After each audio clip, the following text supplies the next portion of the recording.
quality products and next-day delivery, so he can always play it safe.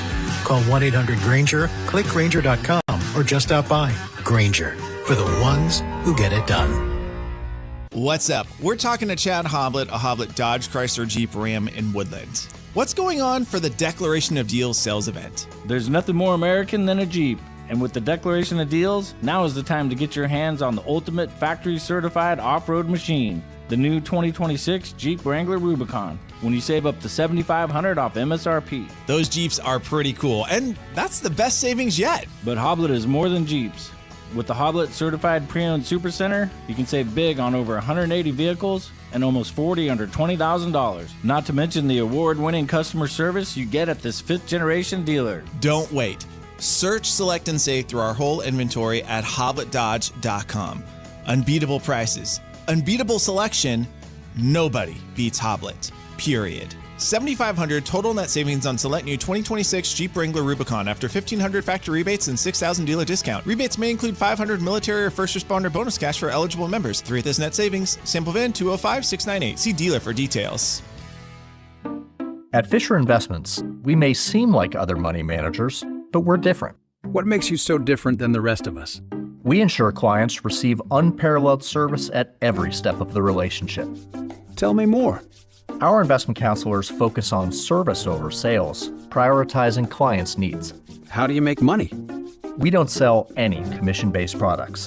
We have a simple management fee based on the value of our clients' portfolio. So we do better when our clients do better.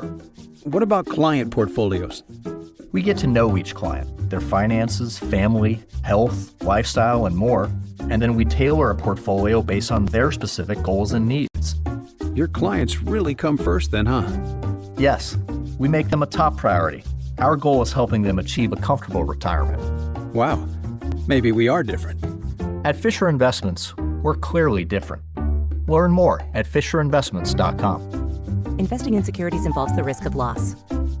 SunOptics Prismatic Skylights in Sacramento, on this eve of America's 250th anniversary, July 4th, 2026, salutes our greatest heroes, the men and women of the United States Armed Forces.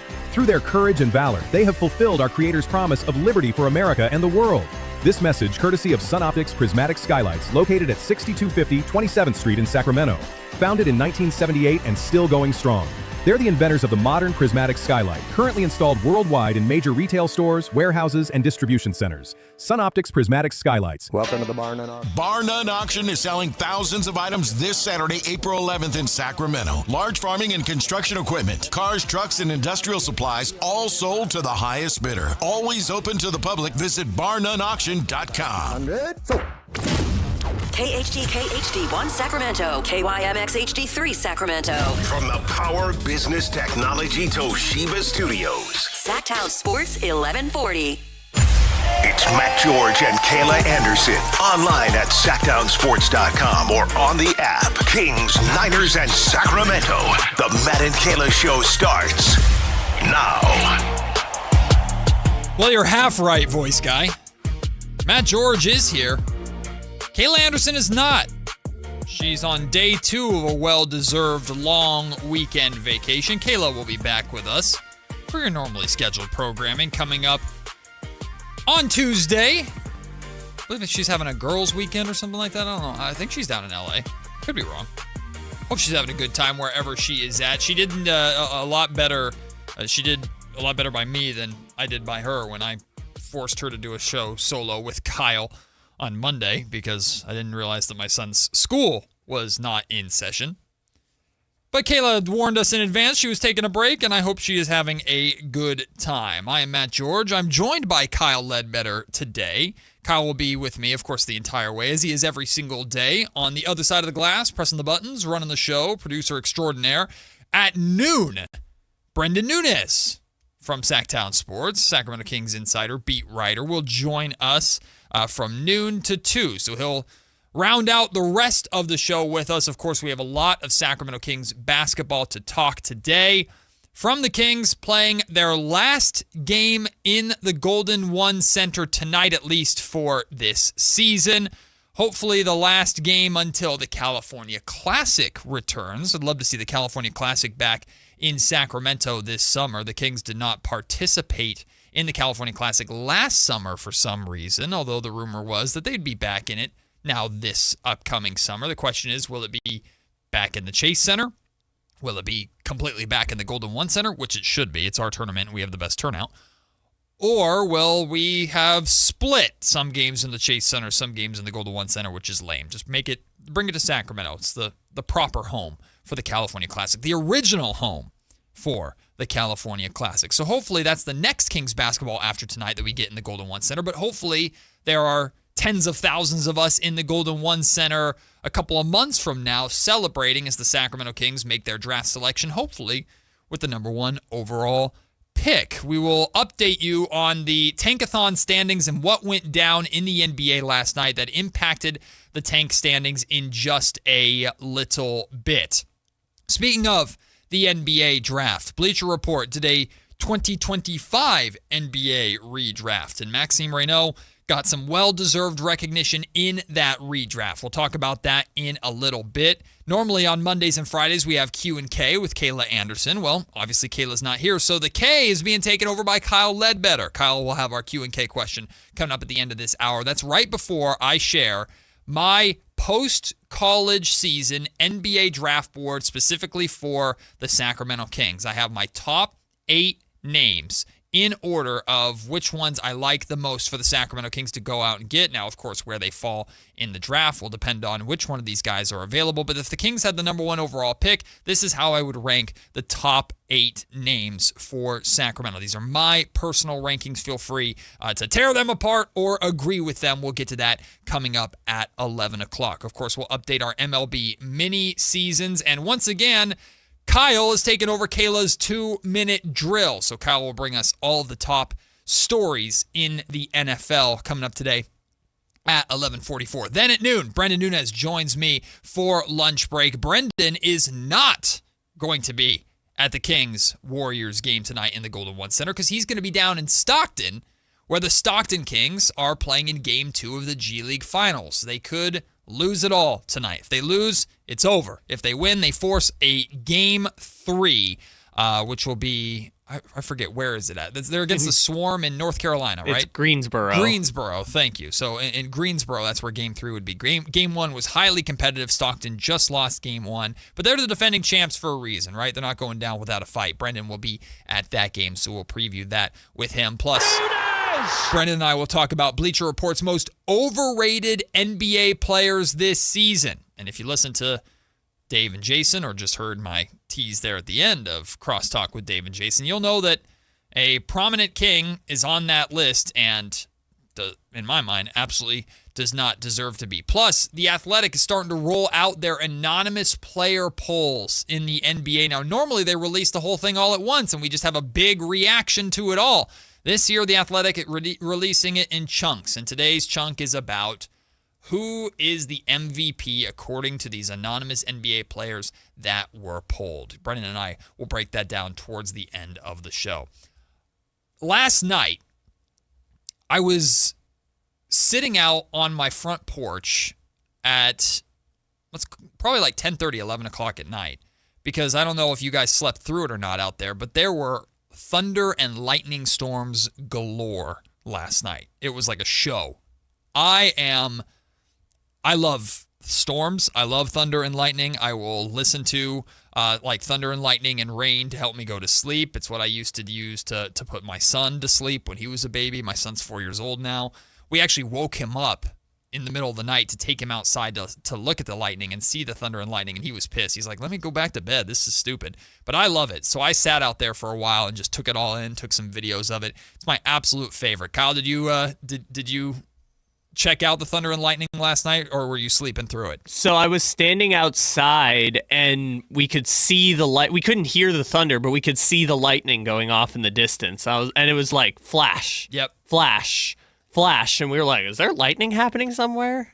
We've had some epic lightning storms just this year alone. Like around the last 6 months or so, this winter season, we've had some pretty epic storms. I am a storm fan. I've never lived somewhere though that gets rain a ton. I remember on my honeymoon, my wife and I went to Kauai in Hawaii, which is one of the wettest places on the planet. Like, it just gets rain all the time.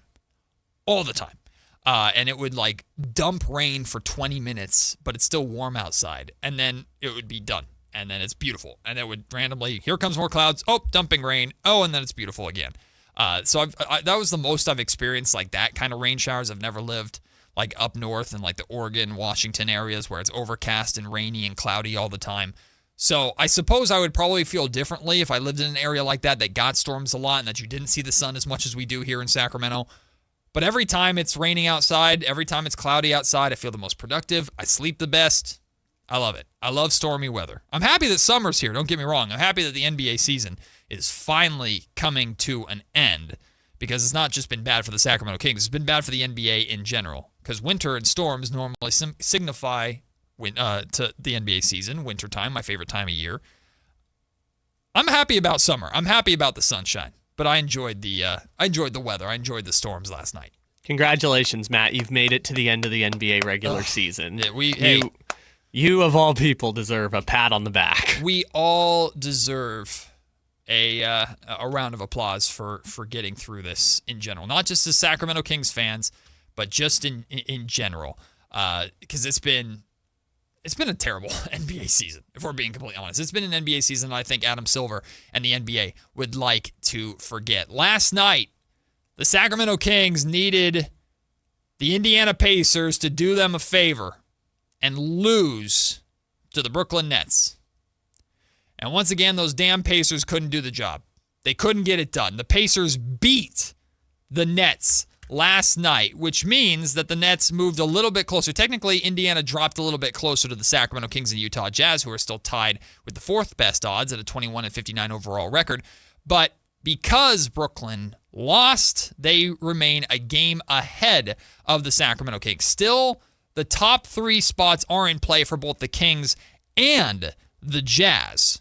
But Brooklyn losing last night, I'm not going to say put the nail in the coffin necessarily, but that was our hope.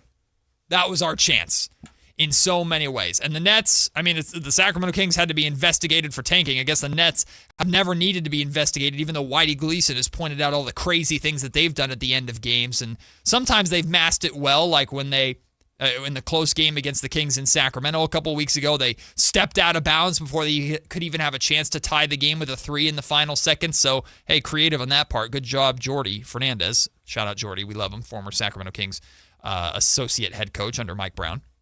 And I'm just teasing. I don't believe that Jordy is intentionally drawing up plays to have this team tank. Or maybe he is, and maybe he understands the assignment. I don't know. Whitey's convinced that one against the Warriors was definitely foul play. Yeah, they've done some crazy stuff. They've never been investigated.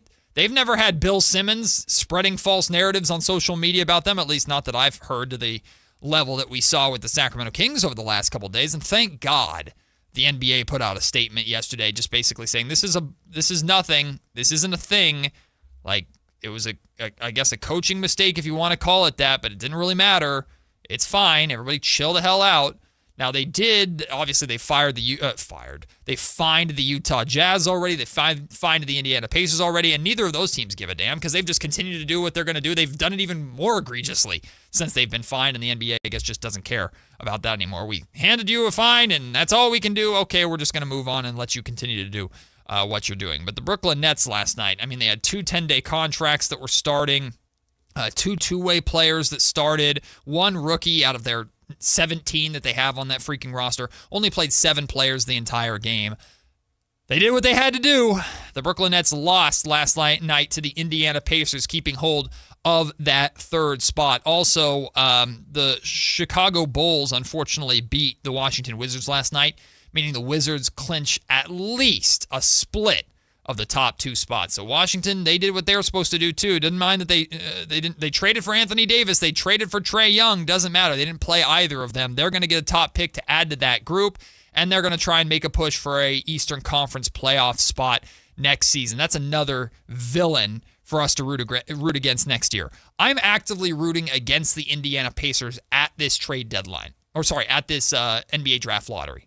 actively rooting against them. I want them to fall to 5. I want their pick to go to the LA Clippers. Even if that means more talent is coming out west, I want the Pacers to lose their pick. I want to laugh at them the same way Christopher Laud is going to laugh at them when that happens. But once that's over, once we get into next season, I expect the Indiana Pacers to be a playoff team. I expect them to be competitive. I'm a fan of Tyrese Halliburton, so I'm going to wish them the best at that point.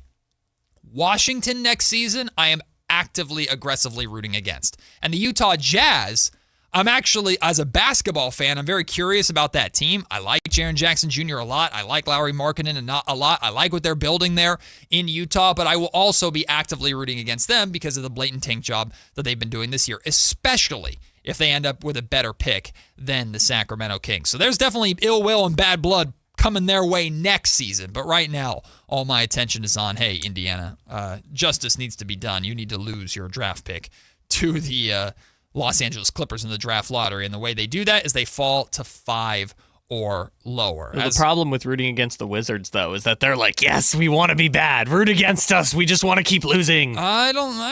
Maybe. They've invested a lot of money into a team that might just be losers, but they're going to be, I guess, a little bit entertaining. Or when's the last time we've said, well, I'm curious about the Washington Wizards? To their credit, people are curious about what the Wizards are going to look like next year with Trae Young and Anthony Davis and potentially AJ DeBonsa or Darren Peterson. Like, I'm very interested in what the Washington Wizards are going to look like next year. I think the answer to that question is whatever year they traded for Westbrook. Don't make me root against AJ because the Wizards get him. Don't make me do that.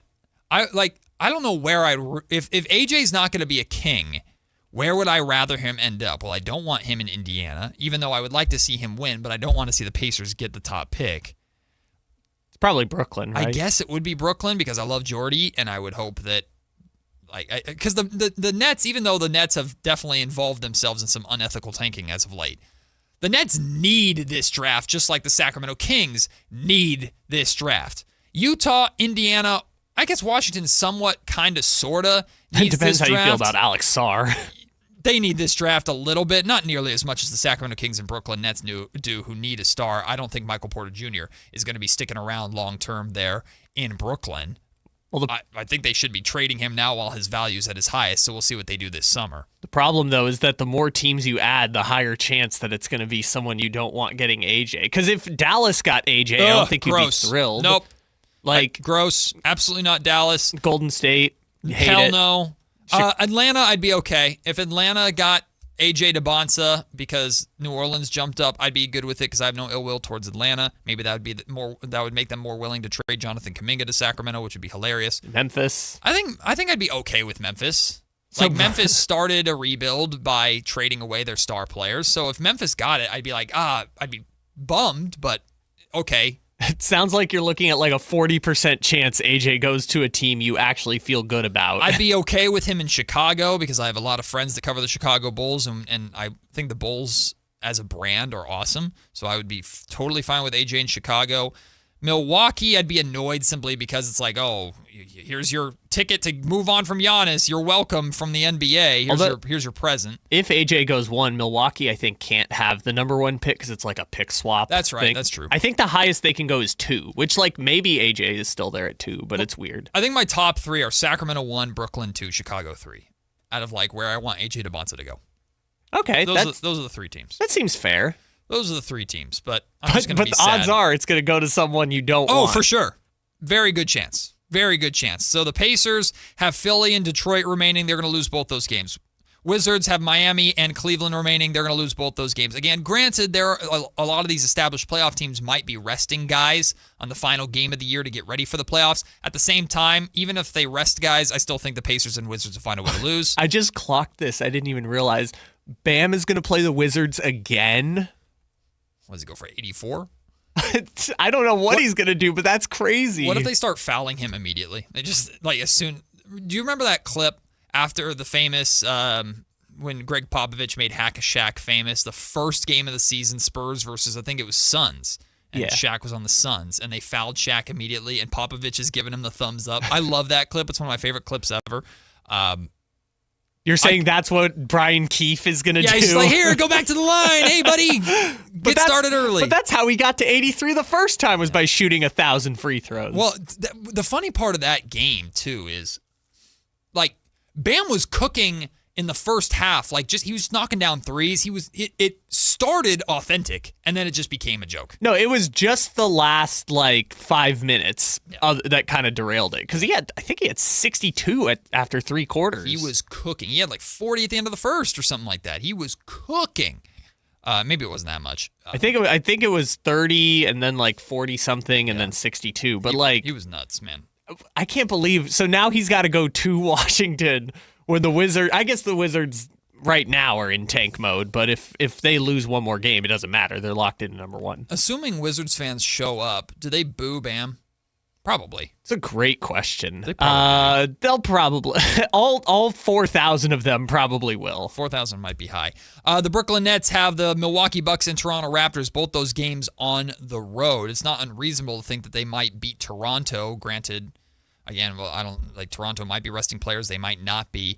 Milwaukee, I think Toronto can clinch 5 or 6 tonight. Milwaukee already lost to Brooklyn a couple of games ago, and it's not that I don't think the Bucks will do that again. I don't think the Nets will let that happen again. So you're saying their lineup of Trayvon Scott, Malachi Smith, Tyson Etienne, EJ Liddell, and Ben Sarif is not going to let it happen? I think they'll turn the ball over 30 times before they let themselves lose that game, but we'll see. Who knows? We'll see what level they stoop to, but there's hope in that sense. The Jazz are not winning another game. They're taking on Memphis and the Lakers to wrap up the season. Now, in theory, of course, the Jazz could beat Memphis. In fact, I think Carmichael Dave was talking about this earlier. The Jazz are favored tonight against Memphis. They're 3-point favorites. So go Jazz, go. Do it for Utah. Get this win tonight. Send your fans home happy in your final home game of the season and let them be excited for next season's team, which again, I think the Jazz are going to be really, really good. I don't know if the Jazz are going to lose this game or not. What would be really frustrating, because I heard Jason talk about this with Carmichael Dave this morning, and I completely agree with Dave, and that's gross for me to say. If the Jazz win tonight, and the Kings because the Jazz game will be done before the Kings game. If the Jazz win tonight and the Kings have a chance, no. Well, tonight I do. If the Jazz, go Jazz. If the Jazz win tonight and the Kings end up winning this game against the Golden State Warriors, I'm gonna be pissed. You have a chance to have sole ownership of that pick again, that spot again, because the Jazz are not losing or not beating the Lakers. They're not. If the Jazz somehow beat Memphis, Lakers are not going to have any of their starters. I still would take the Lakers over the Utah Jazz.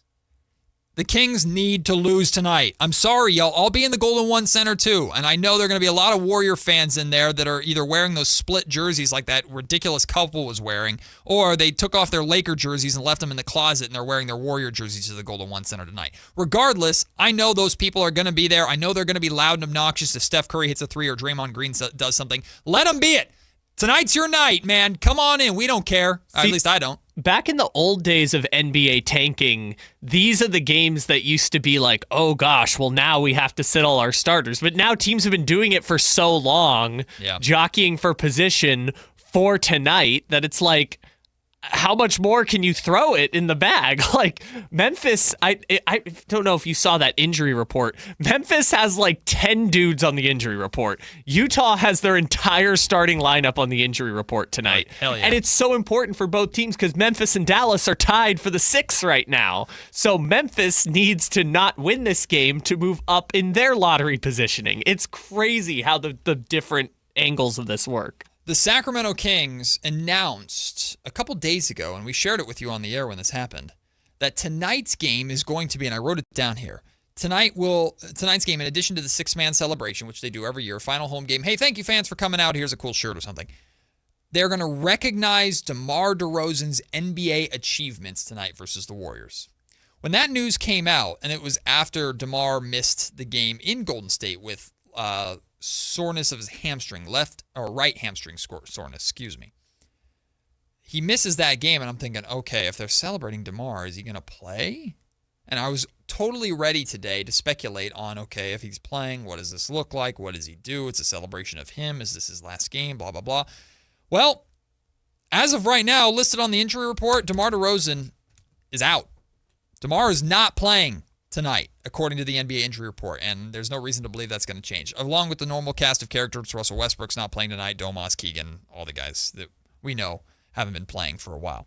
So the Kings are going to celebrate DeMar's achievements. They're going to put some highlights on the board of something incredible he's done with his career, and then they'll take a shot of him in street clothes on the bench laughing with Russ. I'm here for it. I'm good. I'm happy to celebrate DeMar. I'm glad DeMar's not playing in all reality, although I apologize to fans who bought tickets for tonight's game.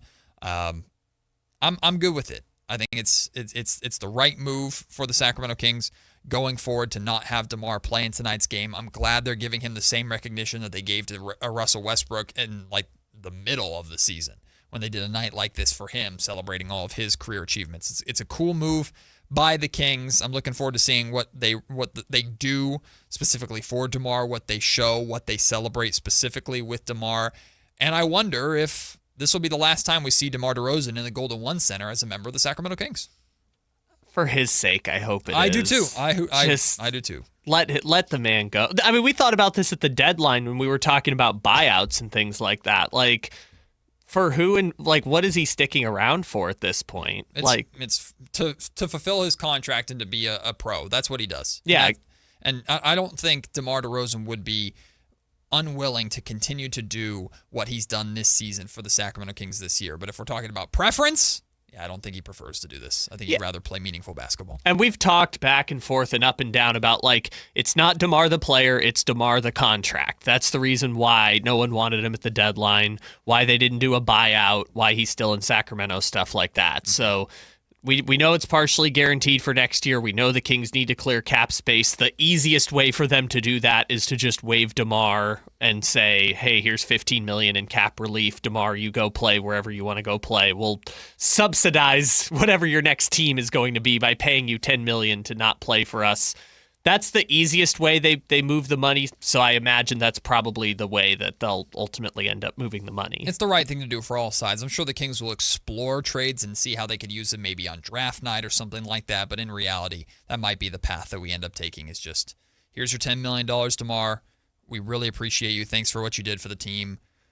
Go and end your career somewhere where you can be impactful. And I do believe that there will be teams lining up. I don't subscribe at all to the Kings are celebrating DeMar DeRozan because his career is coming to an end. I don't believe that at all. I think DeMar is going to keep playing. Also, it would be nice if we get a sentence in your Hall of Fame speech, but it's not required. Well, that's good point by you, because I wonder, how does DeMar think back on this time with the Sacramento Kings? Because we know how he felt about year one. He called it an S show. He said that at the beginning of this season, how bad that first season was. This season, as much as the team was worse statistically and record-wise, the locker room and the team, in terms of camaraderie, way better.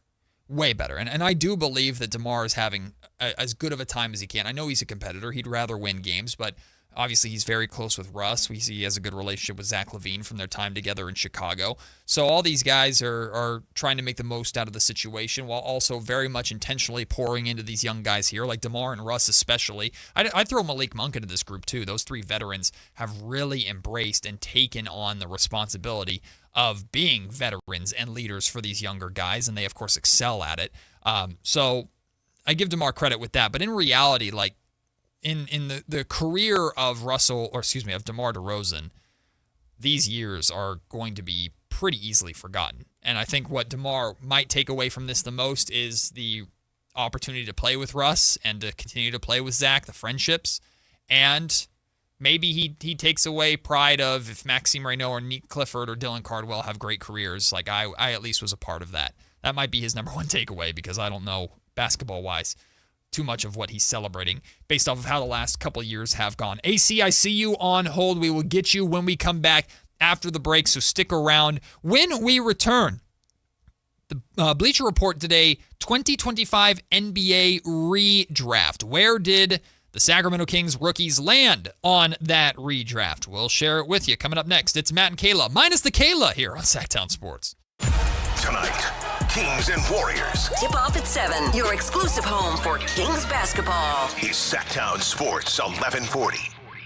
A multi-billion-dollar settlement is paying claims for up to 21 years. If you were exposed to weed killers at work or at home, your rights are affected. If you or your family has or had non-Hodgkin lymphoma, you could receive $6,000 to $165,000 or more. This settlement impacts you even if you're not sick, because this blood cancer can take 10 to 15 years to appear. If you stay in the settlement, you give up your right to sue. Learn more at weedkillerclass.com or call 888-403-8201. Paid for by the Roundup Settlement. I'm Ed Evans, CEO of Consumer Cellular. No, we're not one of the big guys. Truth is, we don't want to be. If you're over 50, Big Wireless probably has you paying for more data than you might need. You could be throwing away thousands over a lifetime. Our entry-level data plans start at just $20 a month. And for a limited time, switch and get your second month free. Call 1-888-FREEDOM, visit consumercellular.com or a store near you and get your second month free today. Plans include $5 credit for auto pay and e-billing. See site for additional details. A's fans, the 2026 season is coming fast, and single game tickets are on sale now. Be there for an exciting season packed with theme days, giveaways, and firework nights, including bobbleheads, jerseys, hats, and much more. And getting in is easier than ever. Tickets start at just $8 for select April and May games. From opening day to unforgettable summer nights, there's something for everyone at the ballpark. Get your tickets today at athletics.com/tickets and be part of the excitement this 2026 season. Spring is here, and there's really nothing better than hitting the open road in a new Honda. Whether you're shopping new or pre-owned, Stockton Honda has the selection and savings, plus get top dollar for your trade. And while life's roads are often filled with bumps, buying from Stockton Honda couldn't be smoother. Wherever the road you travel might lead, Stockton Honda is happy to get you there. Come in today or go to StocktonHonda.com. Anytime, anywhere, it's all here. StocktonHonda.com. Sacramento! Now you got a place for all things dance. The all-new Energy 100.5 HD2. Where dance music lives. Dance vibes anytime and any place when you get the free Now 100.5 app. Or listen at 100.5 HD2. Bring the entire family out to Sutter Health Park for Sacramento River Cats baseball. From exciting action on the field to smiles in the stands, it's the perfect place to make family memories. Plan your next family night out at the ballpark. Get your tickets at rivercats.com. There's the hard way to buy a car, and then there's the Hoblet way. Transparent prices, fast paperwork, and a team that's there to help, not hover. We've spent 77 years refining this process so you can get in, get out, and get driving with zero drama. Car buying doesn't have to be stressful. At least, not when you do it the Hoblet way. Experience the difference at HobletDodge.com. The easy way to buy. Hey, it's Carmichael Dave. I got to tell you, I am so excited to get this decking project started with Trex Decking and Railings. From the first time I stepped foot in the showroom last week, I was so impressed. So many color options, heat-resistant composite deck. What does that mean? That means I don't have to do any maintenance on it whatsoever. They even have a deck designer, so you can go online and see what your dream deck will look like on your house. Just visit Trex, that's TREX.com to get it started. Tell them Carmichael Dave sent you.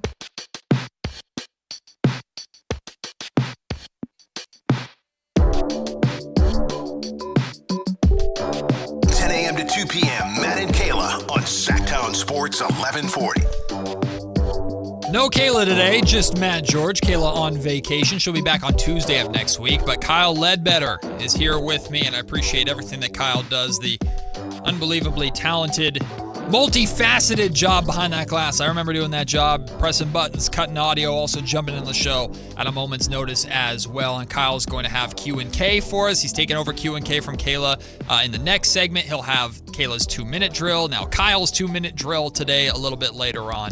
So shout out to Kyle for joining me today. Brendan Nunez will be in studio for the second half of the show from noon to 2. So we look forward to chatting with Brendan a little bit later on today, as today is the final home game of the Sacramento Kings taking on the Golden State Warriors tonight. My guy Russ in the YouTube comment section is a big WWE fan like I am, and he's been asking for WWE talk with WrestleMania right around the corner. Russ, I will sneak some WWE talk in at some point. Audience, just bear with me. It's that time of year. But right now, AC, kind enough to hang on hold. He called in last segment. I got to pay it off, my guy AC, for the patience. What up, AC? Thanks for calling in on this Friday. Hey, Matt, it's a great day to call in on a day like this, right? You got that right. It's rainy, gloomy outside, but I love the weather. But it's a good sit inside, watch Masters, and call in day. I wanted to thank you for, and we take it for granted that you guys are, I hate to use the word homers, but we love that you're Kings fans, and we love that you speak for us. So thank you for expressing the exact same sentiments we have about all this BS tanking stuff.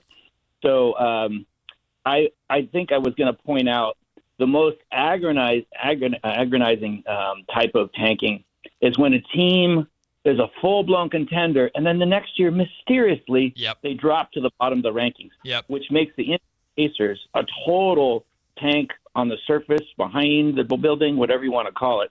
It reminds me of that time. Remember San Antonio Spurs? David Robinson was out for the year, and they freaking get the pick of the draft and get Tim Duncan. Remember that? Oh, yeah. It's that kind of BS that drives us Kings fans mad. So hopefully we'll, lose these last two games and see how it all works out. AC, I appreciate the call. Appreciate the kind words, too, as we're at the end of the Sacramento Kings season. I know it's not been a fun one, and it's not always been fun conversation, at least from yours truly here as someone who, of course, has been a Kings fan my entire life, would love nothing more than to watch the success of the Sacramento Kings, and it's not fun to be on the negative side of things all the time. So I appreciate everybody that's bared with me and with the conversations this year, and hopefully now that it's coming to an end, we'll get to the summertime where true change can happen, and it starts with some good draft lottery luck. But to AC's point there, the reality is, like, when you lose a star player, a franchise player, your team is expected to take a dip, right? The loss of Tyrese Halliburton for the Indiana Pacers is not surprising that Indiana's not as good as they were last year. But are they really amongst the absolute worst in the league? No, they shouldn't be. And I think that's absolutely one of the things that the NBA will add to their tanking changes coming up, is that you should not have eligibility to win the draft lottery or be anywhere remotely close to, let's even say, the top 10 if you are the year before or the last couple of years a reigning champion, or whether it's Eastern Conference, Western Conference, or NBA champion. You should not be in that mix. Like the point of the draft is to, in theory, help the teams that are not good improve so that they can be more competitive and that they can work their way to a championship themselves and provide as much parity and competitive balance in the NBA as possible. And especially for teams like the Sacramento Kings, who are in a small market. The draft is essential to success. And because you have these draft lottery systems, you almost make it so that teams have to sometimes tank or intentionally lose in order to put themselves in the best position to get top picks. Whitey Gleason has talked about this a lot so far this season. The system is set up to reward that. So what are teams like the Sacramento Kings supposed to do? Well, obviously the Kings have chosen their path. They've chosen not to dip into the immoral tank, and it's even more frustrating when they're competing against a team like the Indiana Pacers, who everybody in the league, including the Pacers, know is a good team and will be a good team immediately, but is in this position to benefit more than the Sacramento Kings because of this ridiculous lottery system, right? It's something that just needs to be corrected, and I think the NBA is going to make those corrections this summer. The thing is, though, Kyle, we were talking about this during the break, though, there's always going to be unforeseen circumstances, right? Like, they're going to make these changes. They're probably going to overreact in some areas because typically a pendulum is so far to one side, it's got to swing back, right? And we're going to have ideas maybe of what those circumstances could be, but there's going to be one or two circumstances that don't cross our mind in the middle of the summer, and then we're going to get to like the trade deadline next year and go, oh, this is a problem for this specific instance. And that's what kind of worries me about the Sacramento Kings next year is, let's say the Kings aren't good. Like if this was a normal year where we believed draft lottery changes weren't coming, I'd see like, well, if they're bad 2 years in a row, that means they get 2 top picks in a row. That's great. Woohoo. But I do believe that the pendulum could potentially swing so far to the other side that if you are bad next year, and rightfully so, you could get punished because the league is so intentionally making it so that the bottom of the lottery, or rather I should say the top of the lottery, does not have such heavy odds to encourage so much tanking. So it's going to be a very weird saga to kind of follow and watch play out. Well, if I had to guess right now what some of the unintended consequence would be, because when they flattened the lottery odds last time, it just incentivized more teams to tank. Mm-hmm. Because, now Memphis and Dallas are fighting for not that much of a different percentage than Washington and Indiana. So they're like, okay, well, we'll just tank ourselves. But if I had to guess, let's say they do the system where it's like the 10 non-playoff or 10 non-play-in teams get an 8% chance and everyone else gets a 20% chance, and then we're going to draft 10 teams or something like that. If they do that system, what I'm guessing is going to happen is that the bad teams are going to stay bad. Like, there's going to be one team that gets screwed like 3 years in a row, and they're going to be complaining like, well, how the heck are we supposed to get good if we suck and we keep getting the 11th pick or the 12th pick in the draft? It's now harder for that team. You're going to see more mediocre, I think, is what you're going to see. You're going to see more mediocre teams that can't get that star, but get like 3 or 4 good players, and those good players might work together enough for you to compete for an 8th seed, but you need that star to ultimately make that jump.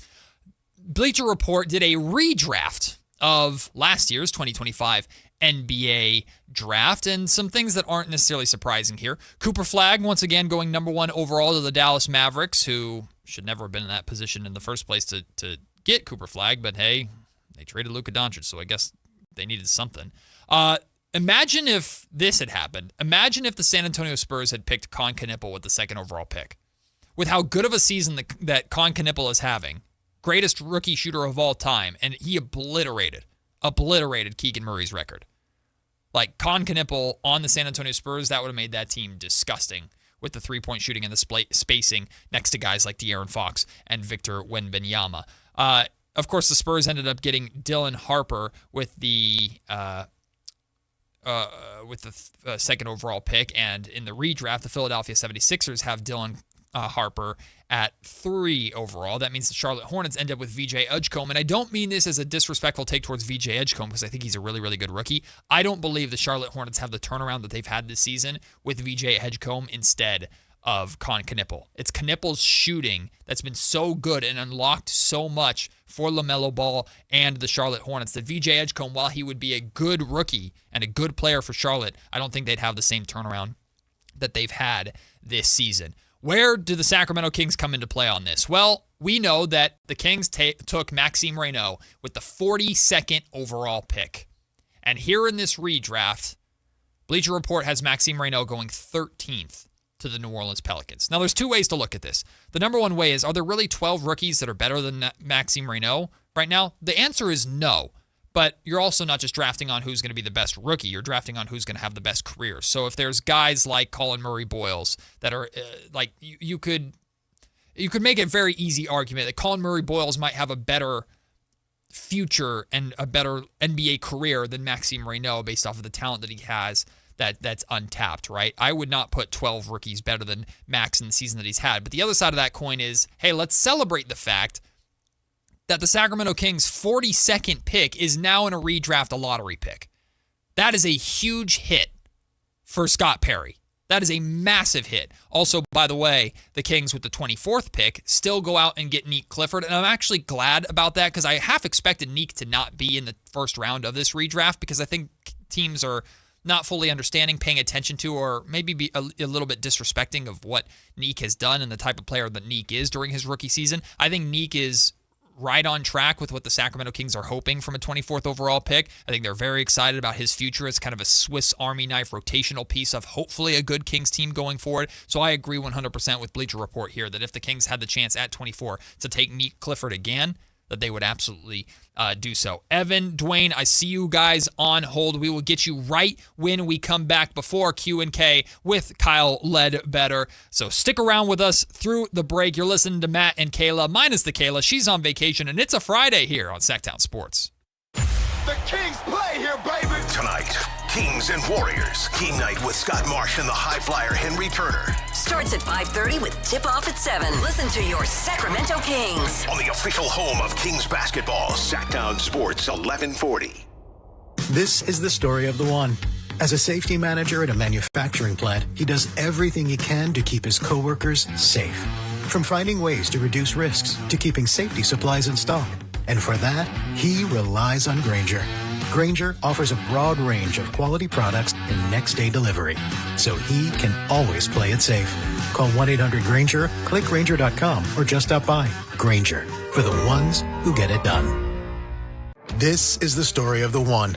As a maintenance tech at a university, he knows ordering from multiple suppliers takes time away from keeping their arena up and running. That's why he counts on Grainger, to get everything he needs, from lighting and HVAC parts to plumbing supplies, all in one place. And with fast, dependable delivery, he's stocked and ready for the next tip-off. Call 1-800-GRANGER, click Grainger.com, or just stop by. Grainger, for the ones who get it done.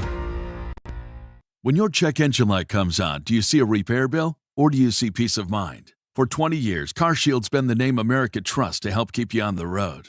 While other companies stop covering you when your car gets older, CarShield offers protection plans up to 200,000 miles. With over $1 billion in claims paid, we don't just promise protection, we deliver it. Don't let a breakdown break your budget. Get the flexible month-to-month coverage you deserve. Go to CarShield.com. That's CarShield.com today. This message comes from Viking, committed to exploring the world in comfort. Journey through the heart of Europe on an elegant Viking longship with thoughtful service, destination-focused dining, and cultural enrichment on board and on shore. With small ships that bring travelers closer to the destination, there's more time to explore. And every Viking voyage is all-inclusive, with no children and no casinos. Discover more at Viking.com. Oil isn't the only resource hit hard by global events. American farmers are sounding the alarm by fertilizer prices at planting season. Will this disrupt our food supply? Raising prices cause shortages? I'm not waiting to find out, and neither should you. Go to MyPatriotSupply.com, get a 3-month emergency food supply. They'll include $200 worth of extra survival protein absolutely free. After serving more than 3 million American families since 2008, you can trust MyPatriotSupply.com. Go to MyPatriotSupply.com. Welcome to the Bar None Auction. Bar None Auction is selling thousands of items this Saturday, April 11th in Sacramento. Large farming and construction equipment, cars, trucks, and industrial supplies, all sold to the highest bidder. Always open to the public. Visit barnoneauction.com. Power Business Technology is proud to be a 100% independent, locally owned and managed Toshiba copier dealer. Local ownership cuts out the red tape, allowing ourselves to never be too busy to personally answer the call when our clients need us. Recognized for excellence in service execution, training, and customer service, we're proud to be named a Toshiba ProMasters Elite Dealer since 2021. Contact us today for all of your business printing needs at 844-POWER-BZ. That's 844-769-3729, or visit us at powercopiers.com. Contractors, remodelers, you now have a great supplier to assist you with your next project. Anova Cabinet and Stone in Sacramento. They are Northern California's best kitchen and bathroom remodeling supply store. Anova has the latest cabinet styles, a great selection of countertops, flooring, bathroom fixtures, and more. Visit their website, InovaCabinetStone.com. Take advantage of their grand opening special, a $750 in-store credit. Stop by today, Anova Cabinet and Stone in Sacramento. It's time for Q&K. Kayla's got questions. We've got answers. It's Q&K on Matt and Kayla. How many times do I have to tell you, voice guy? Kayla's not here. Kyle Ledbetter will have the Q&K question for us here in just a second. But Evan and Dwayne, nice enough to stick around during the break, so we'll get them first. Evan, happy Friday. Hey, Matt. Happy Friday. How are you, my friend? I'm good. This is the biggest game of the Kings year so far, I would say. Hey, man, Kings Warriors, lock in, baby. Let's pretend it matters just as much as it did 3 years ago, because Kings Warriors in April a couple of years ago, that was crazy. Yeah, true. It stunk that they lost that, but I would be happy for a loss tonight. So, you got that right. The one time we need it, Steph Curry's not going to go for 50. I would say, though, it's been I'm a little bit excited about tonight. I saw that the Jazz were favored. Yeah. Brooklyn could possibly maybe win, so it would be great to get both those teams to win. I'll definitely be locked into that. So I just thought, it's great that we actually have something to look forward to tonight, because on Sunday we know Jazz, Kings, and Brooklyn will all probably lose. But like tonight, they all have a chance to win, so it'll be interesting to see what happens. Yeah, I mean, well put by Evan. Tonight's going to decide it. Like, tonight will decide the race, essentially, or at least the spots. And then it's all odds from that point, and ping pong balls and coin flips and things of that nature. But tonight will decide the spots. And if the Kings just, like, I know you're tired of hearing it, and I know the Kings fans that are in the Golden One Center are not going to feel this way, and I don't blame you. You're not supposed to ignore an old, crotchety Kings fan like me. But you're 32. I feel this. I'm 31. Thank you. I'll be 32 in May. This season has aged me and turned me into an old, crotchety Kings fan. The Kings need to lose tonight, y'all. Like, they need to. They need to lose tonight. Or leave fate up to the NBA coin flip. No, to gross. decide whether you get 4th or 5th. Kings need to lose tonight. Right, Dwayne? Kings need to lose tonight, right? Brother, they should have been losing, man. Dwayne knows. They screwed up the tank. Nobody wants to say it. Everybody want to tiptoe around the subject. You know, I'm not going to do it, bro. I'm the elephant in the room, bro. You can't. They should have been losing. Like I said, they call this immoral. They're lucky I wasn't doing it, bro, because I'll show you how to get down and dirty. I'd have ran out 4 guys. Because after this, there's going to be no more tanking. Adam Silver's pissed, bro. He's telling people what to do, and they're not listening. And everybody knows how that feels. Neek is awful. Neek is awful, bro. He's not going to be anything in the league but a bench player, bro. You got to get rid of him, bro. It's another bad pick. Well, there's 2 sides to this call that I'll react to. The first side with Dwayne, the first part I do agree with. The Kings in some ways have screwed up the tank, but they're still in a position to be in a good spot depending upon how things go tonight and how things go with the ping pong balls and the draft lottery odds. It might end up being like I talked about this with Kayla and she kept rolling her eyes at me, but the point is, like, you don't want to have to look if the lottery does not go well, you don't want to look back on Dylan Cardwell's awesome game-winning block over Zion a week ago today. And you don't want to look back at DeMar DeRozan single-handedly bringing down his former team in the Toronto Raptors in Toronto a few weeks ago. You don't want to have to look down and look back on those fun games in a negative way, but that's what we would end up doing. I tried to make that example, too, when we were having the conversation. Last year, the coolest moment of the Chicago Bulls season was Josh Giddey hitting a half-court shot, like right after they traded for him, and then running into the crowd and jumping up. And that shot was the literal reason why they had to do a coin flip with the Mavericks and lost out on Cooper Flagg, because the Mavericks lost the coin toss but won the lottery to get Cooper Flagg. Yeah, I don't want to look back on the few positive basketball moments from this season in a negative way. The second part of Dwayne's call, I disagree with. I don't think Neek Clifford is bad. I think Neek is trying to find his way. I think Neek's role in the NBA requires a team that understands what they're doing. And that's what you look for in the 24th pick. I think sometimes people forget, because Neek was Sacramento's first-round pick, people forget that Neek wasn't a top 10 pick. If Neek Clifford were performing the way he's been performing and the Kings had taken him 11th overall, then we'd be talking about him maybe the same way we talk about Devin Carter. But Neek was 24th overall. And he is a Swiss Army knife type of pick that, in theory, in the NBA, his comp or at his best is he's a type of guy that will impact the game and fit in with the players that are around him. And with all the injuries and the lack of identity and how crazy and chaotic this season has been in general, it's hard to expect a rookie with that type of game to solidify himself in the same way. Maxime Reynaud is absolutely outperforming Neek Clifford this season in terms of the rookie level. Maxime Reynaud is also a center that is completely and totally benefited from the veteran guards that he's played with, especially when it comes to Russell Westbrook. That's not to diminish anything that Maxime Reynaud has done. It's just to tell you it's circumstantial based off the type of player that you are. And it's hard for Neek, at least in my opinion, who Neek Clifford is, it's hard for him to be the best version of himself when the best version of himself is impacting a team that knows who they are. And the Sacramento Kings this season very much have not known who they are. But appreciate the phone call from Dwayne. All right, Kyle, you're taking over for Kayla Anderson. What's our Q&K on this Friday? Oh my gosh, it's Q and K, but instead of Kayla, it's Kyle. Q and Kyla. Yeah, Q and Kyla. That's what we're going to call it. No. Sorry, board. The board doesn't like it. Anyways. We'll try again. Today's Q and K, I want to talk about the NBA a little bit, but not the Sacramento Kings.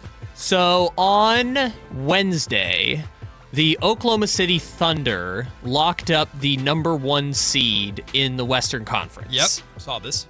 And they, but you know, if we think back, 2024, they were the 1 seed. They lost to the Mavericks. Last year, 1 seed won the NBA Finals. This year, 1 seed in the West.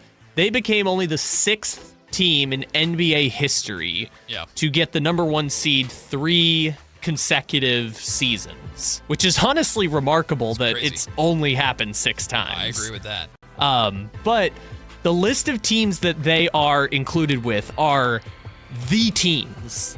It is Larry Bird's Boston Celtics, Magic Johnson and the Showtime Lakers, who I think did it like 5 years in a row or something like that, Jordan's Bulls from 96 to 98, Kobe's Lakers from 2008 to 2010, and the Golden State Warriors, the beginning of the dynasty from 2015 to 2017. Yeah, the greatest teams of all time. Yes, the teams that have defined their eras.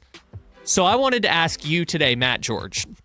We're going to hop in the, what did we call it last time? The time machine? The hot tub time machine? Sure. We're going to hop in our hot tub time machine, and we're going to jump ahead to 2031. Okay.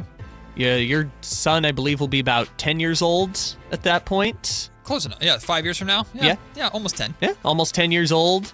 You know, I'll be 30 almost. Oh, wow. That's a scary thought. That's disorienting. The Matt and Kayla Show is going to be the #1 midday show anywhere in all of the world. Damn right.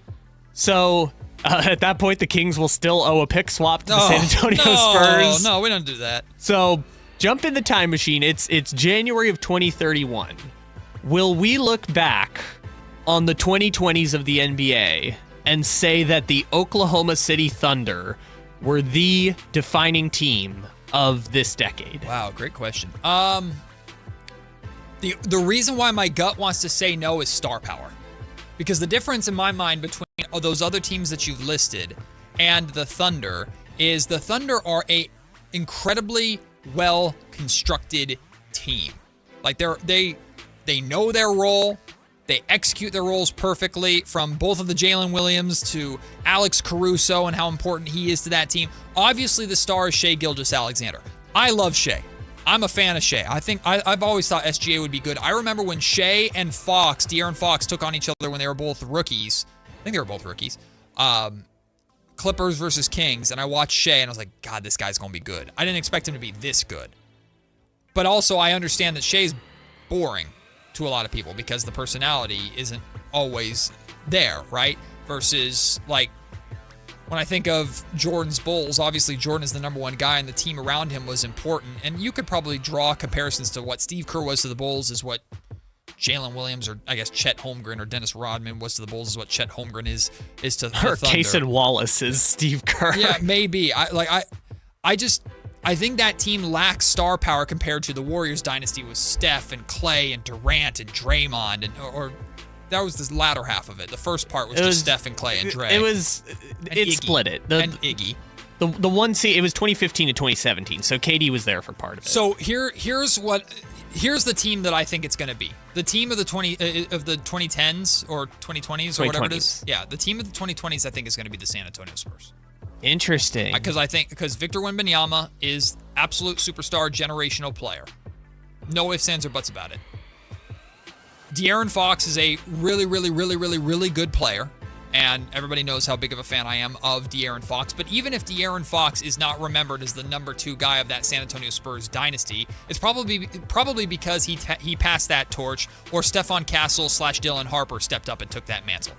Right? I think the San Antonio Spurs have the potential for all the star power on the planet, and they have the picks and the possibility to go out and add even more to Wemby, which I think they will do at some point. I think there is a star in the league right now. It might be Giannis, but it sounds like it's not going to be. There's a star in the NBA right now that will end up winning a title with Wemby in San Antonio that is not on that team right now in the 2020s. I think that's going to happen. So I think my team's going to be the 2020s, but the Thunder are one of the greatest teams ever constructed. Hey, guess how they did it? They did it by losing a bunch of games, compiling draft picks, and hitting on their draft. It's almost like it works, NBA, and they pulled off some pretty epic trades as well. So no disrespect to the Thunder. I think that team is phenomenal. I think Shai's phenomenal. I think they're going to be competing with the Spurs in the Western Conference Finals this year again. I'm picking the Spurs to win that. That's more of a heart pick than I think a head pick. More of a heart than brain. But I respect the hell out of the Thunder. I think they're a phenomenal team. They deserve to be in that company because of how they've been constructed.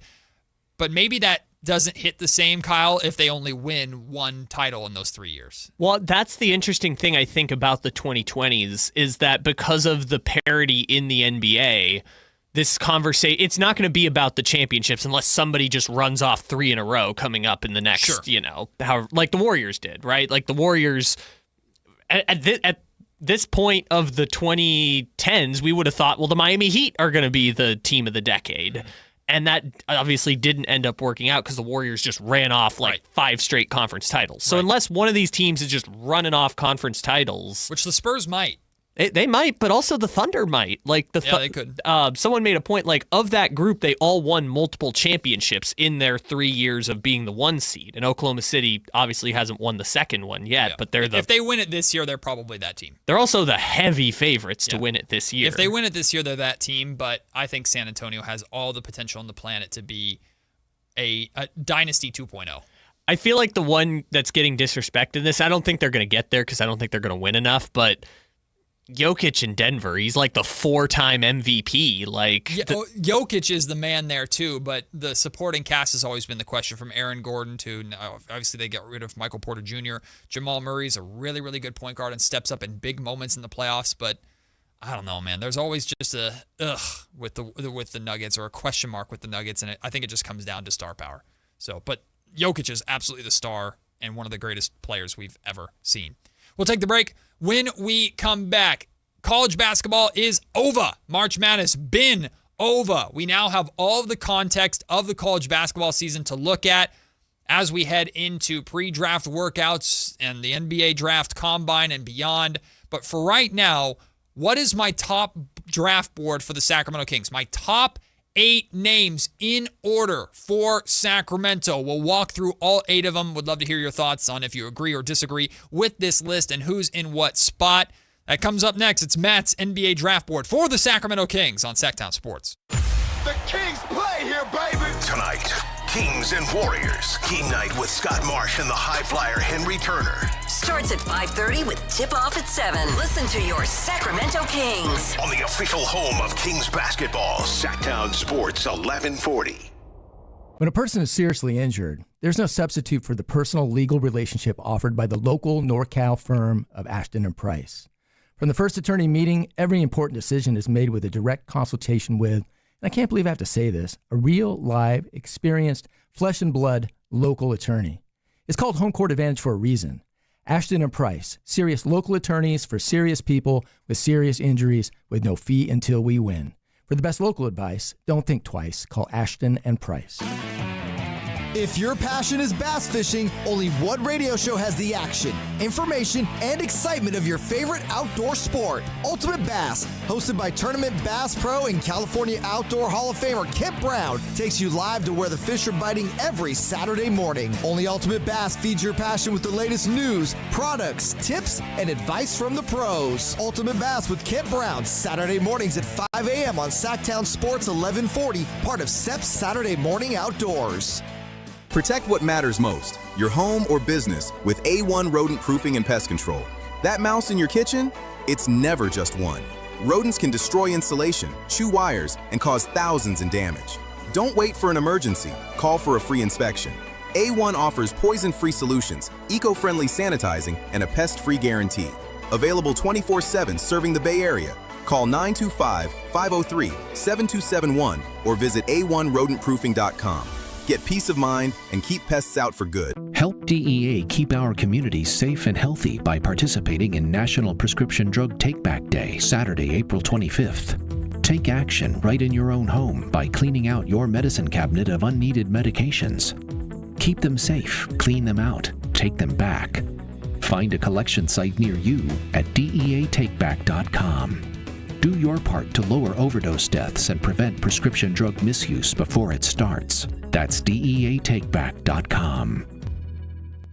Wait, everything on this IHOP value menu is just $6? I told you it was amazing. A huge plate of pancakes, bacon, and eggs is just $6. Wow. There's also French toast, a ham and cheese omelet, and oh, they got a BLT and fries now. Okay, we're coming here every day. You don't have to tell me twice. Feast for just $6 with the IHOP value menu. $7 in some locations, available every day for a limited time at participating restaurants in the U.S. Hours may vary. No substitutions. Not valid with other discounts or promotions. Prices may vary. The other guys must think you failed math. Get this huge discount. Then the fine print hits you with $5,200 in mandatory ads. It's adorable in a scammy kind of way. At Hoblet, we skip the tricks. The price you see is the price you actually pay. What a wild concept, huh? Hoblet, family owned 77 years. Experience the difference online at hobletdodge.com. KHTK HD1 Sacramento, KYMX HD3 Sacramento. From the Power Business Technology Toshiba Studios. This is Sactown Sports 1140.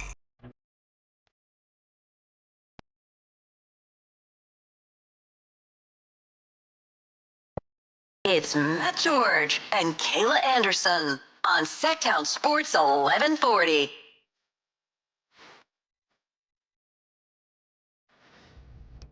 I was just speaking with our resident diehard wrestling fan, Christopher Laud, who just did an interview in our new interview studio downstairs with a WWE superstar. I'll wait to say who it was because I don't know if they have like a rollout or anything specific that they're doing with it, but I'm very much looking forward to this interview. Christopher Laud, of course, is more of an AEW guy than he is a WWE guy. I'm very much on the WWE side of things when it comes to wrestling, but I'm looking forward to this interview whenever it drops. So keep an eye out for that coming on our Sactown Sports YouTube channel. Is there beef between the two? Yes and no. Like WWE is like the Empire wrestling company, and AEW was created. Funny enough, AEW was created and founded by one of WWE's now top stars, Cody Rhodes. And it was created to like compete with WWE.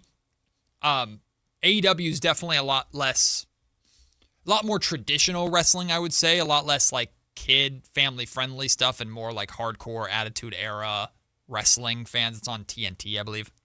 And the Turner family of networks or whatever. I do not pay much attention to AEW. There are some wrestlers that I loved from their time in the WWE that are in AEW that I'll loosely pay attention to.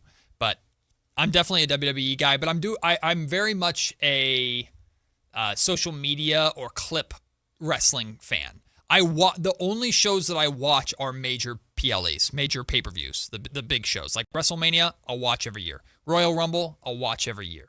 But you're not watching is it SmackDown? Raw, Monday Night Raw, and Friday Night SmackDown. Yeah, they're just too freaking long, and there's too many of them. So I will typically just look up videos and clips of like the promos of what certain guys said. So and it's WrestleMania season right now, so they're building up all these storylines. Actually, I think it's next week. Next weekend is WrestleMania.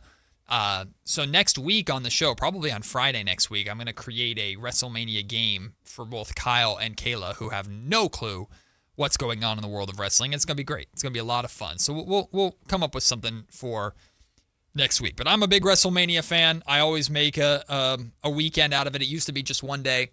Now they do a 2-day event, Saturday and Sunday. I hope this year's WrestleMania is better than last year's, but I'm excited for a lot of it. I'm excited for CM Punk versus Roman Reigns. I think the build to that match has been really, really good. Oba Femi, if you don't know who Oba Femi is, watch just his entrance and then look at the pictures and the videos of Oba Femi standing next to Brock Lesnar. Oba Femi makes Brock Lesnar look small. I'm very much looking forward to This all sounds like match. You're talking about Star Wars. No, this is real. 100% real. These are WWE wrestlers. Those are the matches that I'm probably looking forward to the most. I'm not a big Cody Rhodes fan. I am a big Randy Orton fan. So Cody Rhodes versus Randy Orton, I think the build of that match has been kind of weird now that Pat McAfee is randomly involved in it. So yeah, that's a real thing. Like that Pat McAfee? No, like the Pat McAfee because he did work with the WWE as a commentator for a while, and now he's somehow involved in this feud on Team Randy Orton. I know he was like a wrestler for like kind of a half a minute. Yeah, that was the thing. I think he always kind of wanted to be a wrestler, and so the WWE was like, okay, fine, yeah, come do a thing, and he wrestled Baron Corbin at one point. So yay, Pat McAfee. I'm glad you're involved, I guess. But I'm always in for WrestleMania. I'll always sit down and watch it, and hopefully it's good.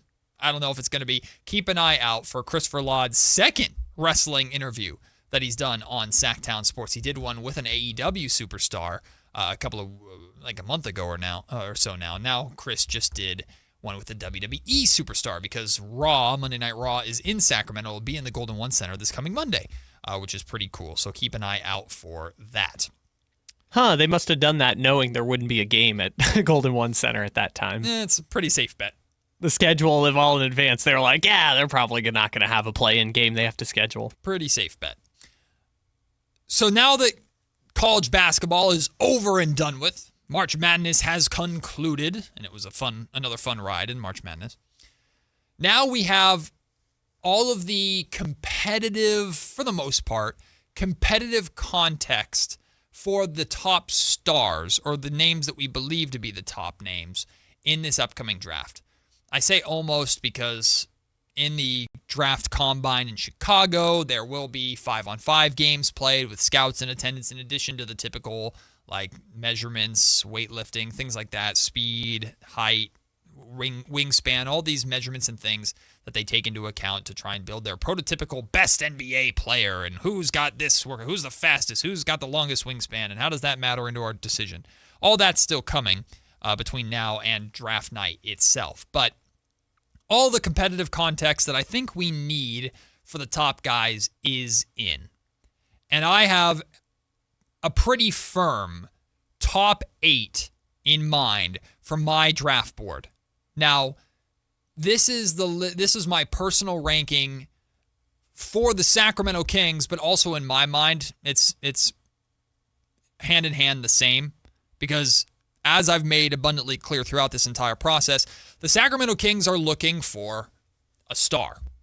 They're looking for the new face of their franchise. And that's the number one caveat that I kept in mind in these rankings, is the order of these players is the order that I feel essentially most confident in the Kings' ability to find the new face of their franchise. And then the branches of that are circumstances, right? Like time versus off-court and on-court things, position, size, athleticism, blah, blah, blah, blah, blah.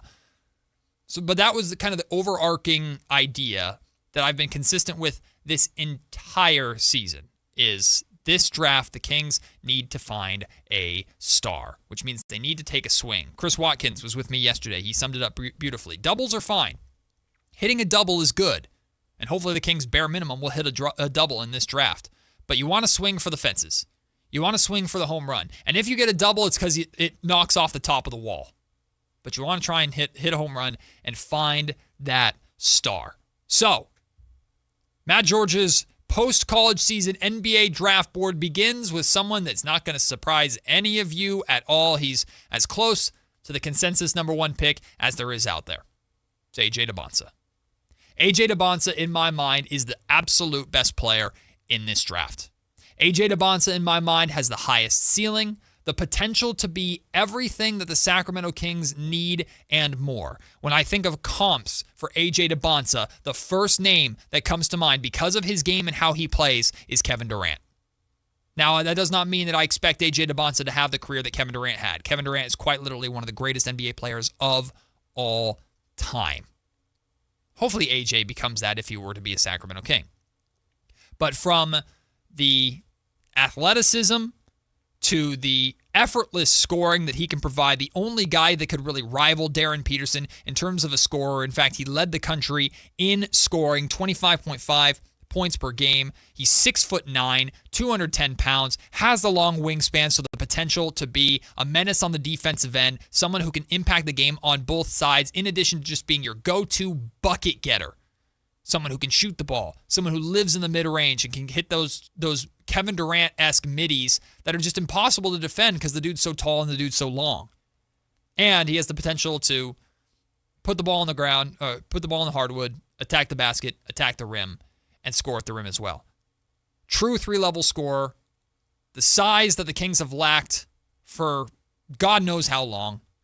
The complete package, in my mind, of star potential. Now, he has to realize that potential, and that's the question mark with all this. Just because you have all this potential doesn't mean you're going to realize it. But in my mind, A.J. Dybonsa is the absolute top guy in this draft. He needs to go number one overall. The only chance the Kings have of getting him is if they win the draft lottery. There's no way A.J.'s fallen past 2. If he's there at 2, I'd be stunned. A.J. Dybonsa is the number one overall pick in this draft.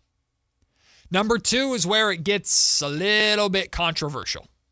And I'm ready to hear the feedback and the thoughts on this from all of y'all. For the Sacramento Kings, number 2 on my draft board is Caleb Wilson. I almost said Caleb Williams. Caleb Wilson. Number 2 on my board. I love Caleb Wilson as a prospect. We did not get to see him in the conference tournaments. We did not get to see him in the national tournament for North Carolina. I'm very bummed about that. I would have loved to see what Caleb Wilson looked like on that stage because I think he would have been talked about in terms of elevating his draft stock the same way Darius Acuff was. Caleb Wilson, to me, is the perfect type of project for the Sacramento Kings to take on.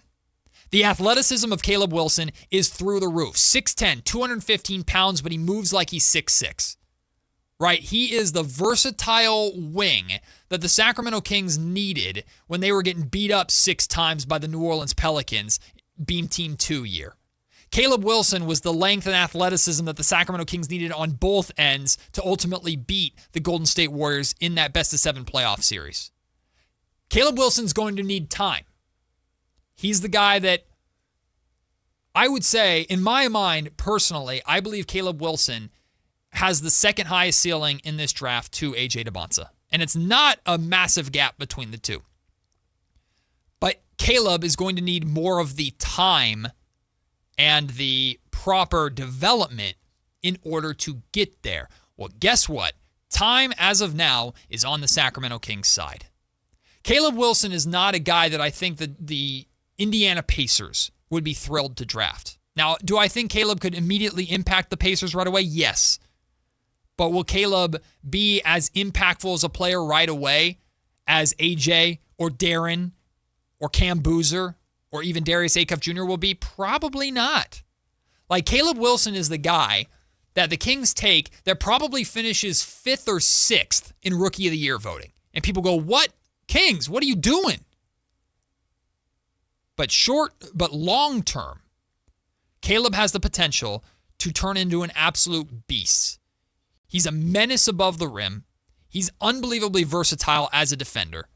He could fit in perfectly to what the Sacramento Kings have been looking for, those 6 pillars. I think he's an ideal guy for head coach Doug Christie because I do believe that Doug is going to stick around and be responsible for the development.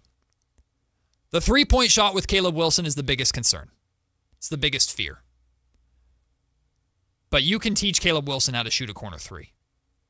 You can teach Caleb Wilson how to be a three-point threat. Maybe not right away. Maybe he'll shoot 31, 32% from three-point range to start his career. And honestly, that might be a good thing compared to like the 25%, 26% that he shot from 3 in college. But we spoke with Isaac, who's a friend of mine who covers the Tar Heels, hosts Locked On Tar Heels, and he talked about how Caleb understood his game at the college level to where he didn't take a lot of threes because he didn't need to. He was such a dominant athletic force that he could just attack the rim, live in the mid-range, and there's nothing anybody could do about it. Go and look up highlights of Caleb Wilson's turnaround mid-range jumper. Unguardable. And it's one of his go-to shots. And man, he lives above the rim. But defensively, you're looking at Caleb Wilson, a guy that has the potential to be all NBA defensive team within a couple of years. I love the idea of Caleb Wilson as a project for the Sacramento Kings. Develop Caleb Wilson as your star as you continue to build over these next couple of years. It's a risk. It's absolutely a risk, but I think it's the right type of risk for a team like the Sacramento Kings or the Brooklyn Nets, for that matter, to take. Caleb's number 2 on my board behind A.J. Debonsa. Number 3 is Cam Boozer. I've been told by number of draft analysts, and of course, no one is 100% right. I've been told by multiple draft analysts publicly and privately that if the Sacramento Kings want to change their direction as a franchise, if the Sacramento Kings want to finally and for good shrug off the losing mantra, shrug off the low-hanging fruit, stop being the laughingstock of the league, and truly build sustainable success, Cam Boozer is the pick. Because Cam Boozer has won at every single level. Of course, there ain't no level like the NBA. But Cam's been around the NBA game since he was a little kid. His dad's Carlos Boozer. There are elements of Cam Boozer's game that I am concerned will translate to the NBA the same way he's been able to dominate at the college level and beyond that. right? Cam's not going to be able to push and shove his way around the paint right away in the NBA as much as he was able to do it at any other level, right? But that doesn't mean he's not going to be a pushover either. Or let me rephrase that. That does not mean he will be a pushover either. I think Cam can more than handle his own. Cam Boozer is a safe pick. And I think that's what makes Cam Boozer enticing to a team like the Pacers or not necessarily the Wizards because they have Anthony Davis. Maybe the Utah Jazz, although they have Lowry Markkanen and Jaren Jackson Jr. But Boozer is the most immediate impact player, maybe second to A.J. DeBonsa, because I do think A.J. DeBonsa is going to be an amazing player right away. But Cam Boozer, I think, is going to be a really, really good NBA player from the jump. And he's only 19 years old. To think that what Cam Boozer is now, he's not going to get much better than that at the NBA is foolish. He's got pounds to put on. He's got an adult body to grow into. He's 19 years old. His prime is 5 years away from now. I like Cam Boozer a lot as a prospect for the Sacramento Kings. If the Kings walk out of draft night with Cam Boozer as a King, I think that's cause for celebration in Sacramento. He's number 3 on my board, though, because in terms of upside, I don't see the upside with Cam Boozer that I see with A.J. DeBonsa and Caleb Wilson specifically. That's why Cam Boozer is on my board at number 2. Or number 3, excuse me. Number 4 is Darren Peterson. Everything that worries me about Darren Peterson is really off the court. And I know that's not fair. I'm building this draft board without having had any conversations or any indication outside of clips that I've seen of who these players are as young men. I have no idea who Darren Peterson is as a person. And the reality is, Scott Perry's going to get into a room with all these guys. He's going to have conversations one-on-one with all of these guys, assuming he has a top pick after the draft lottery.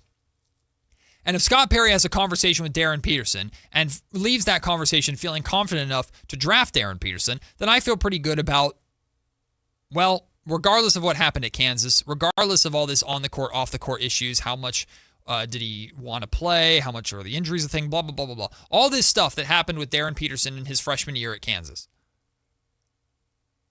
If Scott Perry has a conversation with him and ends up drafting him, I think all of us as Sacramento Kings fans should feel at least confident enough in our general manager that he didn't see it being a problem. But again, the Kings are looking to draft their star. They're looking to draft the face of their franchise. They're looking to draft the guy that will step in to a organization that is known for losing. An organization that has a reputation around the league of being a laughingstock. And take on that responsibility, take on that ridicule, and be the guy to lead the change. Be the guy to embrace that, hear that, and feel a certain type of way about it. I know y'all ain't talking about my team that way. That might have been the Kings before I was here, but ain't going to be the Kings anymore. Because I'm going to change that. Is Darren Peterson the guy to take on that responsibility? Is Darren Peterson capable of taking on the good and the bad, the praise and the ridicule that comes from that spot? The Kings are one of the biggest laughingstocks in all of professional sports. It sucks to say, it's not fun to say, but it's true. You're looking for the guy that changes that. You're looking for the guy that's not afraid of that. You're looking for the guy that's not going to give up on that. And while I think Darren Peterson as a basketball player, unbelievably gifted offensively, I have concerns about his ability as a playmaker. He rebounds pretty well for his size, rebounds well for his position, unbelievable scorer. I don't know if Darren Peterson is the answer to that question, and I'm not as confident in him as the answer to that question the same way I am about the 3 guys that I've already listed ahead of him, and some of the guys, to be honest with you, that are listed below him. But the talent, is undeniable for Darren Peterson. And that's why he's number 4 on my board. Let me pick up the pace here through these final 4 names on my board before I get to Javier. I see you hanging out, Javier. I'll get to you in just a second. Number 5 on my board is Darius Acuff Jr. In order to be a star, you need to have a star-level skill set, a star-level impact. Darius Acuff Jr. is the best shooter in this draft. The Sacramento Kings desperately need shooting, and they desperately need a point guard. You got 2 and 1 right there with Darius Acuff Jr. The size of Darius Acuff Jr. is a concern, and he's not the only one. I'm concerned about guards that are 6'3", 6'2", 6'1", with where the NBA is going. I wonder how Scott Perry feels about that, although, like I reported a few weeks ago, I've been told the Sacramento Kings are very high on Darius Acuff Jr. Defensively, big question mark. Big question mark. Big concern for a team that's led by Doug Christie and wants to be defense first. Darius Acuff Jr. is not a defense first guard. But the playmaking is there. The shooting is sensational, at least at the college level. He has a chance to completely revive the Sacramento Kings as a three-point shooting team. The Kings are the worst in the league in terms of volume, like they're a bad three-point shooting team. Darius Acuff Jr. by himself, I think, would impact that and change that for the better. Superstar shooting potential out of Darius Acuff Jr. Defense, major concern. Major question mark. A lot of people want to compare him to Trae Young. I understand that comparison, and we know how the Sacramento Kings felt about the idea of trading for Trae Young. They weren't for it. They didn't like it. But if you're going to bring up Trae Young as a comp, you also have to bring up Tyrese Maxey. Because I think all of us would sign up to have Tyrese Maxey as the point guard of the Sacramento Kings right freaking now. Undersized guard, incredible offensive talent. That's very, in a lot of ways, put the Philadelphia 76ers on his back while his center, in Joel Embiid, it keeps breaking down, and Paul George was suspended. I'd argue that Tyrese Maxey's been the best player on the Philadelphia 76ers for a while now. I think Darius Acuff Jr. has that potential. Number 6, Keaton Wagler. What Keaton has that Darius Acuff Jr. and Kingston Flemings doesn't have, he's got size. 6'6", really good rebounder as a guard. Is he a 2? Is he a 1? Does it matter that much? I don't know the answer to that question. I'm not as sure in Keaton Wagler as I am in Darius Acuff Jr. That's why Keaton Wagler is below Acuff on this board for me. But he's a bigger guard, and I have more faith in his star potential than I do over Kingston Flemings, who's in 7th. If you've heard me talk about Kingston Flemings before on this show, I've stayed pretty consistent with, I think Kingston Flemings is an incredibly well-rounded guard. In terms of defensive guard, I think Kingston Flemings has the potential to be the best in this class. But I don't know what Kingston Flemings does as a superstar caliber player. If the Sacramento Kings had 2 draft picks, if the Kings had the number 1 overall pick and the 7th overall pick in this draft, or number 1 overall pick and 8th overall pick in this draft, somehow they had found their way into that position, Kingston Flemings would be perfect for 7 or 8. You get your point guard after you get your star. Right now, I'm looking for a star. I don't see star power in Kingston Flemings. I see a really, really good point guard that the Kings need. So if the Kings end up at 7 and walk out of the draft with Kingston Flemings, am I disappointed? A little bit, yeah, but I'm more disappointed based off of the draft lottery than I am in the player that the Kings picked. I think Kingston Flemings has the potential to be a really, really, really good guard in the NBA.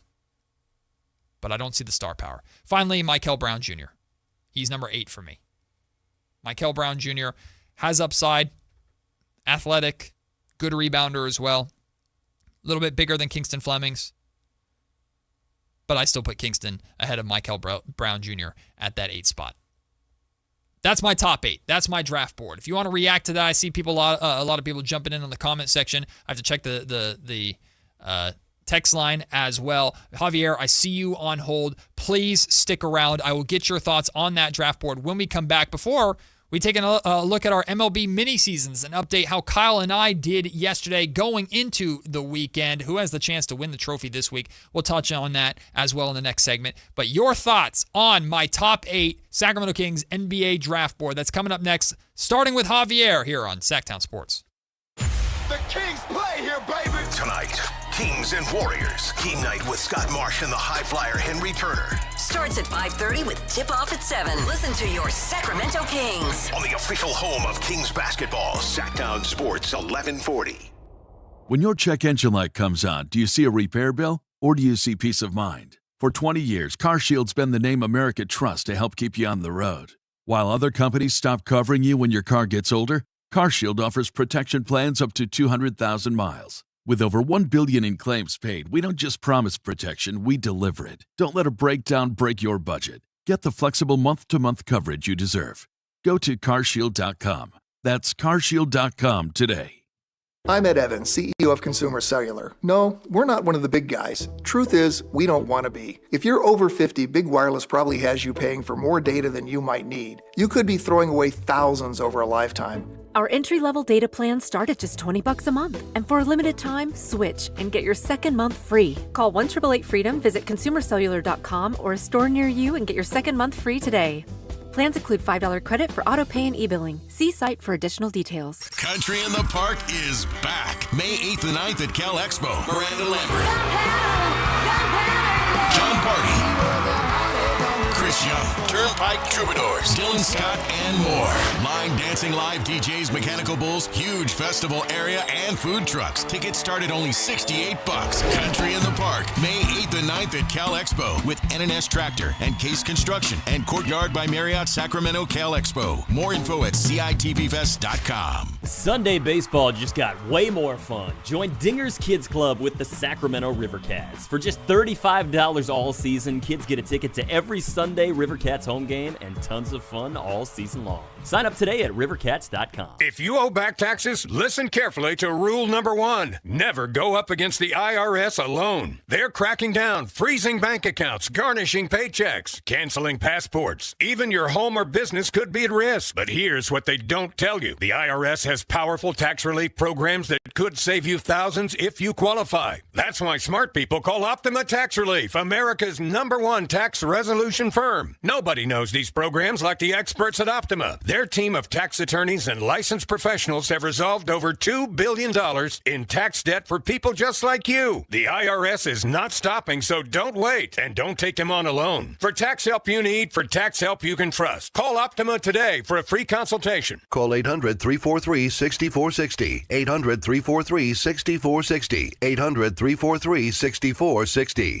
Optima Tax Relief.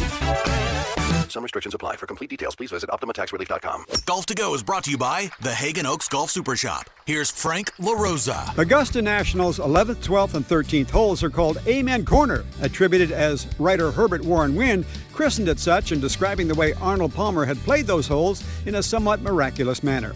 Heavy rains in 1958 prompted a local rule allowing a lift and drop for an embedded ball. When Palmer hit his ball over the 12th green and the ball embedded, the official and Palmer agreed that the ball should be played as it lay, but that Palmer could play a second ball, which he dropped. He holed out for a 5 with the first ball and a 3 with the second. When he was playing 15, it was told his drop at 12 was proper, leading to his first Masters victory. Wynn's inspiration for Amen Corner came from a jazz record titled Shouting in Amen Corner. The center of the Bible manufacturing in the 1900s was in Lower New York City, which became a popular spot for sidewalk preachers to preach old-time religion. The many amen shouts heard each day led to the term Amen Corner. That's your Golf to Go. I'm Frank LaRosa. Tune in every Thursday, Friday, and Saturday for the Toyota Tahoe Report with Johnny Mosley and me, Elena, bringing you the latest weather conditions up at Tahoe. Brought to you by your local Toyota dealers. Toyota, let's go places.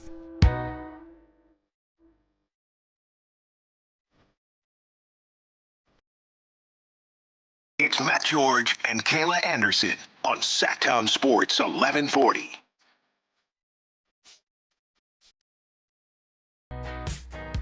Not surprisingly, getting both good and bad feedback off of my top 8 players for the Sacramento Kings on my NBA draft board. Going through those 8 really quickly. Number 1, A.J. Debonsa. Number 2, Caleb Wilson. Number 3, Cam Boozer. Number 4, Darren Peterson. Number 5, Darius Acuff Jr. Number 6, Keaton Wagler. Number 7, Kingston Flemings. Number 8, Michael Brown Jr. I see a lot of people in the chat bringing up Nate Ament. I was very close to having him 8. I ended up going with Michael Brown Jr. simply because, from what I've heard, this is a really, really, really strong point guard draft. And knowing that the Sacramento Kings really badly need a point guard, I'm going to lean that over Nate at that 8 spot, going point guard, Michael Brown Jr., over Nate, who's 6'9", 6'10", another wing option. But there's a pretty sizable gap in my mind between an AJ DeBonsa / Caleb Wilson and a Nate Ament.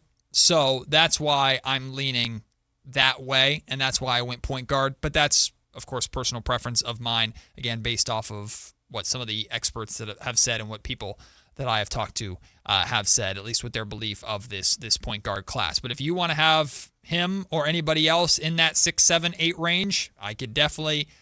you could definitely make an argument for them pretty easy. A lot of people surprised with me having Caleb Wilson number 2.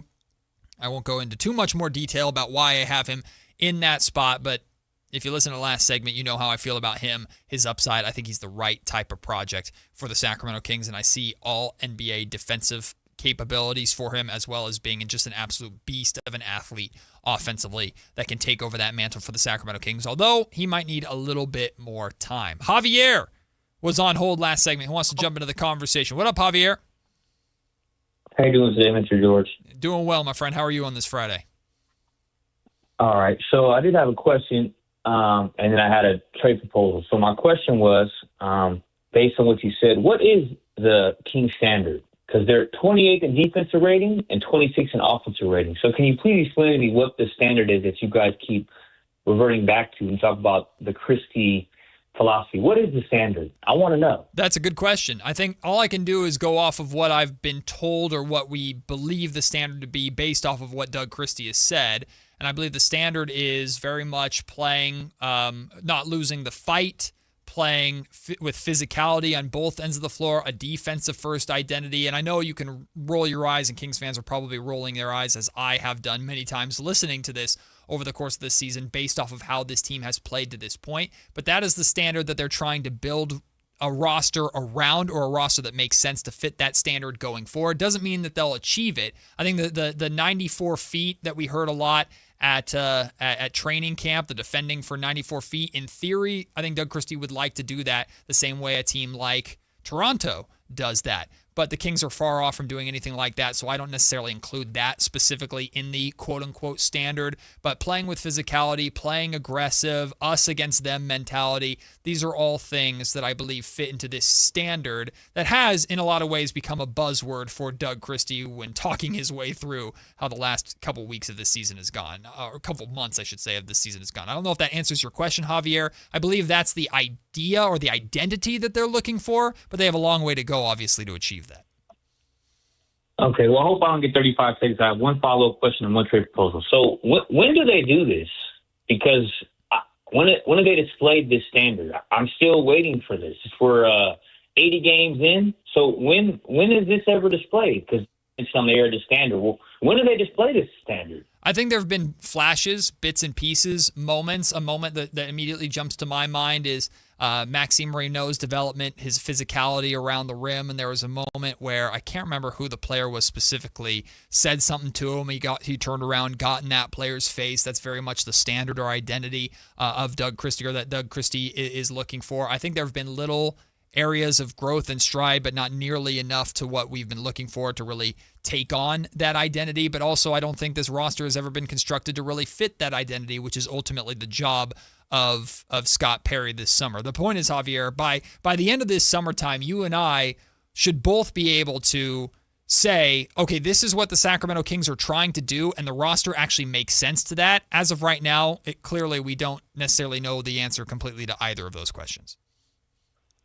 It's just crazy because this is what Doug Christie wanted. And, they were the 3 seed with Mike Brown, and now they're the laughingstock of the NBA again. And Doug Christie, you reap what you sow, and you made your bet. Now you're sleeping in. Now you're back to being the joke in the NBA, i.e. what's all over about the tanking thing, whether it's true or not, which is not indicative to reality with the Warriors game. But I have a real good trade proposal I want to see what you think of. Yeah, hit me. Because we talk about this best draft in the NBA in some years, 5 to 10 years, and next year's draft is not looking as as a perspective to drafting a potential star that really get the Kings back on track to really compete. If I'm the Kings, I'm calling the Memphis Grizzlies, and I'm offering them Zach LaVine, the 2027 first-round pick I have, and even throw 2 second-round picks and I'm finding a way to get Ja Morant to get that off their hands, getting their 2026 first-round pick, to draft either between Caleb Wilson, AJ DeBonsa, etc., Cam Boozer. Obviously, we get top 4. And then I'm using their first-round pick, and I'm drafting my Darius Acuff or Michael Brown.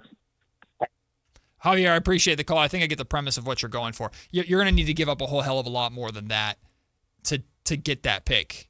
Like, I get you're trying to take John Morant off of their hands in that scenario. The best they're getting is Zach LaVine, an expiring contract, and like next year's first for a draft that you said it yourself is not as good as this year's one, and you expect to get their first round pick. The Kings would have to throw multiple firsts on the table.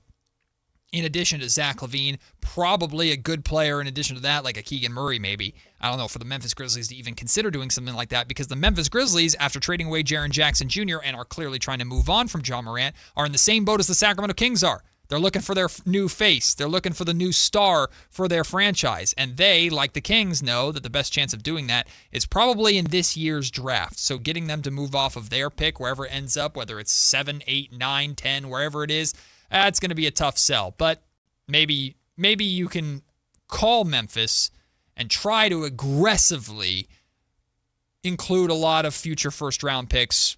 I'd say multiple future first-round picks to try and get there first. I love the idea of the Kings having 2 top 10 picks or 2 lottery picks. Love that idea. But in this draft, everybody knows how talented it is, how valuable these picks are. I think that's going to cost Scott Perry maybe a little bit more than he's willing to pay to get to actually make a trade like that happen, in addition to acquiring John Morant, who I'm not the biggest fan of, but I also don't think he's as bad as he's been made out to be in these trade talks. All right, let's switch gears to baseball a little bit, Kyle. Let's check in on our mini seasons. Kyle and I were in action yesterday, or our teams were in action, should I say. Kayla, not so much. Kayla's teams, once again, not playing on a Thursday. She's at 2 strikes, man. She's at 2 strikes. She does it one more time. She's struck out. She gets one more strike before she can't do this anymore, but she knows that. We kind of got to make sure she just doesn't win this week, you know? We're doing our best. The trophy is behind me. Let me grab it. Well, it's not yours, though. I'm keeping it. I'm holding it now. I'm putting it over to the side. It is currently Kayla Anderson's trophy by protest, but it is hers. Big asterisk next to it. Big fat asterisk. Big fat asterisk next to this trophy right now. But it's hers. I'm okay with it being hers, and I'm looking forward to potentially taking it back from her. Going into yesterday, she was the only one with a win so far. She was 1-1. Both of us were 0-2. Did we get back on track? The answer is yes. Both of us did. Wait, I thought you had the Cubs. Nope, I had the A's over the Yankees. No, but the Cubs won earlier in the week for you, didn't you? You won already. Oh my God, today's Thursday, or today's Friday. Yesterday's Thursday. Yeah, so I'm sorry. I was 1-2. Kayla was 1-2. Kayla was 1-2. And Kyle, you were 0-3. Yes. You're 100% right. I was like, wait, I thought you already had a win. See, I'm trying to sabotage myself. Trying to tank. So you gave me that win. Yes. And now I have another one. Well, you finally are on the board with a victory. You picked your Padres over the Colorado Rockies, and you got the victory, 7-3. Oh, not just a victory, Matt. A walk-off grand slam. 1-0 pitch. Bogart swings, hits it in the air, deep to left field. That'll get it done. All the way over the wall. A grand slam to win it. And Xander Bogaerts over the fence, his second home run. Oh, so nice. Well, that's one way to win a baseball game. So Padres get the victory 7-3. Kyle, you're now 1-3 during the week. Broke a 5-game losing streak. My A's nearly had a no-hitter, but still shut out Frankie Cardicelli and Jason Ross's New York Yankees yesterday, 1-0. It's the first time they've won a series in the Bronx, 2-1, since I think 2016 or something like that. So I am now 2-2 this week with that victory, although the run differential not great in that game. 1-0 the finish, but a win is still a win. Kayla is still only 3 games in. She's 1-2 because the team did not play yesterday. So as of now, I am in the lead to get my trophy back, but all 3 of us are in action today. Kyle, you and I are picking from our only 2 teams remaining. I have the Giants, you have the Brewers. So I have the Giants over the Baltimore Orioles today. Giants are on the road, and they've been playing better on the road compared to at home. So maybe I'm grasping at straws here. Hopefully the Giants can get something done. They got to win over the Phillies, So that was good. Let's follow it up with 2 in a row. No, the Giants just keep screwing me, so maybe you're going to win. We'll see. You have the Milwaukee Brewers over the Washington Nationals. I think that's a pretty, I won't say safe pick, but a pretty fair pick. I mean, you say that. I picked against the Nationals earlier in the week and lost. So I feel like if I lose twice to the Nationals in the same week, I just got to pick the Nationals next week. And the evil empire that is Kayla Anderson. She takes on the evil empire that is the Dodgers. She has the Dodgers against the Texas Rangers today. And then Kayla is in action on Saturday. She has the Red Sox, who are not very good right now, over the St. Louis Cardinals. So better than expected? I think so. We'll have to see how Kayla's Saturday goes as well, because that could end up deciding things for me. I just need to... And if I win today and the Dodgers lose today, I think I'm secure it, right? No, I could win, and then we'd be 2-3 if you lose. No, you have 1 win, sir. No, but I'm saying if I win and you lose, then we both have the same record. No, that's what I'm saying. I'm saying if I win today, though, and Kayla loses, I clinch it. If the Giants win and the Dodgers lose, I clinch it. Yes. Because nobody can catch it. So go Giants. Go Giants, get it done for me. And go Rangers? And yes, I guess go. Ew. I don't like that as an A's fan, but whatever. Go Rangers. Overall records-wise this season, I'm 6-6, so I've scratched and clawed my way back to 500. Kayla's 4-7. Kyle is 4-8 as of right now. That is our mini seasons update. We will take the break. When we come back, what are we doing? I have to take a look at my rundown here. Oh, yes, it is time for the 2-minute drill. Normally, Kayla takes us around football, but Kyle is here to take over with Kayla on vacation. Kyle will take us through all the biggest stories happening in the NFL coming up next before Brendan Nunez joins us during the lunch break, and he'll be with us for the entire second half of the show. You're listening to Matt and Kayla, minus the Kayla, on this Friday, Sactown Sports.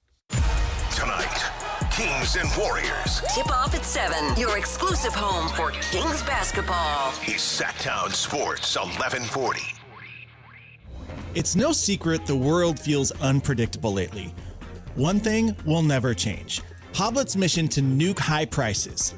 Right now, and only at Hoblet Dodge, Chrysler, Jeep, Ram, and Woodland, you can get 4.99% financing for up to 84 months on all new vehicles in stock, and keep every factory rebate you qualify for when you finance with Hoblet's preferred lender.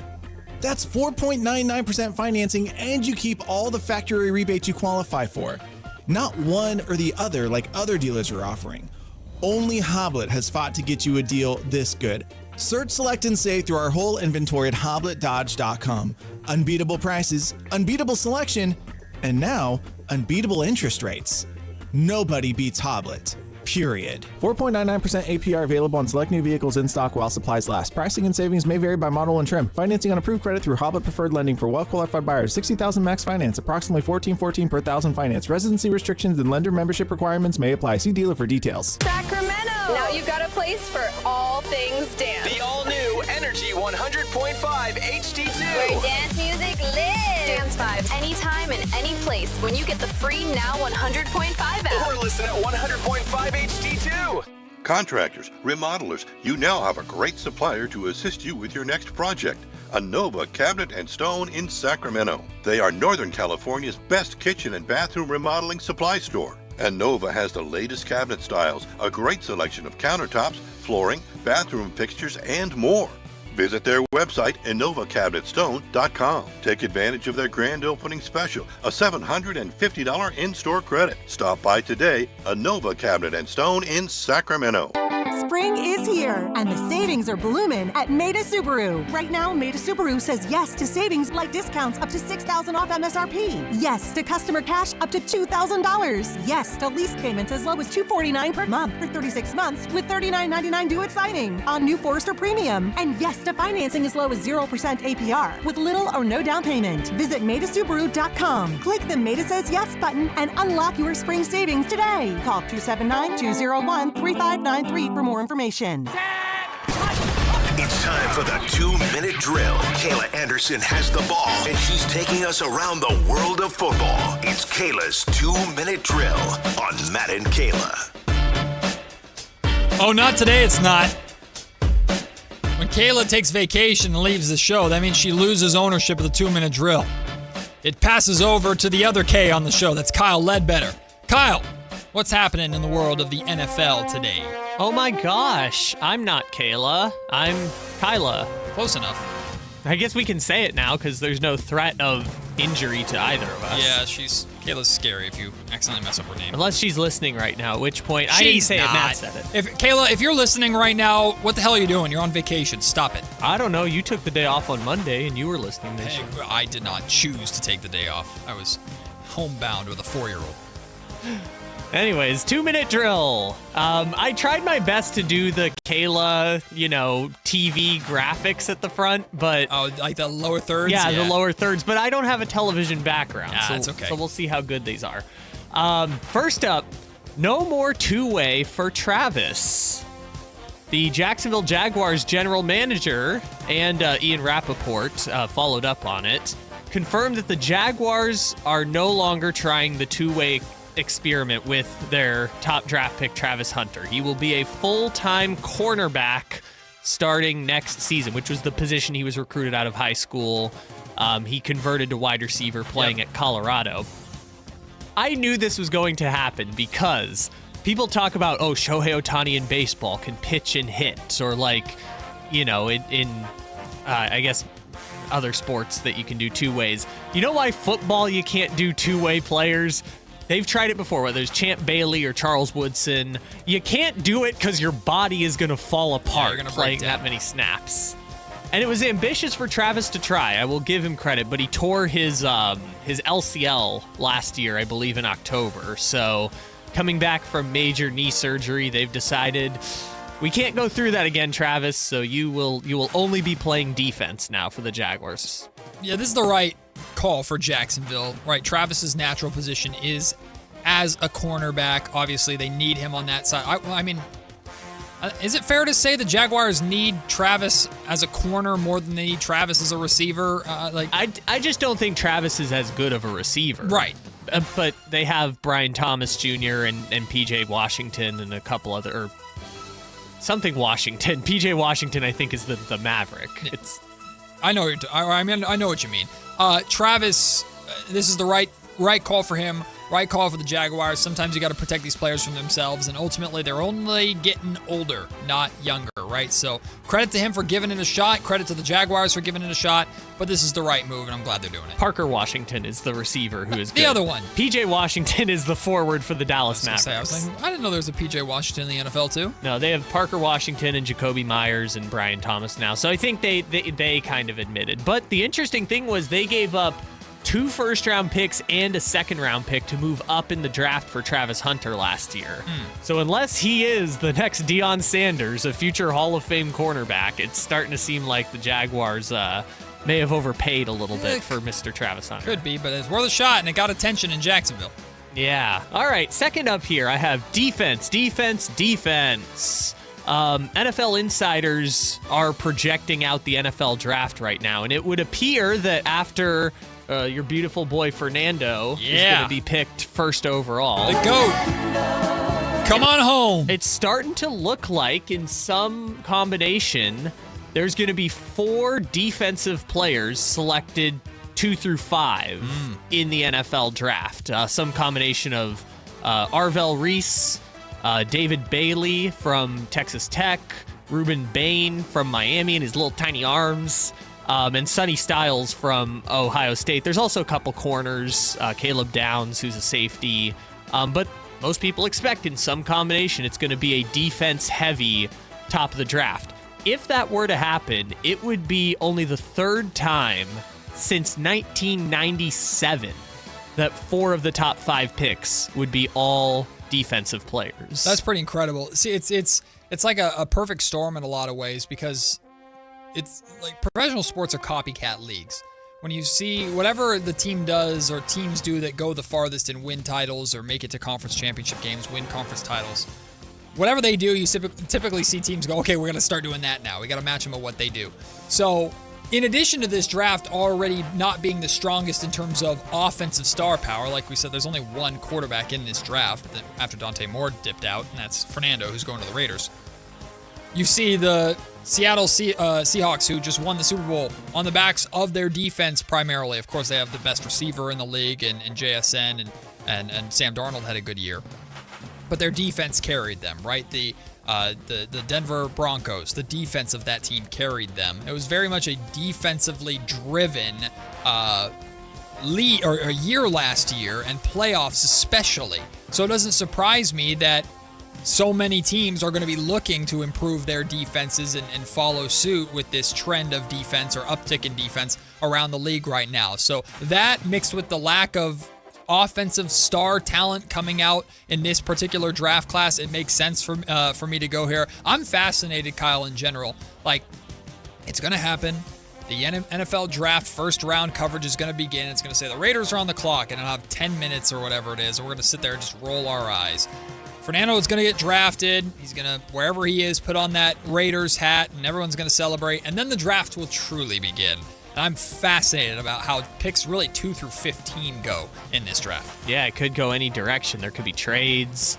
The one wild card that they mentioned that will prevent the all-defensive draft is Jeremiah Love, the running back from Notre Dame, who most people think is a top 5 prospect, but because of positional value, running backs don't usually get picked that high. See, Ashton Genty last year being like, whoa, they picked him at 6. Wow, the Raiders are feeling really spicy. So if one of these top 4 or 5 teams goes Jeremiah Love, I think that's the only thing stopping an all-defense top of the draft. All right, this final topic I'm already rolling my eyes at. Go ahead. Yeah, so the Rodgers returns. That's our next question. So Adam Schefter was asked about Aaron Rodgers, what the Steelers are doing, considering they have, no quarterback other than him, except Mason Rudolph, I think. Apparently the Steelers aren't in any rush on Aaron's decision, but Schefter says it would be nice if they had an idea before the NFL draft. I don't know what the Steelers could do any different. Like, they're not expected to be good. If Aaron Rodgers comes back and plays, they'll be fine. And, of course, it's like, okay, Aaron's going to drag this out and make it about him and make it as long and as much of a story as he needs to make it. Woohoo, here we go again. If he wants to come back, what are the Steelers going to do? Say no. So they're going to be happy to have him back, I suppose. But if he doesn't come back, okay, they're going to have a gap year at that quarterback position, not be very good, and then look to next year's draft to address that quarterback position or look to free agency in the future or whatever. So I think the only reason why the Steelers are in no rush is because they don't really, not that it doesn't matter, but doesn't matter. Like, if Aaron Rodgers returns to the Steelers, to Pittsburgh, are they that much better as a team compared to where they would be if he doesn't come back? They're not going to be very good anyways, in my opinion. I also feel like they kind of know that Aaron's coming back, yeah, right? I feel like it. Like, he's going to go on his long vacation and do his retreats and stuff like that. But at the end of the day, they kind of have the indication that Aaron's probably going to play. He's going to come back, and it's going to be a non-factor. Because all the other free agent quarterbacks have signed, so there's literally nobody else. They don't, because either they know he's coming back, or like, it doesn't really matter. Like, if he doesn't come back, okay, we're just going to be bad, get a good draft pick, and then address our quarterback situation in that way. So whatever. Which they couldn't do under Mike Tomlin, because Mike Tomlin is incapable of winning less than 9 games in a season. That's a good point right there. So now they got Mike McCarthy, which everyone across the board in the NFL is just like, okay, sure, what the heck. Well, there you go. That is our 2-minute drill. We'll take the break, come back for lunch break. It is your segment when you want to call in, you want to jump in on any of the conversations that we've had today. You might want to jump in on the conversation we're about to have too. How do you think this Sacramento Kings season will be remembered? What are the main things that we're going to pull from this season? We're going to talk through that with Brendan Nunez. Brendan, who is our Kings reporter, Kings expert here on Sactown Sports. He will join me for the entire second half of the show, and we'll also talk about him going to the Stockton Kings G League Championship Game 2 tonight. Brendan will be in the 209 for that, while I'll be in the Golden One Center for Kings Warriors tonight. And I'm curious about Brendan's thoughts on my NBA draft board, because I know he has some feelings on guys like Caleb Wilson especially. So Brendan will join me for that. It's to start the second half of the show. Matt and Kayla, minus the Kayla. She's on vacation, and it's Friday here on Sactown Sports. The Kings play here, baby! Tonight, Kings and Warriors. Game night with Scott Marsh and the high flyer Henry Turner. Starts at 5:30 with tip-off at 7. Listen to your Sacramento Kings. On the official home of Kings basketball, Sactown Sports 1140. This is the story of the one. As a safety manager at a manufacturing plant, he does everything he can to keep his coworkers safe. From finding ways to reduce risks to keeping safety supplies in stock. And for that, he relies on Grainger. Grainger offers a broad range of quality products and next-day delivery, so he can always play it safe. Call 1-800-GRAINGER, click Grainger.com, or just stop by. Grainger, for the ones who get it done. Russell Peters Relax World Tour. I go, my parents are from India. She goes, oh, India. See, I knew India. Indian people, you have a big eyes and long eyelash like a cow. Wow, wow, wow, wow. Saturday, April 18th, 8 p.m., the venue at Thunder Valley. Wow, wow, wow, wow. I didn't know what to do. I just tipped her and thank you, bye-bye, and I left. For tickets, visit ThunderValleyResort.com. Russell Peters Relax World Tour. When life calls for a little extra, a kitchen upgrade, paying off debt, or that dream vacation, Valley Strong Credit Union is here to help. With a Valley Strong home equity loan, you can tap into your home's value with competitive rates, flexible terms, and local guidance you can trust. Get approved in as little as 5 minutes, with funding in as few as 5 days. Your goals are within reach. Visit valleystrong.com to get your offer today. Valley Strong Credit Union. Grow your possibilities. Equal housing lender, NMLS number 456506. Wesley Financial Group is not a law firm. Do you feel embarrassed, trapped, maybe even ashamed just because you own a timeshare? Well, I'm here to tell you you're not alone. Chuck McDowell here, the timeshare cancellation guy. I get over 3,000 complaints a week from all kinds of folks that feel the same way you do. Honest people, teachers, veterans, grandparents, all losing sleep over a timeshare they can't get rid of. That's why 15 years ago, I founded Wesley Financial Group to help people take their lives back. Today, I run Wesley with my 2 sons, a real family business, treating every client and every employee like we would want our own family to be treated. That mindset has helped us cancel over 50,000 timeshares from people just like you. So if you're stuck in a timeshare, give us a call. Let our family help your family. Call Wesley now for your free timeshare exit kit. 800-981-4455. That's 800-981-4455. 800-981-4455. Progressive's accident response can detect and send help when you need it most after a major car accident. But other accidents, you're on your own. Like when you accidentally call your wife Mom. When you accidentally say Happy Holidays on someone's birthday. When you accidentally wave at someone you thought was waving at you. We can't help with those accidents, but Progressive's accident response provides peace of mind after major car accidents. Progressive Casualty Insurance Company and Affiliates. Limited availability in California. Driver is responsible for emergency and towing charges not covered by the policy. Drew Brees here. Whether you're on the field or on the road, having the right team on your side makes all the difference. I learned that the hard way. On the field, you don't go anywhere without a solid O-line. And when your car breaks down, you want that same kind of protection. That's why I trust CarShield. Their protection plans help you tackle expensive repairs so that you're not blindsided. Visit carshield.com now and join the team that's helped millions of drivers save. Coverage varies by plan. View contracts and exclusions at carshield.com. KHD1 Sacramento, KYMX HD3 Sacramento. From the Power Business Technology Toshiba Studios. Sactown Sports 1140.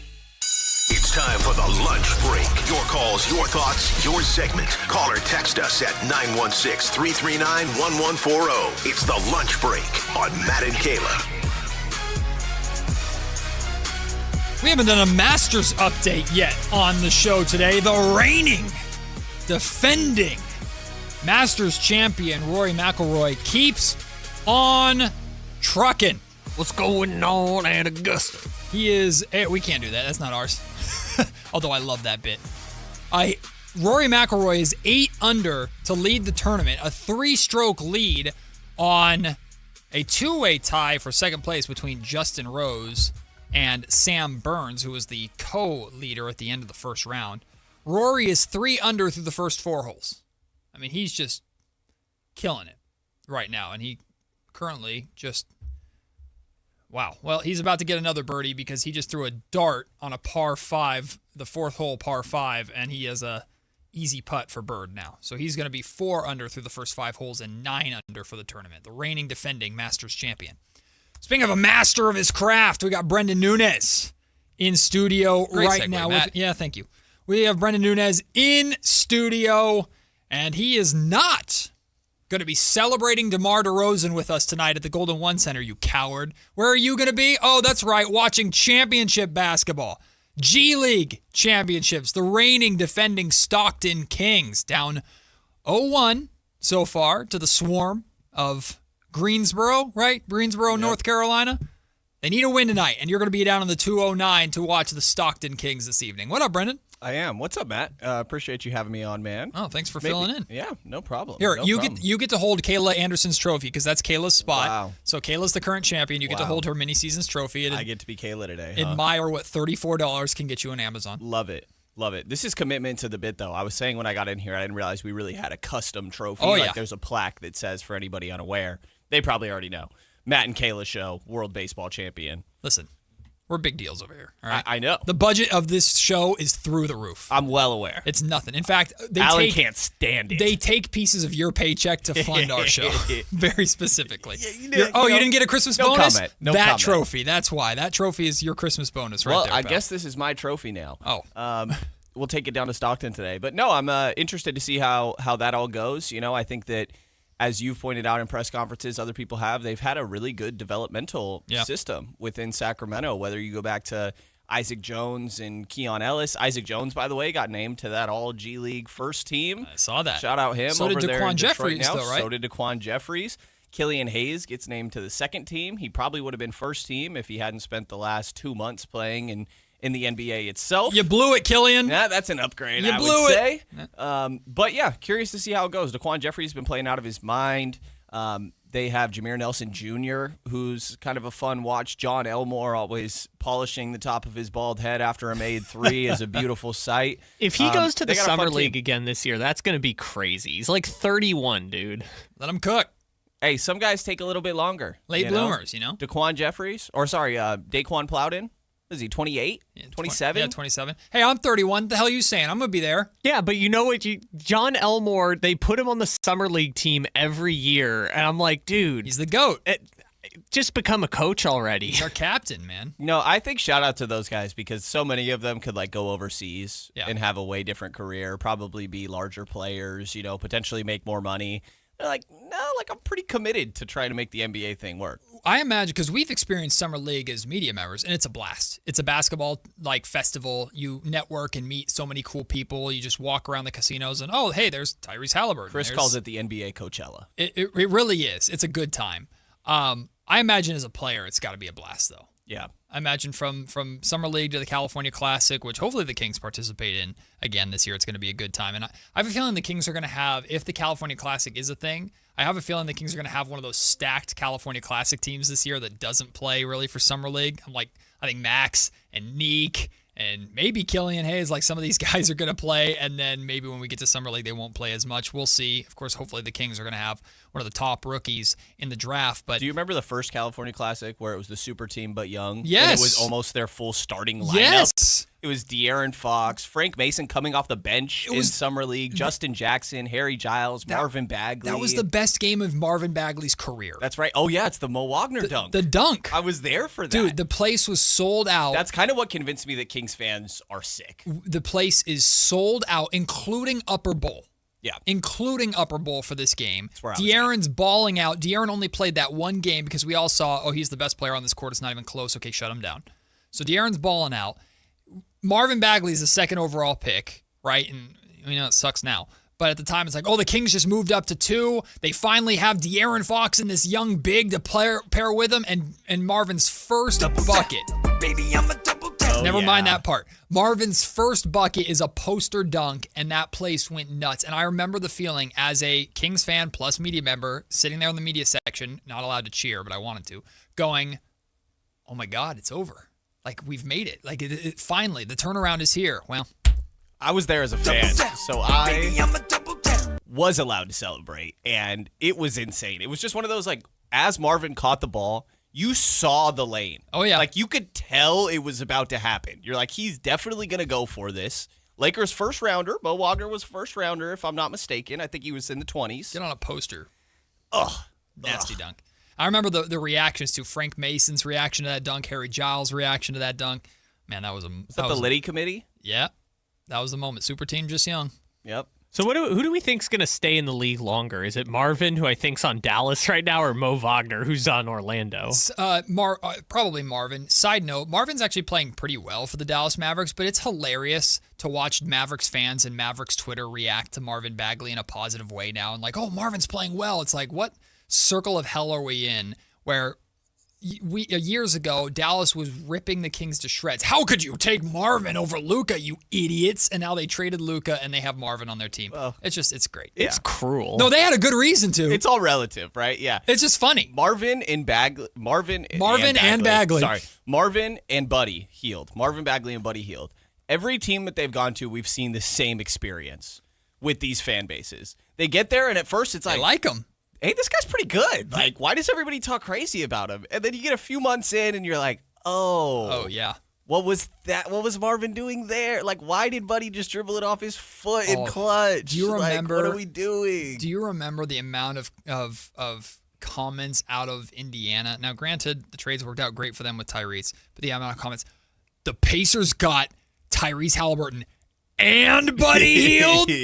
Yes. What are the King David? Oh, and then Buddy Hield's gone. And what do we know? And now DNP's in Atlanta, by the way. Poor Buddy. I like Buddy, man. Poor Buddy. Like, hey. Then the 76ers fans were like, oh my God, Buddy Hield is going to take us to the conference finals. And no. He should have been the perfect player for that team. Role player, to be clear. He's destined to be a Laker. He is. Destined. He is. We've talked about this. How has he not been a Laker yet? He almost was. Yeah, did the Kuzma trade. Yep. Almost. Yep. Shout out Russell Westbrook. Russ was part of that too? Yes, that's Russ. Right. That's who the Lakers traded for, and they backed out on the trade. That's right. It was so it was originally Kuzma, and we looked it up the other day. It was for Buddy Kenneth Faried. Yeah, Kuzma and Kenneth. No, Faried. it was Montrezl Harrell. Montrezl Harrell. Sorry, it was Montrezl Harrell and Kuzma for Buddy, and then it turned into Westbrook for Kuzma, KCP, Montrezl Harrell, and a draft pick, I think. Whoops.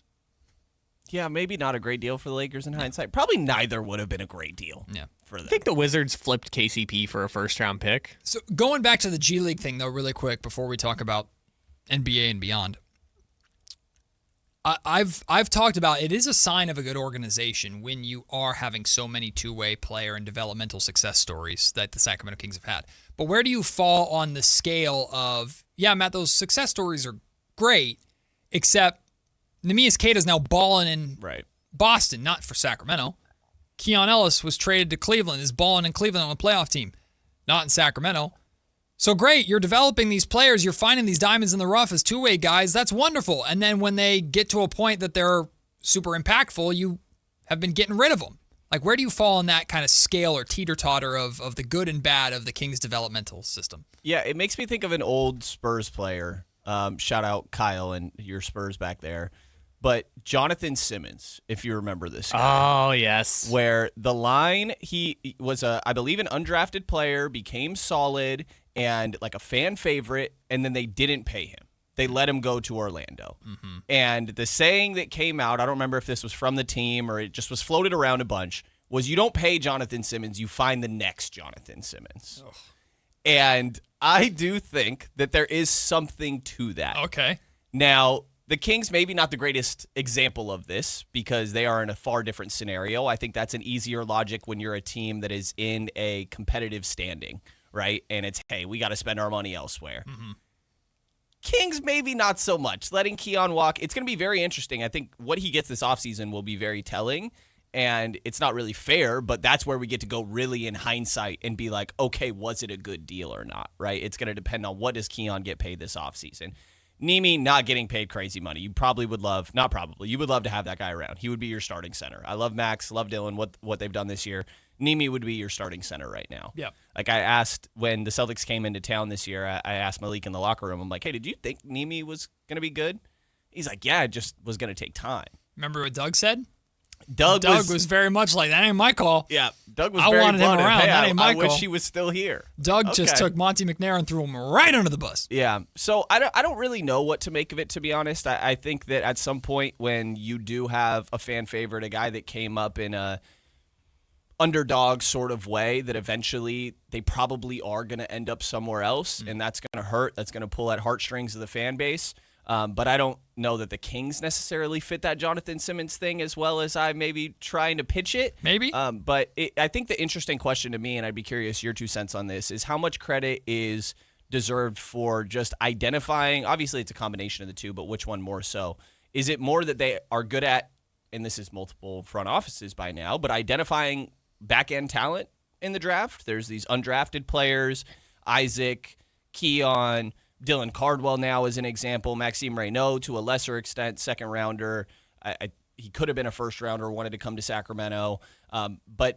Or is it the development that they're actually doing in their system? Is it having, QC as their head coach last year, Will Scott as their head coach this year? Is it a credit to those guys that we've seen grow? And again, that's multiple different people at this point, but we've seen grow and take on roles at other places. It's interesting to me trying to determine, hey, did they just get the right guys? Or is this the Kings are really good at developing people? I'd put it more on development than talent, an eye for talent. Although an eye for talent, certainly, like Scott Perry had to keep an eye out on Dylan Cardwell. And I remember hearing so much about Dylan in between Summer League and the start of training camp. Man, Dylan's grown exponentially, not physically, but like he's improved so much. And we've seen that improvement take place over this year. So that was very much a talent that the Kings identified. I've long said that I feel like Keon chose the Kings, not the other way around, because Keon, an undrafted rookie out of Alabama, recognized that this team has no perimeter defense, desperately needs a 3-and-D type guard, chose the Kings, and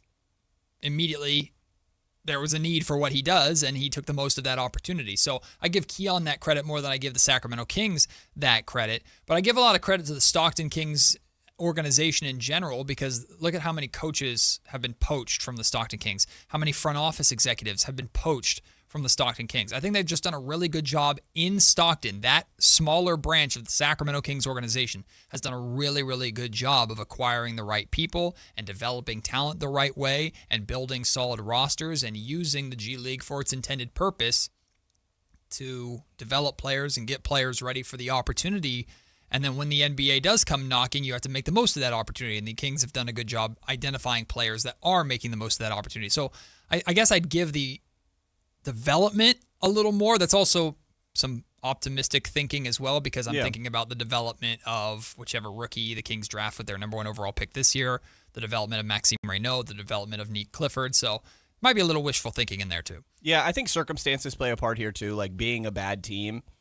Those guys are going to get more opportunities than they would somewhere else. Like if Mike Brown would love to point out, because as much crap as he got for the Keon thing, that he's the one that gave him the opportunity in the first place. Sure.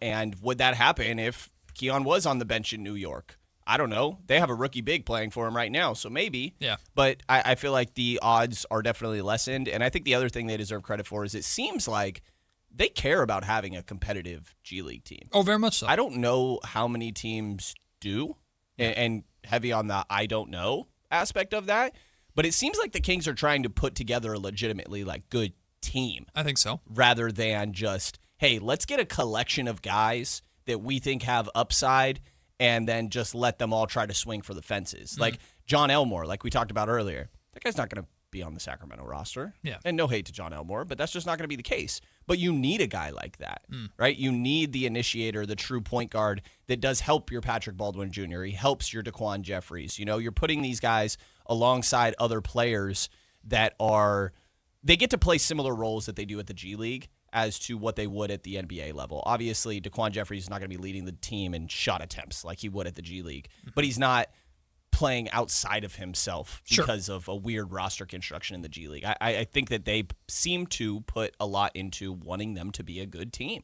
And they've been top of the West for, it feels like 4 years now. Again, I don't know if this is the same. I'd imagine it would be at least something similar around the league too, but the Kings are very, very intentional about what the big club is doing, the smaller club is also doing. Right. So, you'll see opportunities of you'll see the G League coaches and the NBA head coaches in Sacramento and Stockton hanging out and involved in the process the entire time. Like the way the Stockton Kings play is how the Sacramento Kings in theory want to play. So that if that player is needed to be called up, it's a seamless transition to your role is smaller. Like you're not taking, like you said with DeQuan Jeffries, you're not taking 20 shots a game now, but you know what your job is and you know how the Sacramento Kings are trying to play because you've been doing the same thing in Stockton. Now you're fitting into just one of the smaller roles that one of your Stockton teammates had when you were on the floor.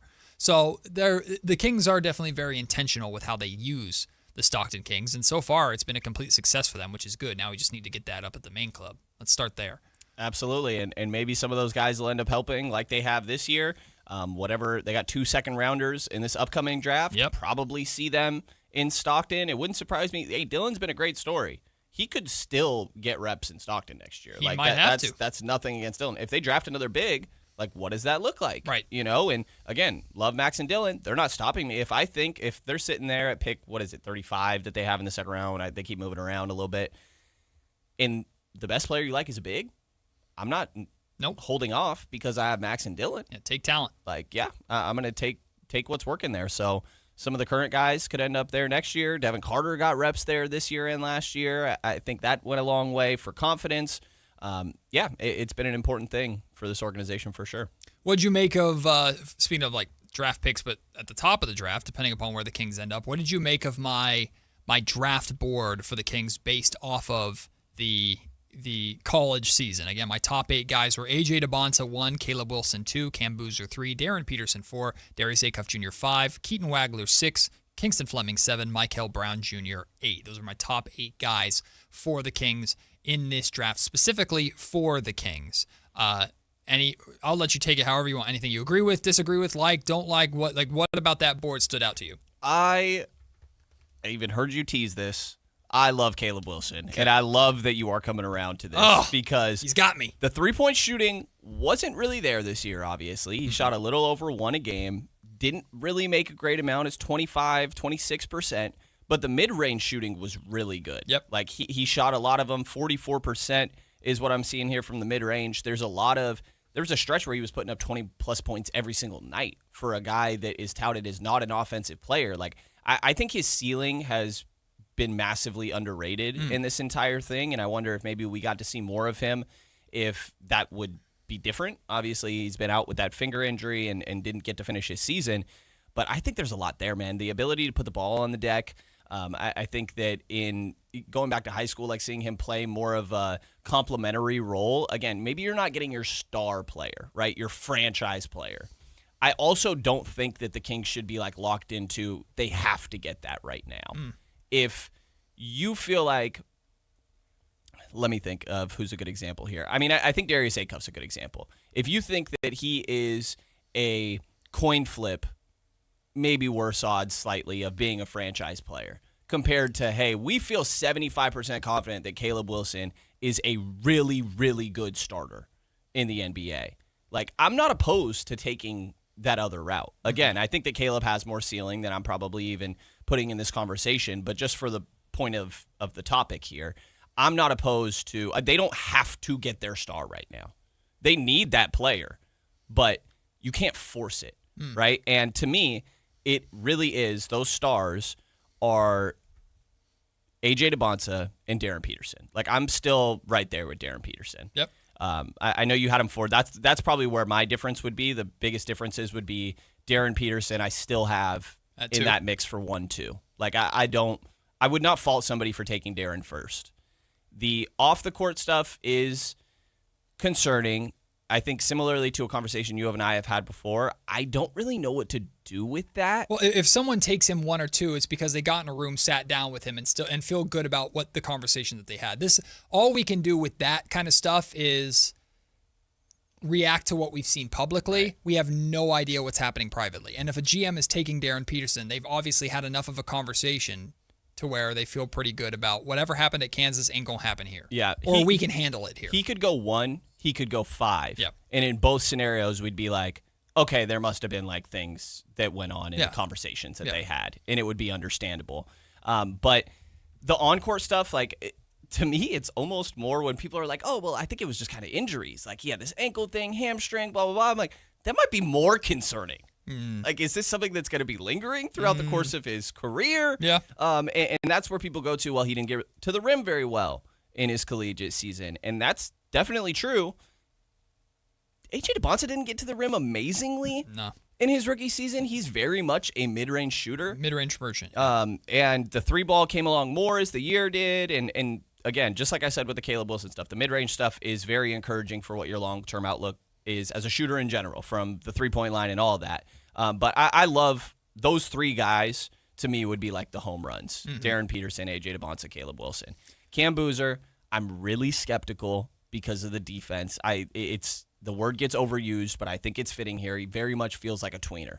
It feels like Sabonis with a jump shot. And I hate to, be the Kings guy that just compares him to a Kings player, but I do see a lot of similarities there. Like, a lot of people have. And that's a great player. Domas is the Kings' best player right now. Like, that's a phenomenal player, but it's very specific how you build around that player. And I'm not sure that it's a franchise guy. As much as we love Domas, I don't think any of us are sitting here and saying he's a franchise player. That's why we're saying the Kings need that guy still. Right. So I probably would end up having him 4. I think I have similar reservations with Acuff a little bit of defensively, what does this look like? And the scoring translating at the next level, I think probably will, but that needs to be at an elite extent if we're going to get that Tyrese Maxey that you're talking about, because I do love that comp.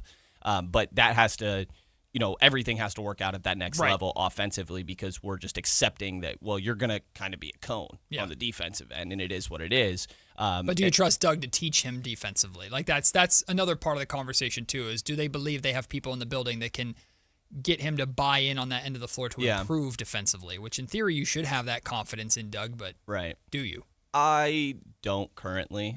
I think that I don't have the most confidence in Doug overall right now, admittedly, while also still reminding myself that this is a rookie coach and trying to give him the grace of, well, he could get better, and I do think his pluses are that he has been motivating for some of these young guys. I think he's been really helpful for Daquan Plowden, for a Dylan Cardwell, and a lot of these guys. Like, it almost feels a little bit like the Mark Jackson's time with the Warriors, where I'm like, on the court, I don't think you're doing too many great things.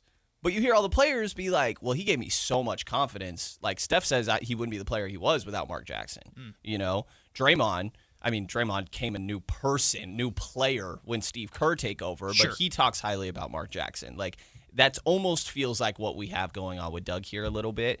And so, yeah, I guess I'm more so going strictly off the players rather than how much faith I have in this current coaching staff, because admittedly it's not very much. Something real quick that I want to push back on a little bit. I'm very much in the camp of the Kings do need to find their star in this year's draft. I understand you're saying you don't want to put that much pressure on it, but my follow-up question to that is and we don't know the future, but stacked draft class, tanking / draft lottery changes coming that are going to take us into a new Wild West of what the hell the NBA is thinking.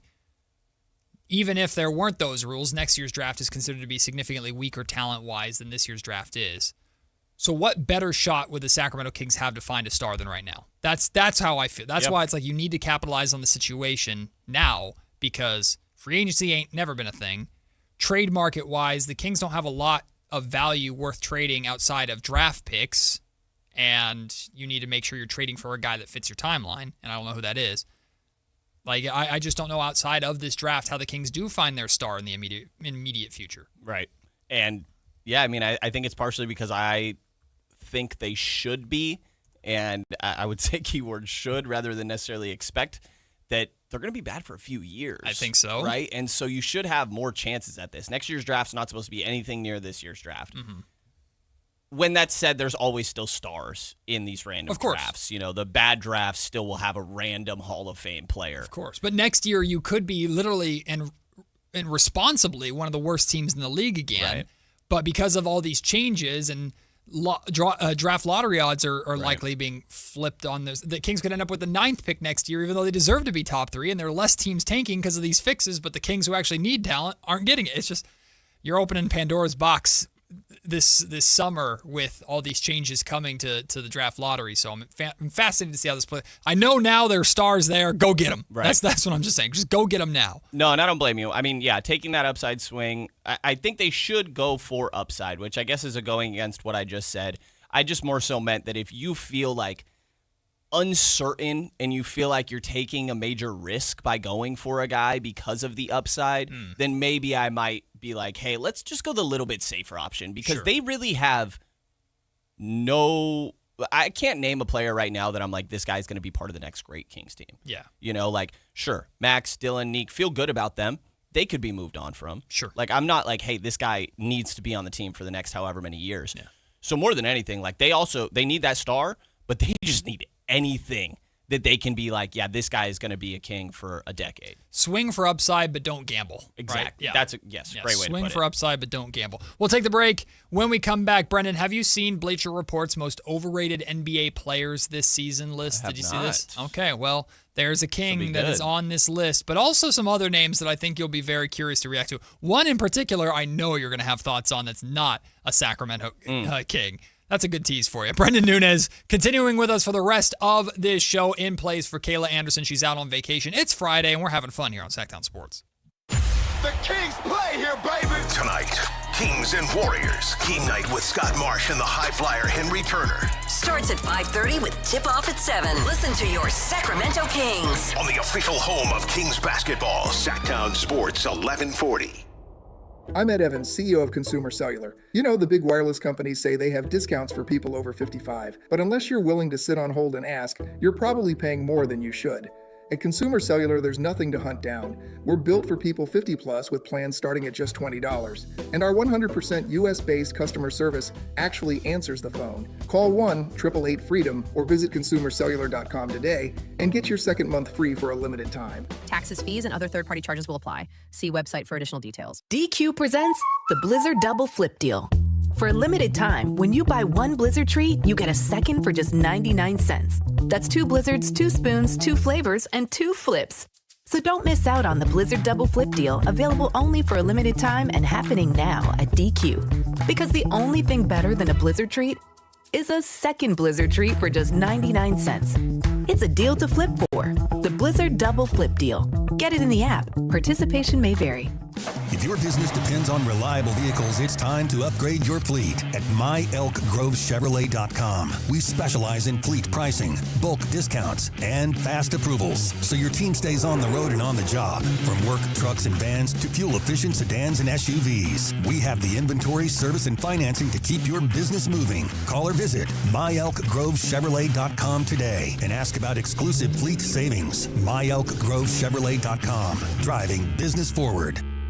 Sacramento! Now you've got a place for all things dance. The all-new Energy 100.5 HD2. Where dance music lives. Dance vibes anytime and any place when you get the free Now 100.5 app. Or listen at 100.5 HD2. Capital Casino is conveniently located in downtown, 411 16th Street, and has been a part of the greater Sacramento area for over 20 years. They offer the best variety of games in the region in a safe and friendly environment. And there's plenty of parking, all well lit and monitored by security.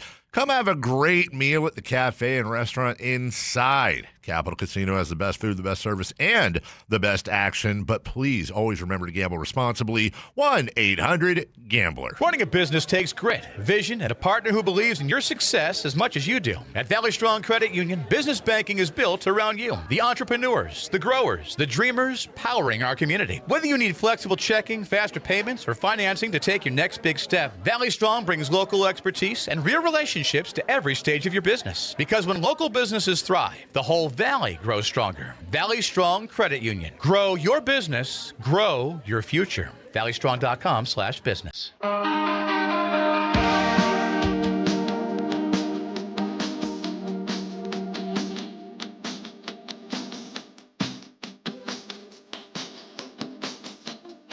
Matt and Kayla on Sactown Sports 1140. Kayla got her weekend going extra early.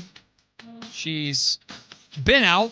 The last show was on Wednesday, getting some vacation in. She'll be back on Tuesday of next week. Brendan Nunez, nice enough to join me in studio for the second half of this show. And Brendan, Bleacher Report put out the 10 most overrated NBA players this season. And I know you're going to have thoughts on this. We're starting with a bang right away.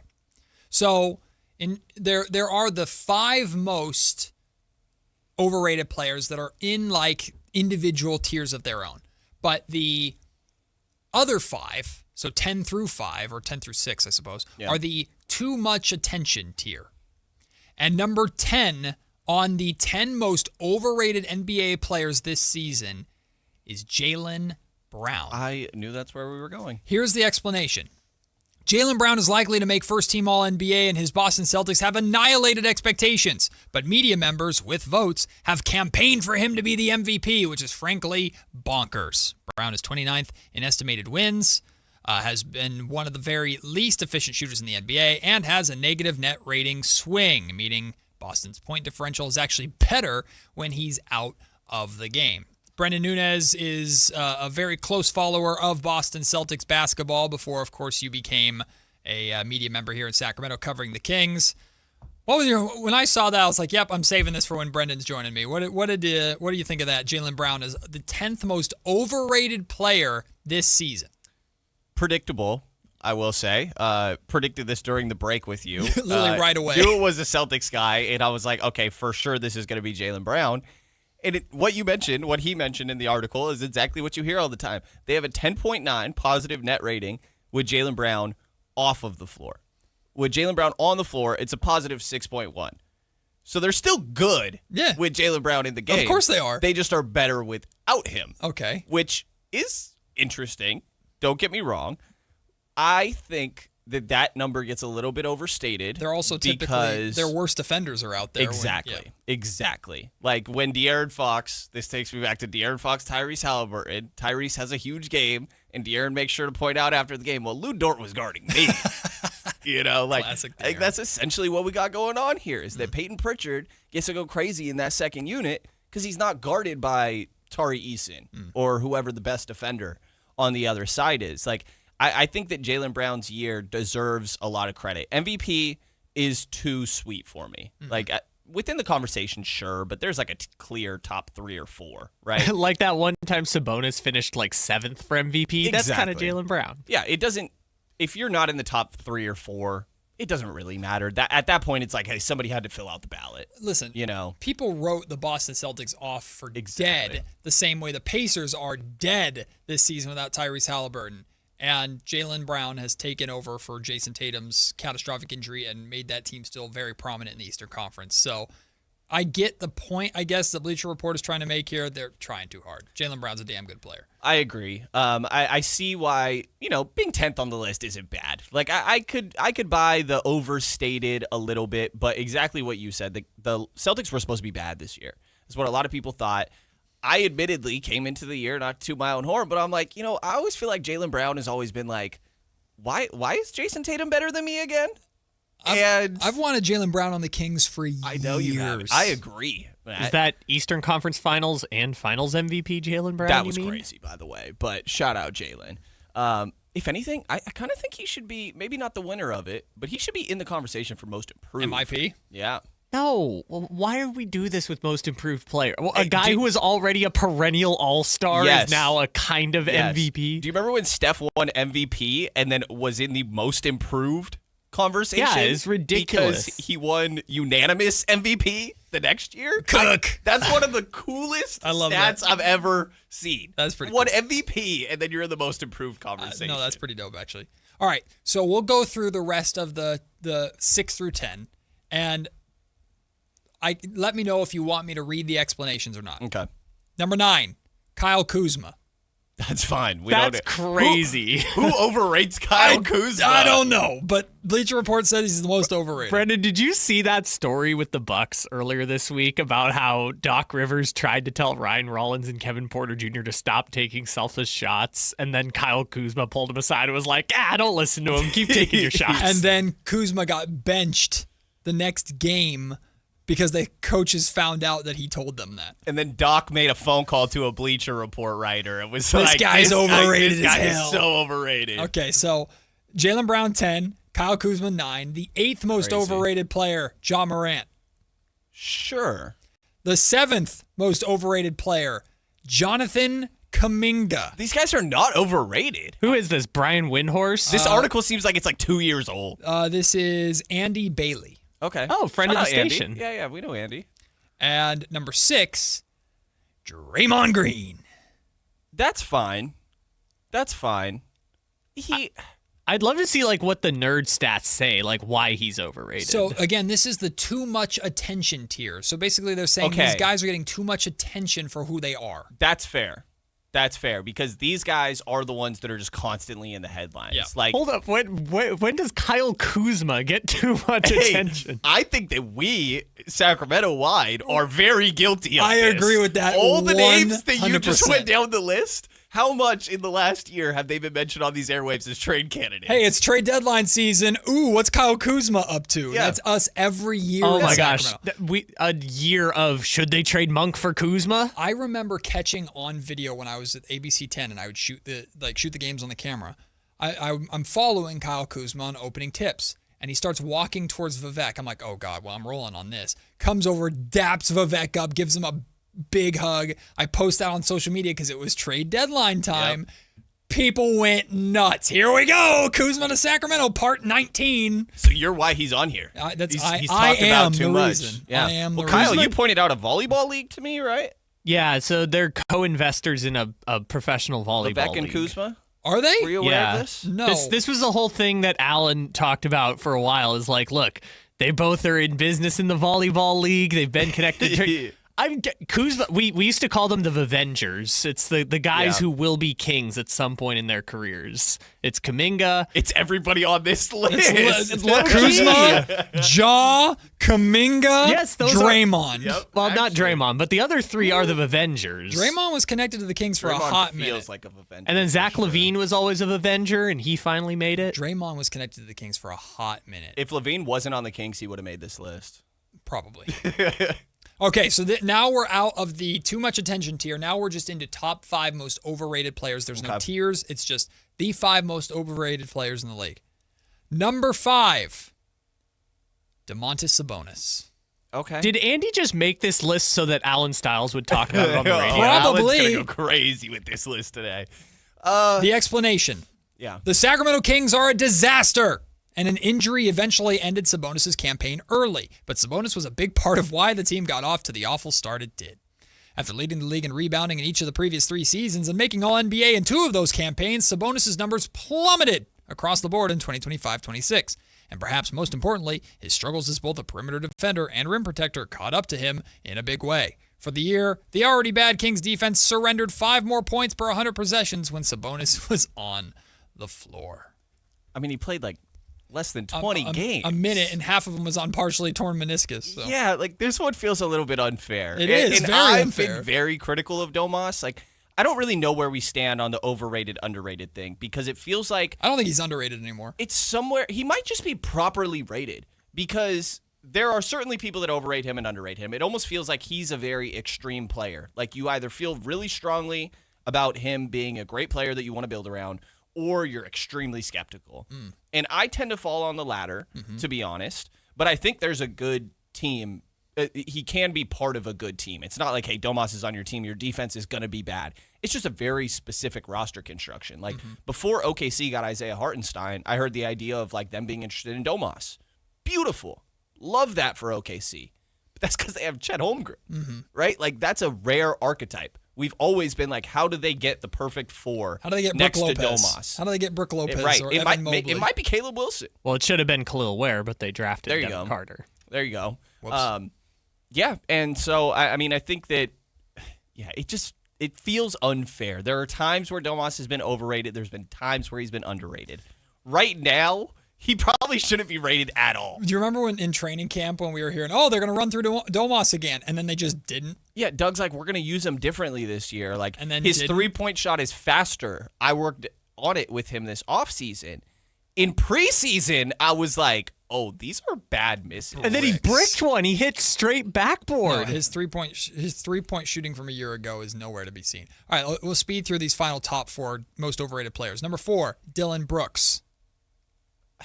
Having a great year. And the Suns have been a phenomenal story this year, and Dylan Brooks has been a big part of that. He's probably underrated. I thought so too. Grayson Allen's underrated. Number 3, Paolo Banchero. That's fine. Yeah. That's fine. He's gotten a lot of crap this year. Have you heard what his nickname is now? They're calling him PB No J. That's messed up. Number 2, Norman Powell.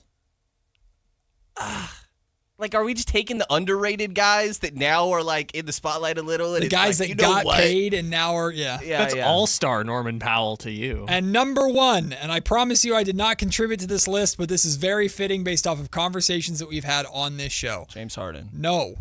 Number 1 most overrated player in the league, according to Bleacher Report this season, is Brandon Ingram of the Toronto Raptors. Oh, that's funny. I didn't know this. I didn't contribute. Hilarious. I famously said on this show that if the Kings walk out of the draft and they get a player that has the career similar to Brandon Ingram to this point, I would be disappointed. Yeah. And I got flamed for that. It's a coin flip. Yeah. I think he's probably underrated is probably fair. I think it's the terminology of all this is weird because you have to try to gauge, like, well, what does the majority of people out there feel? And that's essentially what you're responding to because B.I. is a great player. Like, I think he's been really helpful for Toronto. He's just also a very specific archetype, right? Like, he loves his mid-range shots. He's solid defensively, but probably should be better for how much length he has. The playmaking is solid. You would like to see that come along a little bit more. Like, I think he's just like a worse Jaylen Brown. He's kind of like, what if Kevin Durant was broke from 3? Sure. So we have to go to break here, so I'll tease this for break. Did you see that DeMar DeRozan clapped back at somebody on social media yesterday? No, on that's Twitter? not very like DeMar. That's what I thought so too, but I'm literally scrolling to the bottom of this article and a graphic comes up of DeMar clapping back and Bleacher Report has it, so I assume it's real. We'll talk about this a little bit, I guess. It's not that big of a story, but it's just something that, again, does not seem very DeMar DeRozan at all. We'll do that before we get to Pick a Side. Brendan will join us for today's Pick a Side on a Friday. It's Matt and Kayla featuring Brendan Nunes on Sactown Sports. Tonight, Kings and Warriors. Tip off at 7, your exclusive home for Kings basketball. Is Sactown Sports 1140. Wesley Financial Group is not a law firm. Do you feel embarrassed, trapped, maybe even ashamed just because you own a timeshare? Well, I'm here to tell you you're not alone. Chuck McDowell here, the timeshare cancellation guy. I get over 3,000 complaints a week from all kinds of folks that feel the same way you do. Honest people, teachers, veterans, grandparents, all losing sleep over a timeshare they can't get rid of. That's why 15 years ago, I founded Wesley Financial Group to help people take their lives back.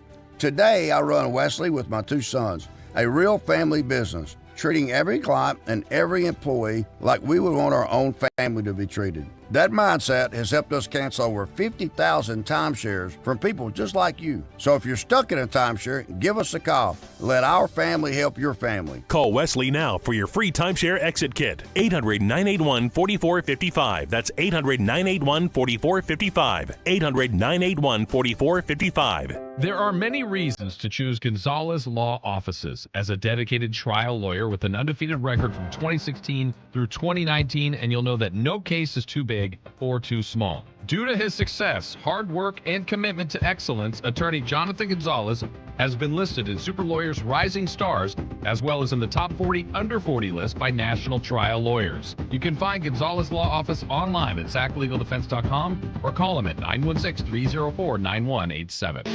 Switchfoot Live. Friday, April 24th, 7 p.m. The venue at Thunder Valley. With Fuel. And Lit. And Thomas Ian Nicholas. For tickets, visit ThunderValleyResort.com. One incredible night with Switchfoot, Fuel, and Lit. Together live. Sacramento. Get ready because the Sactown Sports Live events calendar is packed with can't-miss shows all season long. It all starts April 28th with Benjamin Todd live at Ace of Spades. Then May 9th, big night, big choices. Laugh with Tim Allen at Hard Rock Live Sacramento. Or catch the iconic sale live at Thunder Valley Casino Resort, happening on the same night. Rock lives on May 16th when Jason Bonham brings his Led Zeppelin evening to Hard Rock Live Sacramento. And don't miss Lenny Kravitz May 22nd at Thunder Valley Casino Resort. June 6th, sing along with Richard Marx also at Thunder Valley Casino Resort. Then catch all the summer vibes July 10th with Rascal Flatts at Lake Tahoe Amphitheater at Caesars Republic. August keeps the party going with Kane Brown at Ironstone Amphitheater August 16th. And Ty Myers August 22nd at Lake Tahoe Amphitheater at Caesars Republic. From comedy to rock to country, if it's live, it's here. Check the Sactown Sports Live events calendar and plan your next night out today. Tune in every Thursday, Friday, and Saturday for the Toyota Tahoe Report with Johnny Mosley and me, Elena, bringing you the latest weather conditions up at Tahoe. Brought to you by your local Toyota dealers. Toyota, let's go places. Bring the entire family out to Sutter Health Park for Sacramento River Cats baseball. From exciting action on the field to smiles in the stands, it's the perfect place to make family memories. Plan your next family night out at the ballpark. Get your tickets at rivercats.com. The Bedroom Collection sale is on at Scandinavian Designs. For a limited time, shop dreamy deals on all bedroom furniture, including beds, dressers, nightstands, and more. This is your chance to splurge on a new piece or upgrade your entire sleep space with a fresh, modern look. Stop by one of our local showrooms or shop online at ScandinavianDesigns.com. Scandinavian Designs. We make it simple. You make it home.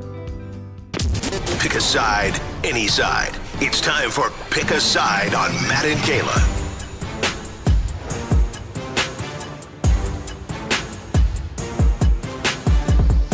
Before we get to pick a side, DeMar DeRozan, he ain't taking the hate on social media, I guess. This happened yesterday. I completely missed this.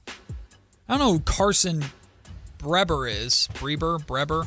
Hey, man, at least this happened to you on social media, not in person, pal. Be thankful for that. Carson Breber, I assume is his name, put out a tweet that basically said, DeMar DeRozan only needs to average 18 points per game for another 105 games to surpass Shaq in career points and enter the all-time top 10. I find this deeply disturbing. Well, DeMar did not take too kindly to that, I guess, and he responded saying, disturbing? F that mean? Who the hell is you to have an opinion on somebody's career, clown! ! Carson then quote tweeted, saying, I think it's weird that your teams have been better with you off the court for your entire career, and you're probably going to end up with more career points than Shaq. That's what it means. To which DeMar replied, and it's weird you live behind a computer, dweeb. Got him with the dweeb! Hey man, I was never called a dweeb. Although... Really? Well, no, but not by... I'm sure there are worse words that were being said. Not to sound surprised. No, when you were a kid, though, you know. I feel like we've all been called dweebs. No, I just mean by a particular NBA player and something that may or may not have taken place this year. Oh, yeah. False context. Hypothetically. By the way, Brendan, do you have any thoughts about the Kings being 7-9 since that whole thing happened? Not really. I saved the season. Real quick. I guess on the comments from DeMar, like, I find this stuff hilarious, man. Like, it's whatever. Whatever to Carson's point. It was funny Carson, when it's not you, I can tell you that. It is funny when it's not you. When it is you, not so funny. And I think it's very easy to DeMar's internet point for people to forget that these are real humans, man. Yeah. And like they could respond to you no problem, you know? You know who used to do this a lot was De'Aaron. Oh, yeah. De'Aaron was the king of clapping back on social. But then he deleted it like 20 seconds later. Yeah. The screenshots of De'Aaron Fox tweets that have been deleted were so funny. They're great. I've fallen victim to a couple of those. De'Aaron's my guy. You might be the topic of my favorite one of his. We'll leave off the airways Honestly, De'Aaron and I our relationship got stronger based off of that incident. Yeah. Shout out LaMelo Ball. You know. That was a separate incident. That was also a separate one. That's right. Skates. Yeah, I don't know. I mean, I kind of understand Carson's point a little bit of like DeMar is not in the same conversation as Shaq, but he gets buckets, man. Like, yes, he does. What What do you want? He's an efficient scorer, and he takes care of himself to where he can play effectively at 37 years old. There's not really a way to like finesse this. No. Like DeMar's not going out there and just like, yeah, I'm just trying to like climb the charts. He ain't chucking. Like, No, he's taking solid shots. Yeah. He's not forcing. Sure, sometimes they're difficult looks. That's what DeMar's good at. Yeah. Like, this is a guy that has averaged 20-plus for I don't know how long. Yeah. He's efficient at doing it. Sure, I get the on-off numbers. That's probably a fair criticism. But guess what? Like, this is who DeMar DeRozan is as a player. He's an elite scorer. There are other guys that sit around here. Like, Paul Pierce is 24th on the all-time scoring list. Paul Pierce is nowhere near this player of Shaq. I absolutely love Paul Pierce. Yeah. There are certain guys. James Harden is not Shaquille O'Neal. He's past Shaq. Yep. On the all-time scoring list. Like, there are certain guys that are just buckets. And DeMar's that guy, and he's been doing it for almost 20 years. And DeMar DeRozan is not someone that, especially this year in Sacramento, can be accused of stat padding. He has blatantly taken a back seat when playing with the young guys at times, 100%. turning into a distributor, leading the team in assists at times so that Neek could cook or Max could cook. And I've said this, and I'll continue to say this. Like, does Russell Westbrook care about becoming the top rebounding guard of all time? Yes, and he had that great back and forth with you about it. Does he care about passing Steve Nash in assists? Yes. Does DeMar DeRozan care about becoming now 17th all time in scoring? Yes, they care about it. But you know who's pushed that and benefited that more?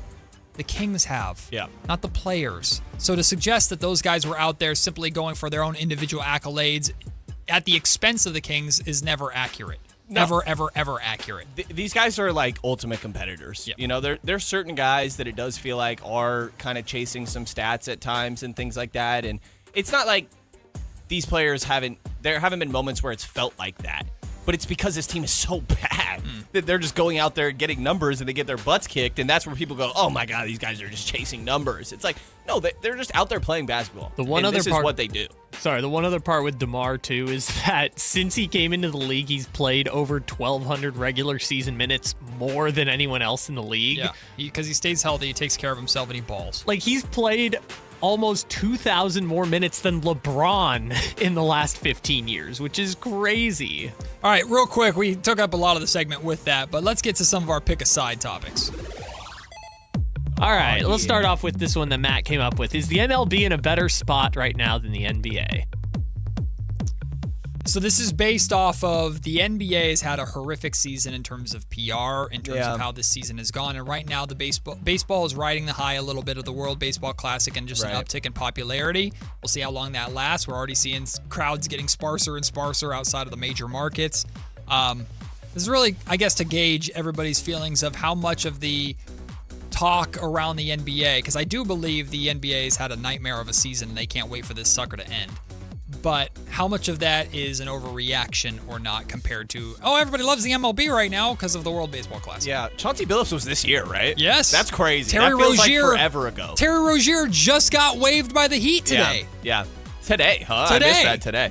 I mean, I know there's a lot of people, like my dad, for example, like a lot of this did mess up how he views the NBA. So there's certain people that would say, yes, I'm a hoop head. I'm hyped for playoffs. Oh, me too. I'm still taking the NBA. At 1 o'clock, by the way, we're talking about will the NBA playoffs save this disaster? Yeah. All right, well, let's go to those NBA playoffs while we have a little bit of time here. So, not only is the Tankathon being decided tonight, so or this weekend, the NBA playoffs, the seedings are going to be decided. So, 1, 2, and 6 are already set in the West, but 3, 4, and 5 are still up in the air right now. The Nuggets have the 3 seed. They play the Thunder and the Spurs. Now, the Thunder and Spurs don't have anything to play for, but we don't know if they're going to be sitting people. So do you think the Nuggets will hold on to that 3rd seed, which would set them up against the Timberwolves in the first round? It's funny because they might want to be in that 4 spot and play the Lakers. No, Rockets, most likely. It couldn't end up being Lakers still there? It could. Because the Rockets could catch them. It could, but the Lakers have the tiebreaker over everyone. Okay. So the Lakers would have to finish like a full game below either of them. Got you. Which they are right now. I think them and the Rockets have the same record. I was listening to Low Post on the way in, and he had Stan Van Gundy on and asked him about this specifically with Denver. And he's like, anytime that you are expressing to your team that we are looking for a specific matchup, that you're not giving that much confidence to your team. Yeah. Like, just think you can beat anybody. You're going to play OKC at some point. Who cares if it's the second round or the third? Yeah. So I think Denver, best player in the game, probably stays at 3. The only thing they should be worried about is, do we have home court advantage or do we not. And obviously 3 or 4, secure that. 5, you lose that. The only way you can guarantee you have home court advantage is just try and win games. So I think the Nuggets should not worry about the seeding and just worry about winning at least a game out of this too. Even regardless of who OKC and San Antonio play or don't play, get some momentum with some big wins over those teams to head into the playoffs with. So I think the Nuggets will remain in the 3rd seed. So Basketball Reference does this kind of like playoff probability report, and it says like it's kind of an even shot for everyone. Everyone could end up anywhere. I guess the Rockets have a good chance of being 5 because they need the Nuggets and Lakers to lose. Rockets have been kind of stinky too. Yeah, someone pointed out, ever since the Kevin Durant Twitter gate during the All-Star weekend, it hasn't felt the same for the Rockets. No shot that was real, by the way. You think that's fake? Maybe not no chance. I think it's fake. Oh, I think it's. I want it to be real. In group chats? I want it to be real. I like to think Katie's smarter than that. All right, I've got one more here that we've got like a minute, but I think Matt will want to talk about it. Okay. So Mike Brown just broke Pat Riley's record for the most wins by a Knicks coach in their first season. Damn right, it's all he does. First season, he cooks. They're going to be the 3 seed in the East, most likely. Is this championship or bust for Mike Brown going into the playoffs? It's been that way. I mean, when you fire Tom Thibodeau after making the Eastern Conference Finals, it is championship or bust. It's been that way. Mike Brown knew that when he took the job, but he's the right coach for the situation, in my opinion. Will he get the job done? I don't know, and I'll be honest with you, as a huge Mike Brown fan, I'm nervous for the guy. I don't think his job will be... I think the only way Mike Brown loses his job is if they get bounced in the first round. That might be the only way he loses his job. Even then, I don't know if that happens. I trust Mike Brown. He's awesome. I think the Knicks should feel pretty good about him. We'll see if they can get past the Detroits and the Bostons and Cleveland in the East. But yeah, it's definitely championship or bust for Mike. It is, unfortunately. Like you said, when you're replacing a guy that made the Eastern Conference Finals, that is what you are brought there to do. It's not fair. I don't think they get it done. I think the Cat stuff is pretty concerning that's been going on all year. It feels just like the Domas stuff. I mentioned this to Chris the other day. I think Jalen Brunson and Karl Anthony Towns are pretty comparable caliber players to De'Aaron Fox and Domantas Sabonis, and we were sitting here saying that's not good enough for a championship. They have all the wings. They have all the amazing connecting pieces. I don't think they're good enough. See, this is the new chaos scenario I'm rooting for, which is early exit for the Knicks. They have to dump Karl to some other team.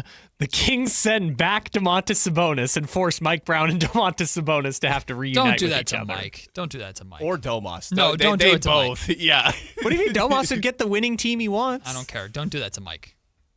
Yeah, and Mitchell Robinson could start over Domantas Sabonis. Oh, so good. So good. We'll take the break. When we come back to start the final hour of the show, The Athletic has started rolling out their NBA Anonymous Player Poll, starting with who was voted by his peers as the MVP. We'll talk about that. Plus, will the NBA playoffs be enough to save this disaster of a season for the NBA? Adam Silver sure hopes so. It's Matt and Kayla, minus the Kayla, and plus Brendan Nunez here on Sactown Sports. The Kings play here, baby! Tonight, Kings and Warriors. Game night with Scott Marsh and the high flyer Henry Turner. Starts at 5:30 with tip-off at 7. Listen to your Sacramento Kings. On the official home of Kings basketball, Sactown Sports 1140. This is the story of the one. As a safety manager at a manufacturing plant, he does everything he can to keep his coworkers safe. From finding ways to reduce risks to keeping safety supplies in stock. And for that, he relies on Grainger. Grainger offers a broad range of quality products and next-day delivery, so he can always play it safe. Call 1-800-GRAINGER, click Grainger.com, or just stop by. Grainger, for the ones who get it done. What's up? We're talking to Chad Hoblet, Dodge Chrysler Jeep Ram in Woodland. What's happening for the Declaration of Deals sales event? There's no better time to upgrade to a new 2026 Ram 1500 Crew Cab with some of the best fuel economy numbers in the segment. Right now, you can save up to $15,000 off MSRP and get 2.9% APR with no payments for 90 days. Wow, that's like savings on savings on savings. The price of gas has people rethinking what they're driving, and Ram's up to 25 MPG is a win. Plus, thousands in savings with 2.9% interest. Now really is the best time to buy a new Ram truck. Search, select, and save through our whole inventory at HobletDodge.com. Nobody beats Hoblet, period. 15,000 total net savings includes dealer discount and factory rebates. Discounts may include 1,000 Hoblet trade-in assistance on eligible trade, 1,000 Hoblet business owner bonus with proof of ownership, and 500 on-the-job upfit with eligible upfit. 2.9% financing for 72 months through Solintis for well-qualified buyers. $15.15 per thousand borrowed. Deferred payments available on approved credit. Interest accrues from data purchase. Cannot be combined with certain incentives. Excludes Ram 1500 ROH and Tungsten models. 25 MPG based on EPA published rating. See dealer for details. I know that hiring can be challenging. You need someone to match your role perfectly. Well, now you can meet them fast on ZipRecruiter. Build your team, build it sooner. Meet your match on ZipRecruiter. Just head to ZipRecruiter.com/free right now to try it for free. That's ZipRecruiter.com/free. Meet your match on ZipRecruiter. Try it free. Pump up the volume. Business moves fast. Orders roll in, deadlines close in. When you ship with USPS Ground Advantage, you can keep up with confidence. Every package stays in our secure network from dock to door. And with nationwide reach, dependable tracking, and upfront affordable pricing, you get built-in peace of mind. You run the business. We run the routes. Visit USPS.com/Ground Advantage to learn more. It's tax time, y'all. If you want to file free, this next one's for you. Now taxes is so free.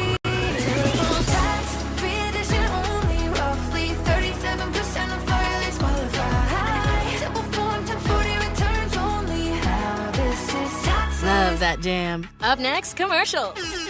Intuit TurboTax Free Edition. See if you qualify at TurboTax.com/free. No schedules except for Earned Income Tax Credit, Child Tax Credit, Student Loan Interest, and Schedule 1A. This is the story of the one. As a procurement manager for a hospital system, she keeps every facility in her network stocked and ready. That's why she counts on Grainger to be her single source for thousands of products, from disinfectants to lighting, air filters, and more. And with fast, dependable delivery, Grainger helps her keep every facility stocked, safe, and running smoothly. Call 1-800-GRAINGER, click Grainger.com, or just stop by. Grainger, for the ones who get it done. When you take the time to shop at Folsom Lake Honda, there's one thing you'll always find: happy people ready to serve you. As a family-owned and operated dealership since 2009, customer service is our #1 priority. Our customers love doing business with us, and you will too. Looking to own or lease? During the spring sales event, drive a brand new Accord or Civic. Visit us today at FolsomLakeHonda.com, your one-stop Honda shop. Folsom Lake Honda. Yeah, your one-stop Honda shop. KHD1 Sacramento, KYMX HD3 Sacramento. From the Power Business Technology Toshiba Studios. This is Sactown Sports 1140.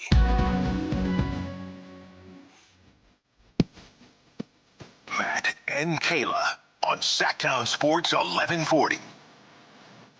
Every single year, The Athletic puts boots on the ground with names like Sam Amick and goes around the league and does anonymous player polls with some of the top names in the NBA, and I'm sure other players that are not amongst the star list, to get an idea of what the players think about their own league and think about their own peers, and ask them a bunch of questions. Now, normally, The Athletic just drops the whole dang thing at the same time and says, here it is. Here's the full poll. Here's all the results. Here's all the questions, and we break it down and find what we like and what we don't.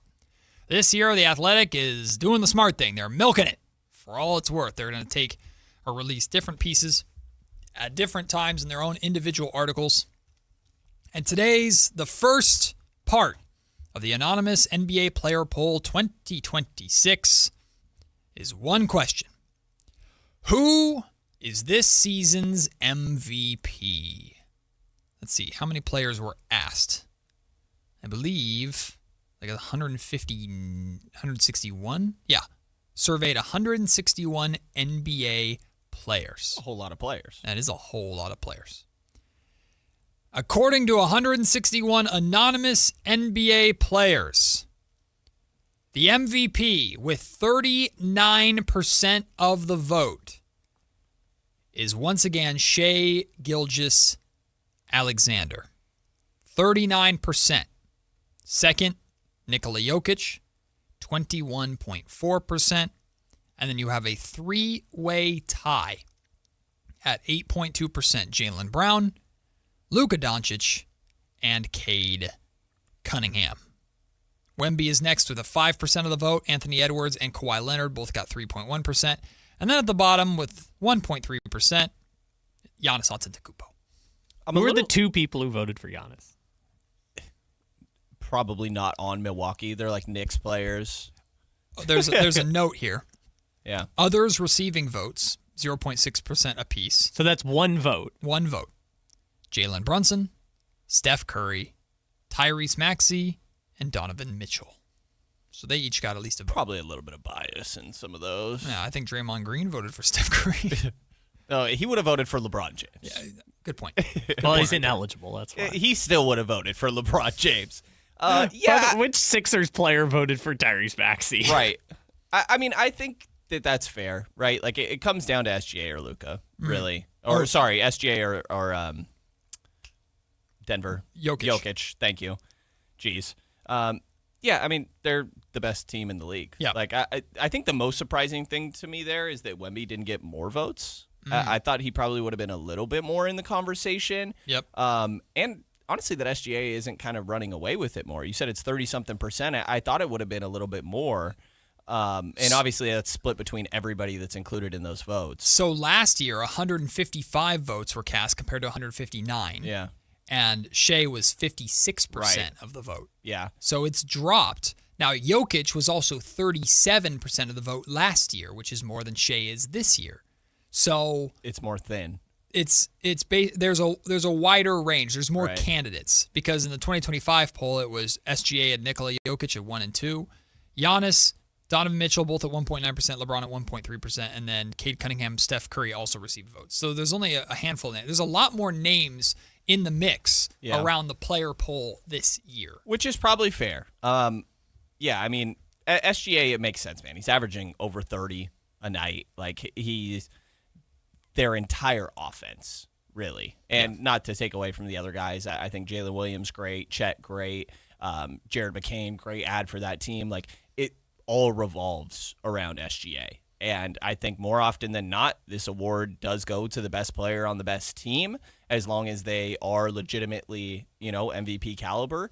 And I think SGA is deserving of that. Like, I would not be mad about Luka or about, I keep doing this, Jokic winning the award either.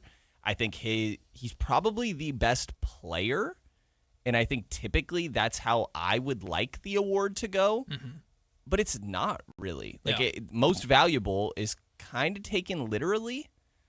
I mean, it's subjective. It's subjective. It changes based on the voter, right? And so that's what makes this a little bit weird. But I guess I just don't really think there's a wrong answer between SGA and Jokic. And if I'm splitting hairs there, I'm probably going to give it to the best team. That's why they've been the top two for the last 3 years. Yeah. Jokic and Shea have been the top two for the last 3 years. The only difference is the last 2 years have been Shea, including this year. The year before that, Jokic was number one. If you are building a team, we'll take contracts out of it, right? And you just get to pick a player. In the league, period? Yeah. To build your team around. Would you rather have SGA or Jokic? Oh, if it's just between the two of them, SGA. Really? Yeah. I would go Jokic. I would go Jokic as well. But I think I would go SGA just based off of the. I mean, I know Jokic is a do-it-all type player, but I think I lean more towards SGA and the star potential or just the star power. I think I'm leaning more that way. If you could give me the entire league to choose one from, it's Wemby. Right. And it's Wemby in a heartbeat. Right. Yeah. For me, without hesitation.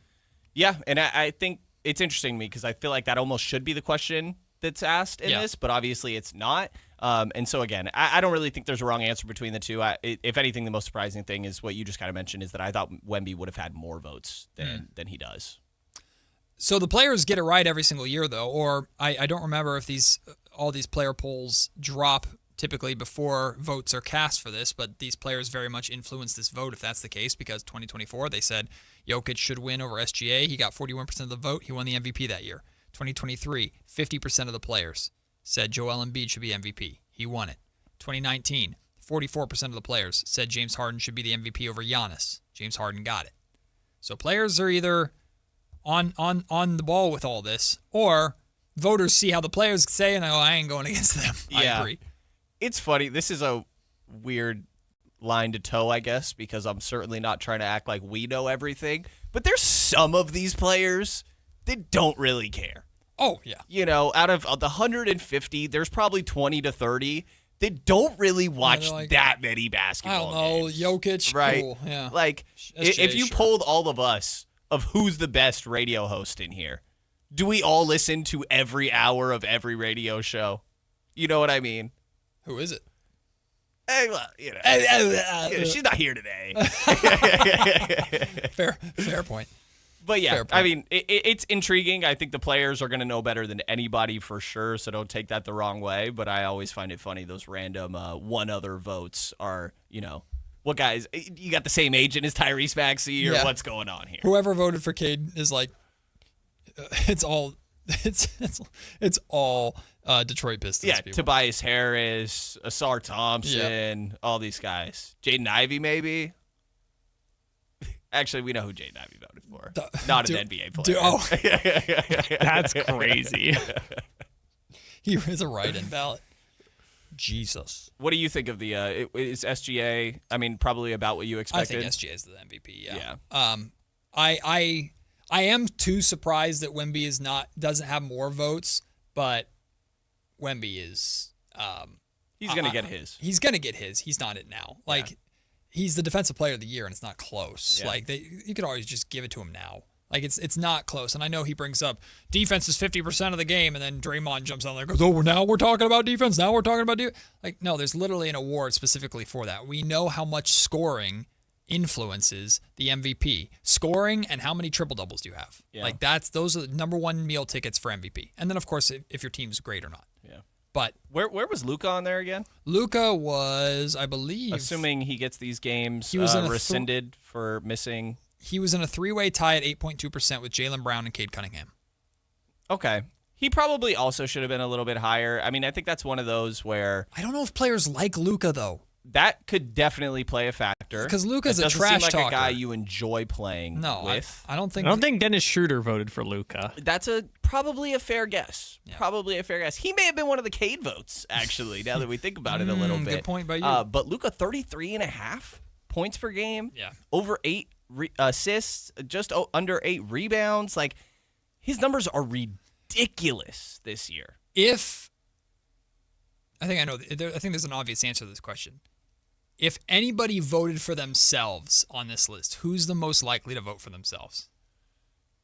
Jaylen Brown. You think so? I would say Wemby, just based off what he said. Wemby definitely could. Luka 100% voted for himself. The one random Donovan Mitchell vote, did. I think, is like, Okay. That's like Evan Mobley. I think Evan Mobley would do that for him. To me, it's Jaylen. Like, again, watching Jaylen from the beginning of his career, I've always felt like he's had this, like, presence of, like, why is Jason Tatum better than me?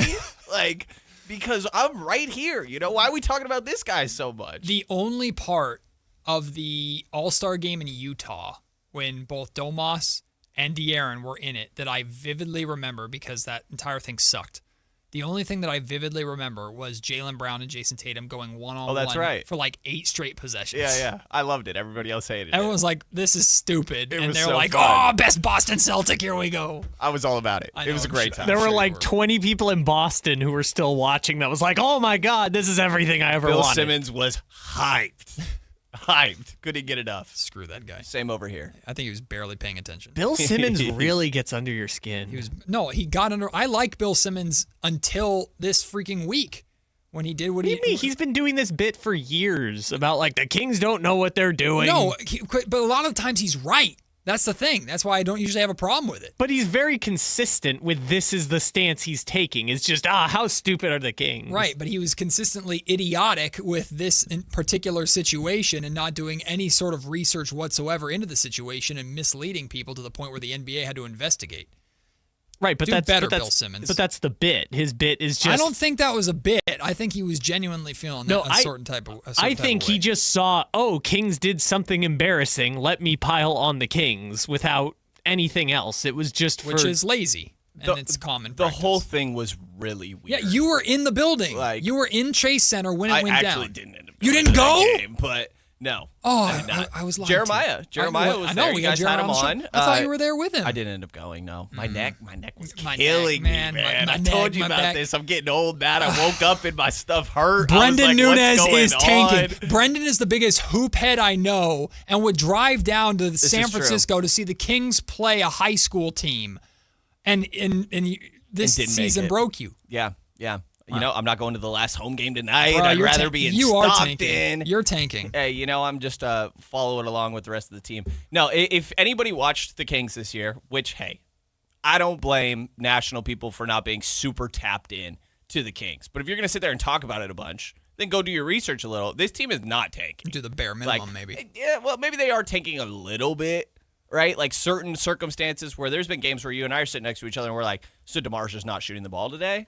Yeah. Like, kind of weird. I think it's to say they Selective. are not trying to lose games. I think is inaccurate. Yeah, but I mean, I think I guess it's just how you word it and what they're really attempting to do. I don't think they're attempting to lose games. I think they're attempting to get as many reps for their young players as they can, even if that comes at the sacrifice of some of their better players losing less minutes. If that means losing games, then so be it. But if that leads to them winning games, they're fine with that too. But the accusations for that were not the Kings are trying to lose games in order to gain draft lottery odds. The accusations were that the Kings in very real time were blatantly trying to, in front of everybody, basically throw the game and point shave in such an egregious way, right, which couldn't be further from the truth. And the same clip that Bill Simmons, in all his infinite freaking short-sighted wisdom, decided to retweet consists of spliced together circumstances for a game that had nothing to do with each other. No. Like, it's just the most embarrassing, short-sighted, lazy journalism or commentary that you could possibly do. Do I expect Bill Simmons to watch a single second of Kings basketball? No, of course not. I don't blame him for it. Why would you? Half the time I don't want to watch it. I'm paid to do it. I don't want to do it. Right, but if you're going to sit there and have a really strong take about it, then do your research. If you're going to mislead 4+ million followers with this narrative that the Sacramento Kings are doing the most egregious tanking in a season of tanking, and guys like Nick Wright are jumping on board talking about it. Yeah. They were talking about it on First Take. Iman Shumpert was dragging his former team about it. None of you idiots actually watched what happened. And it's crazy to me. The weird aspect about and you're all not this idiots. is I'm just being a hothead. You're not idiots. No, you're fine. Don't yell at me. I've been yelled at enough. It's one of those where it actually was such a confusing decision that it led to this. And I think that might be the more embarrassing part of this, is that you did something so baffling that everybody thought you were trying to lose the game. That's a good point. When the Kings probably were not trying to lose that game. In reality, it wasn't that big of a deal because, look, worst case scenario. Draymond made it a big deal. Yeah, kinda. But did you hear the actual answer that Draymond was giving and what he was talking about in that incident? Because a lot of people just took that line. He was talking about the play-in tournament. I actually agreed with everything Draymond was saying. I think he just used that as a wrong example of what he was talking about. Right. He was talking about tanking, and that was not an example of tanking, but it was fresh on his mind, and he referenced it. I also don't think that, one, Draymond Green likes Doug Christie very much and likes the Kings very much for what happened with Mike Brown. And number two, 100%. Doug Christie and Draymond Green went back and forth after this took place to where Doug was calling him soft. Like, they were just going back and forth with each other. So Draymond is obviously on the top of Draymond's mind a little bit in that incident. I don't really have too much issue with what Draymond Green said. He referenced it. I think he's wrong, but it's Draymond Green. He's just doing what he's doing. And then Brick Center on social media splices together garbage video that does not accurately tell the story, and it goes viral because of guys like Bill Simmons. Yeah. I kind of love that we're getting this side of it because I feel like the Utah Jazz got this all year long. Now, the Utah Jazz did some egregious things. Yes, they did. They traded for Jaren Jackson Jr. and shut him down immediately. They 100% did, and they were worse than the Kings. Yes. 100%. But there were other teams, Washington, Brooklyn, that were just as bad as the Jazz. Yes. And I felt like the Jazz were like the poster child. Yes. You know, which I felt like was a little bit unfair. Not, again. Who are you? Just Whose side are you on? also give the crap. Washington was the one to me. 100%. I was like, guys. They traded for Trae Young and AD and said, you're not playing it, period. And also, like, Trey Johnson, I believe I have that name right there, Texas rookie. I'm pretty sure it's Trey Johnson. playing great. They're sitting him. Yeah. He's their rookie. Do you remember when Kings played the Wizards in Washington? Yeah, Scalabissier closing out the game. Because they're like, we're not playing any of our Well, that didn't help the Kings on? last year when JT Thor beat them. But did you, Brendan, we talked about it earlier. Did you see the lineup that Brooklyn ran out last night for the Tank Bowl? Against Indiana? Refresh my mind. Two 10-day contracts, Trayvon Scott and Malachi Smith. Two two-way players, Tyson Etienne and EJ Liddell. One rookie, Ben Serif, who was their 5th of the 5 first-round picks last year, and then 2 bench players. I agree with you. That's why the tanking allegations were so frustrating for me as someone who's wanted this freaking team to tank and didn't do it. Yes. So it's like I put out the GIF. Indiana? Yes, Indiana, but Indiana and Utah got fined for it, and then just continued to go, okay, we're going to do it anyway now. And so it was like, all right, I guess I can't do anything else. Yeah. Didn't find anybody. Didn't do anything until social media pressured him to look into this Kings situation that was not a story. And it was nothing. And I'm sure the Kings are frustrated going, well, we're the only ones that aren't blatantly tanking, to where people in our fan base, people on the flagship radio station of our team are yelling about it. We're trying to do it the right way. Now we're being accused on the same freaking night. The Utah Jazz gave up 95 points in the second half on the same night. Yep. But it's the Kings that are tanking because they intentionally fouled Seth Curry one time. It's just whatever attention gets brought to, and it probably has to do with playing the Golden State Warriors, who are media darlings, obviously. But Brooklyn, it's been egregious. Brooklyn blatantly tanked against the Warriors early in the season, but Steph Curry wasn't playing, so nobody cared. This is true. Yeah, stupid. It's funny to me that the Kings got their moment in the spotlight because it was bound to happen at some point this year with how much tanking has been a conversation. But oh my God, the Wizards are not talked about enough. Game 80. Holy crap. I will say the Wizards did have their moment in the sun this year, which was when they gave up 83 points to Bam Adebayo. This is true. That was their moment of like, not only did they have a moment in the sun, you're going to get clowned for the next 20 years. I think McMahon always calls them the Lizards now. Does he? Yeah. Because there's no W's, yeah. Oh, yeah, that's why. Great point. Great point. I should have pieced that together. Yeah, W for an L. I see. Yeah, they're the Washington Lizards. The point is, Brendan, this season has been a nightmare for the NBA. From Kawhi Leonard's fake tree company scandal to... Still no resolution. Still nothing. Chauncey Billups. In the same year, by the way, that all this is going down in the same year that the NBA All-Star Game is in the brand new shiny Intuit Dome, the home of the Clippers. Which also stunk. Then the Chauncey Billups. Well, the All-Star Game itself was really good. It actually was. Kawhi had everything else one sucked. heck of a showing, yeah. The Chauncey Billups, Terry Rozier scandal, the tanking epidemic, the 65-game rule that now the entire Players Association hates and everybody hates it too. Like this season has been a nightmare for Adam Silver. And I'm not saying that sympathetically. It started also with Adam Silver taking the podium before the season started and answering a question, saying, well, if you can't watch the games because you can't afford the streaming services, just watch highlights on YouTube. Like, it's just been an idiotic season for the league, top to bottom. And yet, I think these playoffs might be good enough to save it. Because if we get Spurs and Thunder, it's going to be cinema. I think these playoffs on both sides, East and West, are going to be phenomenal. And the NBA cannot wait to get to them. I agree. I mean, I think the top 4 of the East, right? Detroit, Boston, New York, Cleveland, all within the race. I think that's going to be great. Cade just came back last night. I love the Pistons. I hated that Cade went down so late. Him getting back a little bit into rhythm here is obviously optimistic for them. Boston, probably the favorite, I would guess. I know that they just lost to the Knicks last night. Didn't quite able to get the job done without Jalen. I think they should probably be the favorite. And then New York and Cleveland hanging around. That OKC San Antonio matchup that you mentioned, though, like that's the peak. Give it to us. That's the peak of this postseason. Give us Denver and Minnesota. Yep. Give us OKC and San Antonio. Give us the Lakers and Rockets. Braun versus KD. That would be pretty sick. No Luka, no Reeves. Yeah. Doesn't matter. Give it to me. It still would be entertaining. I think these playoffs are going to be really fun. I mean, I think the Clippers are actually a really good team. Like, there's a world where this is Kawhi Leonard's best season. Yeah.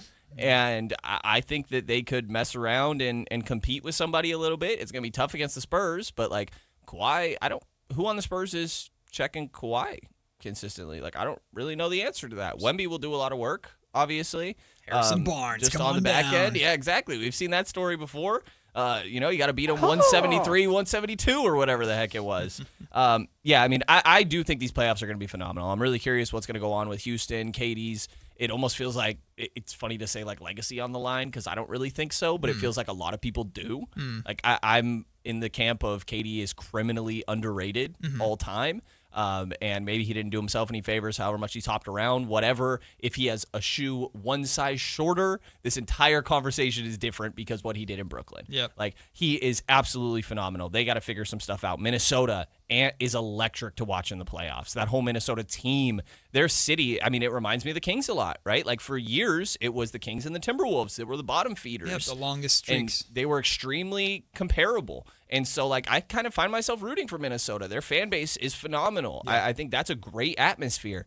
The playoffs are going to be great. Outside of the top four in the East, we'll see. That might be more of like I'm a really, really lock into the Eastern Conference second round and onwards. Western Conference, give me all of it, man. Yeah. Give me all of it. The play-in's going to be entertaining. If the Warriors lose in the play-in to the Portland Trailblazers, that would be wild.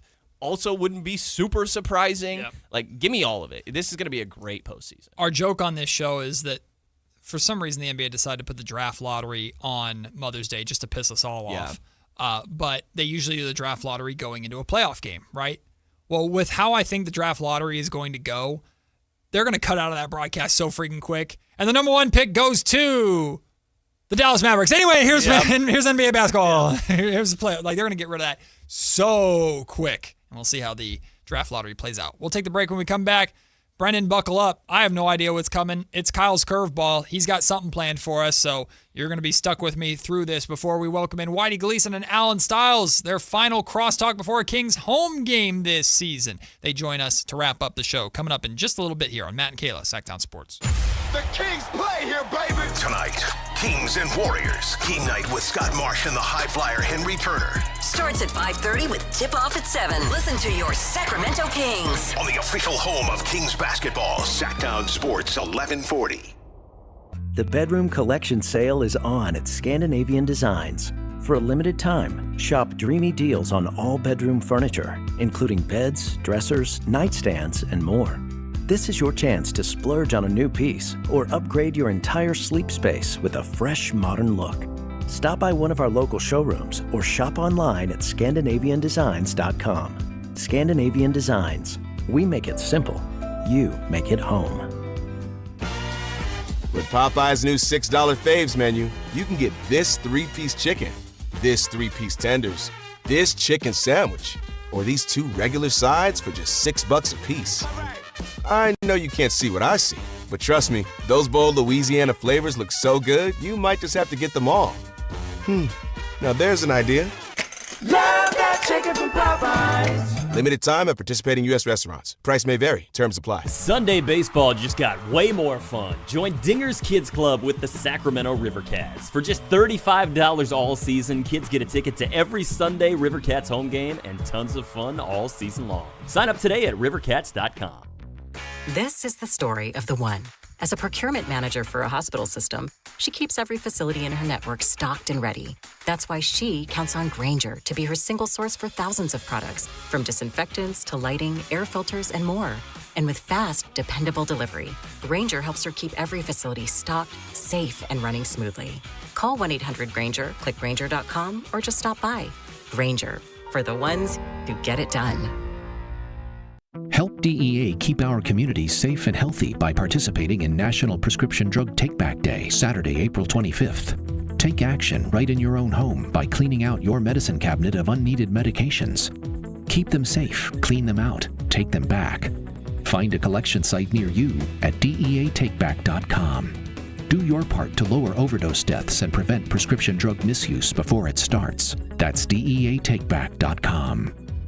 Welcome to the Bar None Auction. Bar None Auction is selling thousands of items this Saturday, April 11th in Sacramento. Large farming and construction equipment, cars, trucks, and industrial supplies, all sold to the highest bidder. Always open to the public. Visit barnoneauction.com. Diabetes, high blood pressure, anxiety meds, everyone's on them. If you're a 50-year-old male, maybe a bit porky, and you may even have type 2 diabetes, $1 million of term insurance may only cost you about $200 a month. Call Term Provider. Speak with Big Lou at 800-345-2789. Big Lou will find a term life policy for you even if you have type 2 diabetes, are overweight, or have high blood pressure. Term Provider has helped thousands of people like you who think they can't afford term life insurance. To buy $1 million of affordable term life for you, all you need to do is call Big Lou at 800-345-2789. Lou will make sure the scales are tipped in your favor. Call 800-345-2789. Big Lou will answer your call and work to fit you into a term life policy that you can afford.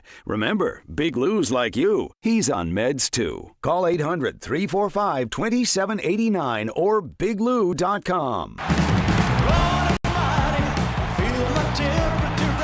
For the first time ever, the lost footage of Elvis has been recovered. From director Baz Luhrmann, epic Elvis Presley in Concert is being hailed as one of the most thrilling musical films of this era. Experience the indescribable magic at home. You light my morning sky. Epic Elvis Presley in Concert. Available now on digital. Why'd I go to the doctor? Working on the farm, my heart kept skipping a beat. I didn't think much of it, but my daughters made me get checked out. Turns out I have atrial fibrillation, which increases the risk of stroke about 5 times. Symptoms like irregular heartbeat, heart racing, chest pain, shortness of breath, fatigue, or lightheadedness can come and go.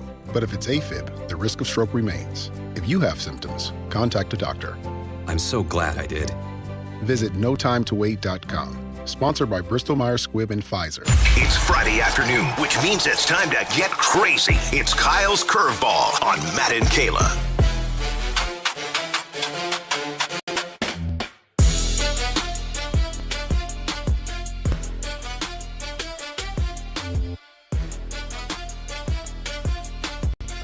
I pissed off the boss by saying SGA over Jokic, and I might be unemployed. This might be the Brendan Nunes show coming up. Listen, man. Did I negotiate a good severance? I don't remember. He's pretty strongly. Richie's coming from Denver. Pretty strongly believes that Jokic should be the MVP. I think it's a good argument. As soon as he brought up foul merchant, I was just, I was ready. He's been talking to Alan Stiles out there. He's or like, something. foul merchant. Get out of here, Richie. Get out of here. I like SGA, okay? I like Jokic too. Although I was like, for a while, we had to be programmed in Sacramento to not like Jokic as much because Domas was cooking.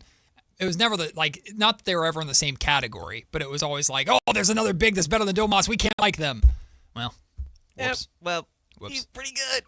Remember when Jokic broke? Did it break his hand? What did he do? Jokic hurt Domas when he hurt his thumb or whatever. Do you remember that? I don't. He missed a game after and Jokic didn't do anything intentionally. It's like a few years back. Yeah, this was Beam Team 1 year. Okay. When Jokic, it was back-to-back games of Kings and Nuggets in Sacramento. Oh. And Jokic and Domas just playing against each other. Yeah. Like, Domas got hurt. And it was like, Jokic did it. Yeah. Not and really. the Kings always played Denver pretty well, They actually. did. They I think because in that 2-game series, they split that series. Yeah. The Kings won one of those and Nuggets won another. And then Denver wins the whole thing that year. Oops. Yeah. Because they didn't face the Kings in the Could've been playoffs. the Kings in the Western Conference Finals. Couldn't face the Kings in the playoffs. Harrison Barnes makes that shot, man. Listen, I was ready to take shots at Nikola Jokic versus Domantas Sabonis, and we couldn't get past Kevon Looney. So. I'm telling you, man, that Game 7 against the Warriors, everybody's going to remember it as the Steph Curry dropped 50 game. Kevon Looney. He shot like 40-some shot. Yes. Kevon, dude, nothing takes the life out of a stadium more than Steph missing a 3 and then getting the ball right back. And taking it out. And taking it out. And you know what I remembered vividly? In that moment, it sucked, but all I could think back to was the Kings had just beaten the New York Knicks on national television. And Mike Brown comes into the press conference room furious. Yeah, that's right. Because the Kings, specifically by Josh Hart, got destroyed on the glass. And he said, if we want to win in the playoffs, we can't do that ish. Cut to Game 7. The Kings did that ish and lost. Mike Brown's the smartest damn person that was in the city. He might have known what he was talking about. And we fired him. Anyway, I'm not going to go down that rabbit hole. Hey, Kyle, it's time for your curveball. It is. By the way, can I just say, funniest thing I've ever seen was when Mike Brown pulled the laptop out at the postgame presser. Listen, see this NBA? Mike Brown, Like, people forget that year, Mike Brown actually was beloved by Kings fans the first month of that year because he had the Klay Thompson game winner. Klay Thompson fouled, I think it was De'Aaron, and it wasn't called in Golden State. Oh, yeah. And then Tyler Hero traveled for 3, and he, like, that was in quick succession. And he took the podium, was like, is it just because we got Kings across the front of the shirt? Like, what's going on? And I'm like, welcome to Sacramento, Mike. You get it. Yeah, we got to stop now because then we're going to be sad just reminiscing about how fun it was. Yeah, good times. But we got Kings-Warriors tonight. Kings-Warriors in April? Let's go. Gotta be an exciting matchup, right? Oh, yeah. Remember that weird thing where, like, they played at the end of the regular season twice, then the playoffs, and then, like, the preseason, and then the first game of the regular season, and it was like they just can't avoid the Warriors. They might have also played in the in-season tournament. I think they played, like, 9 times that year. Yeah, like in the calendar year or something. Yeah. Gross. The play-in was when Malik, or the in-season tournament was when Malik hit the game winner, the bank shot. That's right. All luck. We got a little curveball here. We do, yeah. We got a little game today for you guys to play. So it is the Masters. And we love watching big names like Rory McIlroy and Scottie Scheffler. But the thing is, there's 91 competitors at the Masters, and I feel like some people don't get love. So I've created a game today for you guys to play, which is called, Is This a Golfer Currently Playing at the Masters or Somebody I Pulled from My Spotify Playlist? I'll say that Matt has the Masters thing up on his computer right now. No, it's just the top of the scoreboard. Literally in the middle of you doing this, he pulled up the Masters on his computer. I was just checking. I said Masters. No, because he said Rory McIlroy, and I was checking to see the lead. This is like, I heard you guys do this with the World Baseball Classic, and Matt knew every team. It was crazy. He looked at it that morning. I don't know what this prep is going on between you two here. Well, he somehow got wrong Brazil, even though he saw Brazil, and they were Team USA's first team. And I should have known that, too, based off of MLB The Show. This is true. I blew it. Anyway. Oh. Yeah. Wow. Glorious. Ready to play? I'm just going to be watching the broadcast, hoping that one of these suckers comes up on golfer. But if I say Kid Cudi, then you know that that's very much a golfer. Kid Cudi would be a lit He hums the whole time. All right, first name on our list is Mason Howell. Is Mason Howell a golfer at the Masters or someone I pulled from my Spotify playlist? I'll go first on this one, and we alternate. I'll go golfer. I'm going to say he's a relief pitcher. Yeah, you're like a total curveball in there. We'll go Spotify. Mason Howell is an 18-year-old amateur golfer who qualified for the Masters. What is he shooting? I can look that up. 19 over? 18, huh? Yeah. Mason Howell is currently 9 over at the Masters. Oh, no. So he will be going home. Sorry, Mason. Next up, we have Davis Riley. Is Davis Riley a golfer at the Masters or someone I pulled from my Spotify You're first playlist? on this I'm first this time. I guess we're going to go golfer, and I may go over this whole time. I think. Nice. Davis is very much like a niche singer name that I feel like Kyle would listen to, but it's a great golf name, so I'll go Davis. Golf. Davis Riley is, in fact, 18 over par at the Masters right now. Let's go, Davis! Holy. Representing the normal golfer. Wow. All right. Next up, 18 over through 3 holes. I'm really just like listening for more so does this sound like an artist? Man, does this sound like a golfer? All right. Next up on our game, we It's have Little Jerry. Right. Little John. Little John would be crazy. Yeah. I will say there might be something like that in here. Okay. Next up, we have Sam Stevens. Sam Stevens, golfer or musical artist? For sure an artist. Alliteration is always artist. Alliteration, same thought. That's a stage name for sure. That's not even his real name.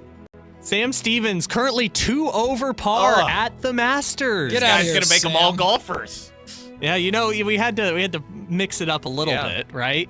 By going all golfers to start. It's the 18-year-old on our TV here. Oh, the 18-year-old just popped up? Oh, that's crazy. No, that's a child. He was born in 2008. No, this is a literal. Yeah, Peyton B is 8 years old playing golf. Oh, he's it's 5 a literal over, man. child. He's 5 over. Check his Spotify. All right, next up we have Kyle Harvey. Is Kyle Harvey a golfer or musician? You're up first. Like Steve Harvey? Yes, but Kyle Harvey. He might be a show host. I guess we'll go musician because we haven't had one. Kyle Harvey has a very interesting rap album. Yeah. You guys got it correct. Kyle Harvey goes by the stage name of Kyle. He had the famous song with Kehlani from a few years ago. Is he a hip hop artist? Like I Spy Kyle? Yes, that one. Oh my gosh. Yeah, I Spy. Remember that? Yeah, this guy performed at my homecoming before he blew up. Really? Yeah. Oh, that's cool. Yeah. Stupid. I didn't go. How old are you? He's been around since I was in high school.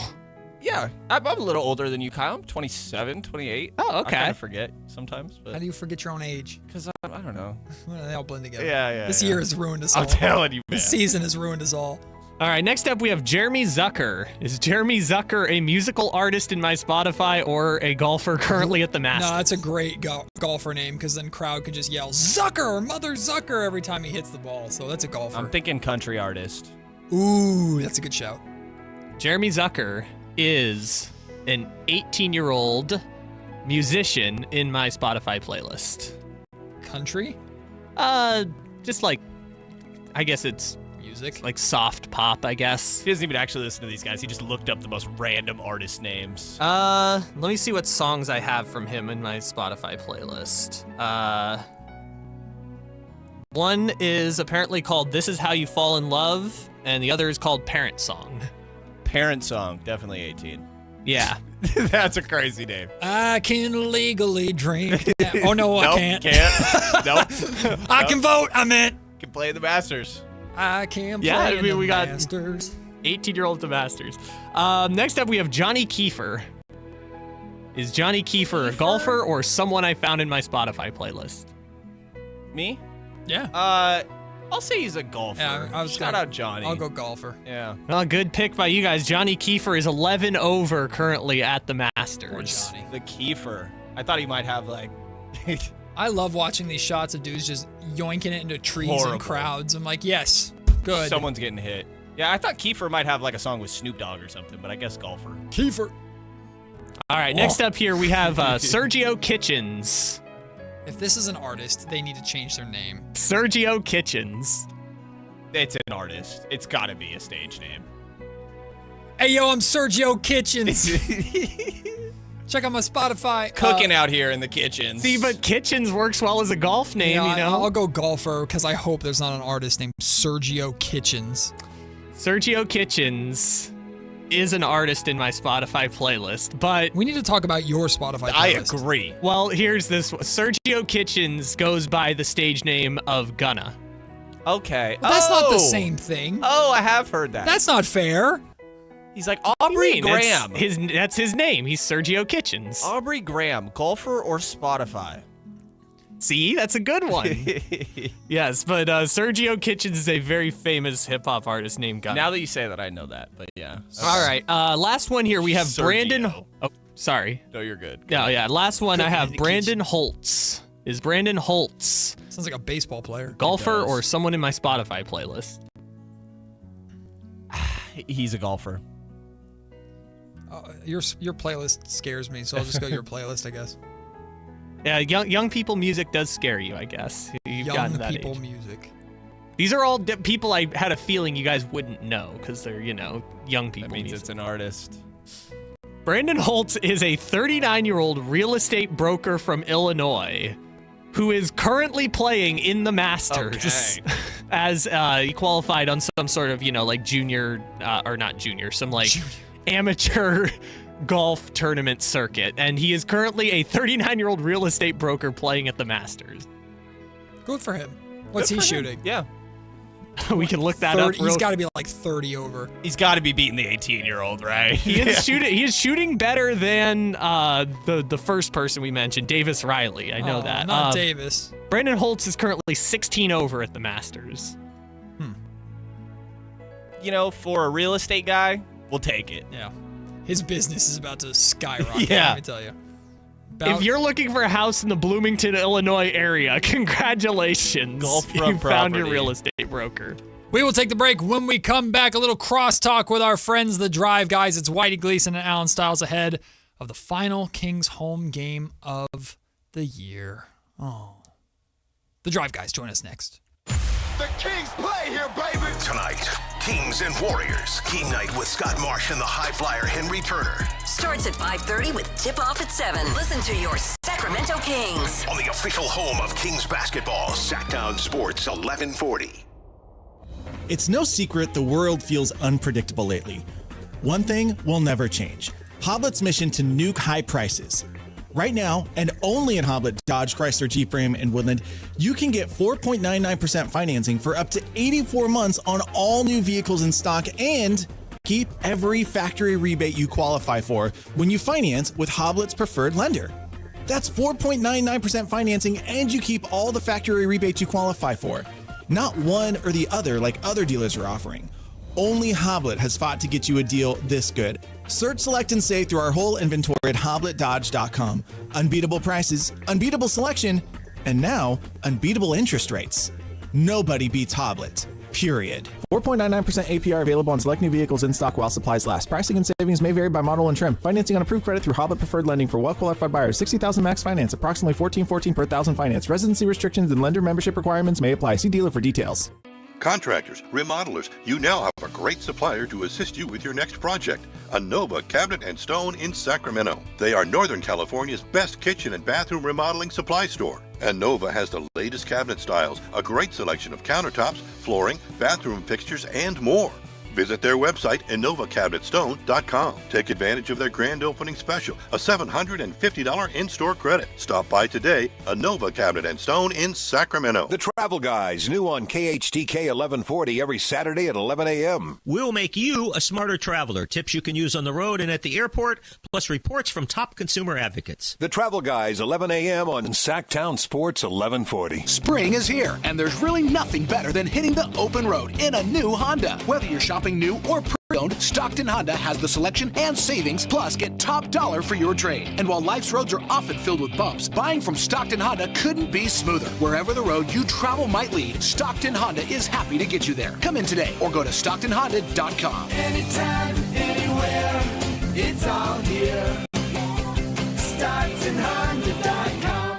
Card collectors know there's nothing as special as a rare one-of-one card. And now you can hear a very rare one-of-a-kind sports card show right here on Sactown Sports. Whitey Gleason here inviting you to join me and Mr. True Sports Cards himself, Emran Pilati, for the True Sports Card Show every Saturday morning at 10 on Sactown Sports. It's the only sports card radio show in the nation. For all your hobby needs, get to True Sports Cards, 6661 Stanford Ranch Road in Rockland. And for hobby insight and fun, join us for the True Sports Card Show Saturday mornings at 10 on Sactown Sports. Country in the Park is back. May 8th and 9th at Cal Expo. Miranda Lambert. John Party. Chris Young. Turnpike Troubadours. Dylan Scott and more. Line dancing, live DJs, mechanical bulls, huge festival area, and food trucks. Tickets start at only $68. Country in the Park. May 8th and 9th at Cal Expo with N&S Tractor and Case Construction and Courtyard by Marriott Sacramento Cal Expo. More info at CITVFest.com. Sacramento Electronic Supply Company on the eve of America's 250th anniversary. This July 4th salutes our greatest heroes, the men and women of the United States Armed Forces, who have dedicated and sacrificed to protect our nation through their courage and valor. This message courtesy of Sacramento Electronic Supply Company, located at 111470 Sunrise Gold Circle in Rancho Cordova, serving Sacramento over 80 years. Distributors of Datacom, telecom security products, and industrial electronic parts and components.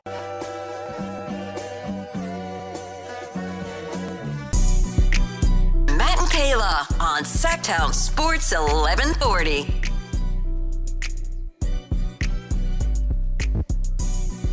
Well, Whitey, we've made it. Almost, kinda. Almost, and I think I know why Kayla's not here today, and Brenda's doing a great job, but I think Kayla's not here because the Mariners unveiled a statue of Ichiro, and his bat was broken, and I don't think she wanted to face the music on that. I missed this. Yeah.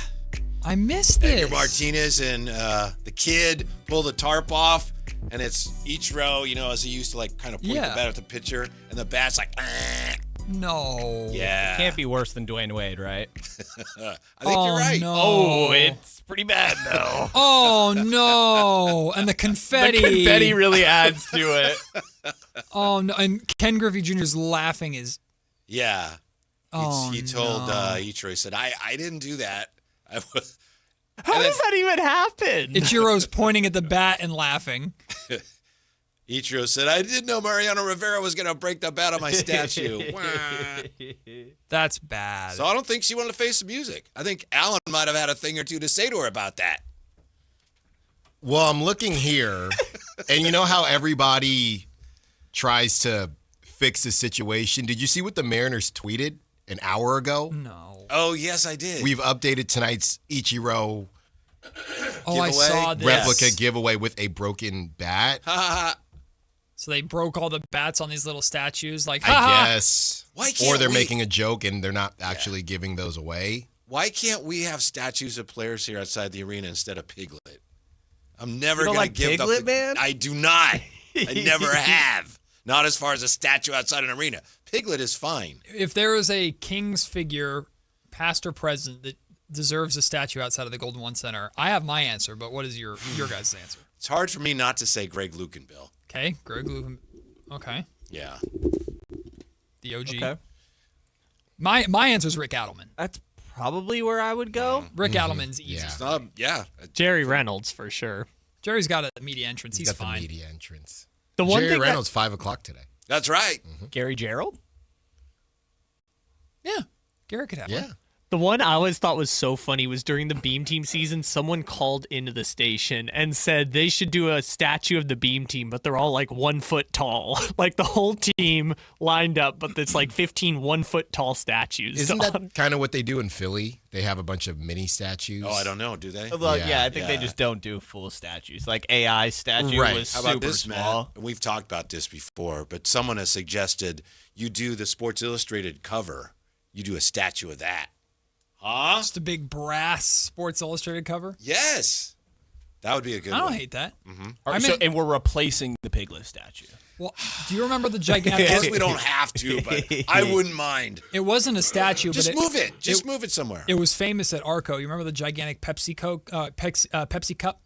They'd have it outside of Arco. I think maybe? They had the big Pepsi cup right next to the 6-man statue on the lawn and that was always like the famous statue outside of the. Where's the Pepsi cup? Is the 6 still back in Golden One? I think somebody has It to. was last year. Somebody has to have it somewhere. Yeah. I think it's You on the okay? upper concourse. Okay. You all right over there? Yeah. Getting. You know, after you eat, it can get a little. It's not settling yet. Yeah. Well, no, it's just in the. I want to have that looked at. Oh, it's just after you Not eat. really supposed to do that. I know. Yeah. Reflux. Sounds This like guy an doesn't know how to eat over here. Sounds like an old man. Then it goes away. Okay. We're just trying to have a conversation about statues, and Alan's like, Speaking of Alan's health, I will not stand for it. I don't know if there's a chance for lightning tonight. I thought at one point there was. I will not stand for Alan out there in the middle of the field at the River Cats with a microphone if there's going to be lightning. I won't allow it. He's too valuable to us. I hear you. I will tune in. I'll Yeah. tell you that. I don't know what's going to If happen. anybody's going to get hit by lightning, it's Alan Styles. But the last forecast I checked, there was no lightning in it. Do you guys know who Static Shock is? No. no. Is this like your alter ego? No. One of? Oh, yeah. We've talked about Static Shock. I know Kyle doesn't know. Superhero, right? Yes. Yeah. Am I gonna get in trouble for Googling this? No. It's like an older superhero? I guess it's more niche. Yeah. That guy? Okay. Little Okay. comic book character? He got hit by lightning. Oh. And that's how he became? That's how he got Oh, okay. superpowers. Isn't that like So Shazam? you want to hold the mic in a I light. You're kind kinda of wanna hoping for get lightning hit a little tonight. bit. Yeah. Just to see how I'm built. Yeah. You know what I mean? Yeah, Do yeah. I just fry or? How you Alan's going to come in. You're gone. Alan's going to come in next week and be normal. But don't We're gonna you be ever- like, what happened But to don't you you ever feel like What if if a car was coming at you, not Whoa. super fast, you could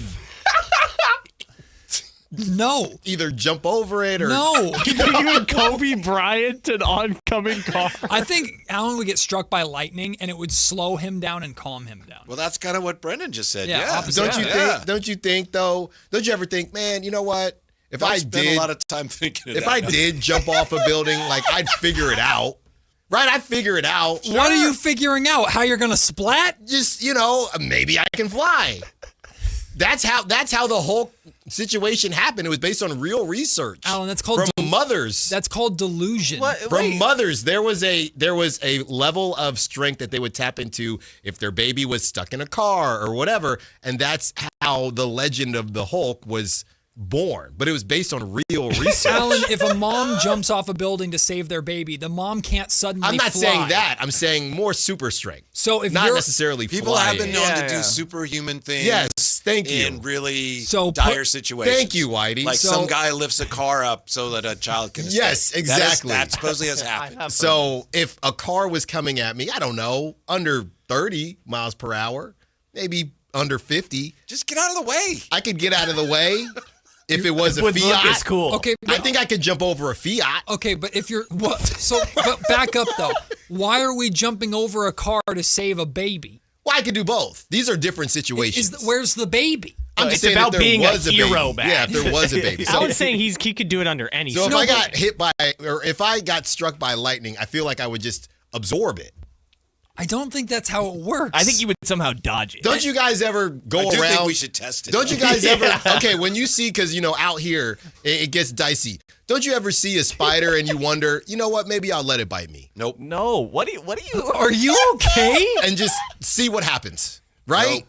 Don't Never, want that. not once. So if you Nope. see a black widow, you're like, Not a black widow. I need something that I'm not sure what it is. We got Just a let lot it- of black widows around here. Yeah, I know what a black widow does. I want to see, hey, that spider, it's looking a little tripped out. You'd have to put it in the microwave first, wouldn't you, Alan? Because it has to be Yeah. a radioactive spider. Yeah. Right. Yeah. You get the spider struck by lightning, then you have the So it bite sounds you. like you believe in superheroes. I think there might be some. No, some it people sounds like Someone's got to floating around. test it. he thinks he is one. Yeah, he believes in one. I and think he I'm thinks not he's one it. yet. I haven't He trans. hasn't- I don't know yeah, which yeah. version it's going to be, but it depends on what happens Well, to me. what's funny is I should have said what was on my mind when he first talked about getting struck by lightning, because the first thing that popped in my mind was Alan would do a superhero pose while getting struck yeah. by lightning. I mean, I can't believe.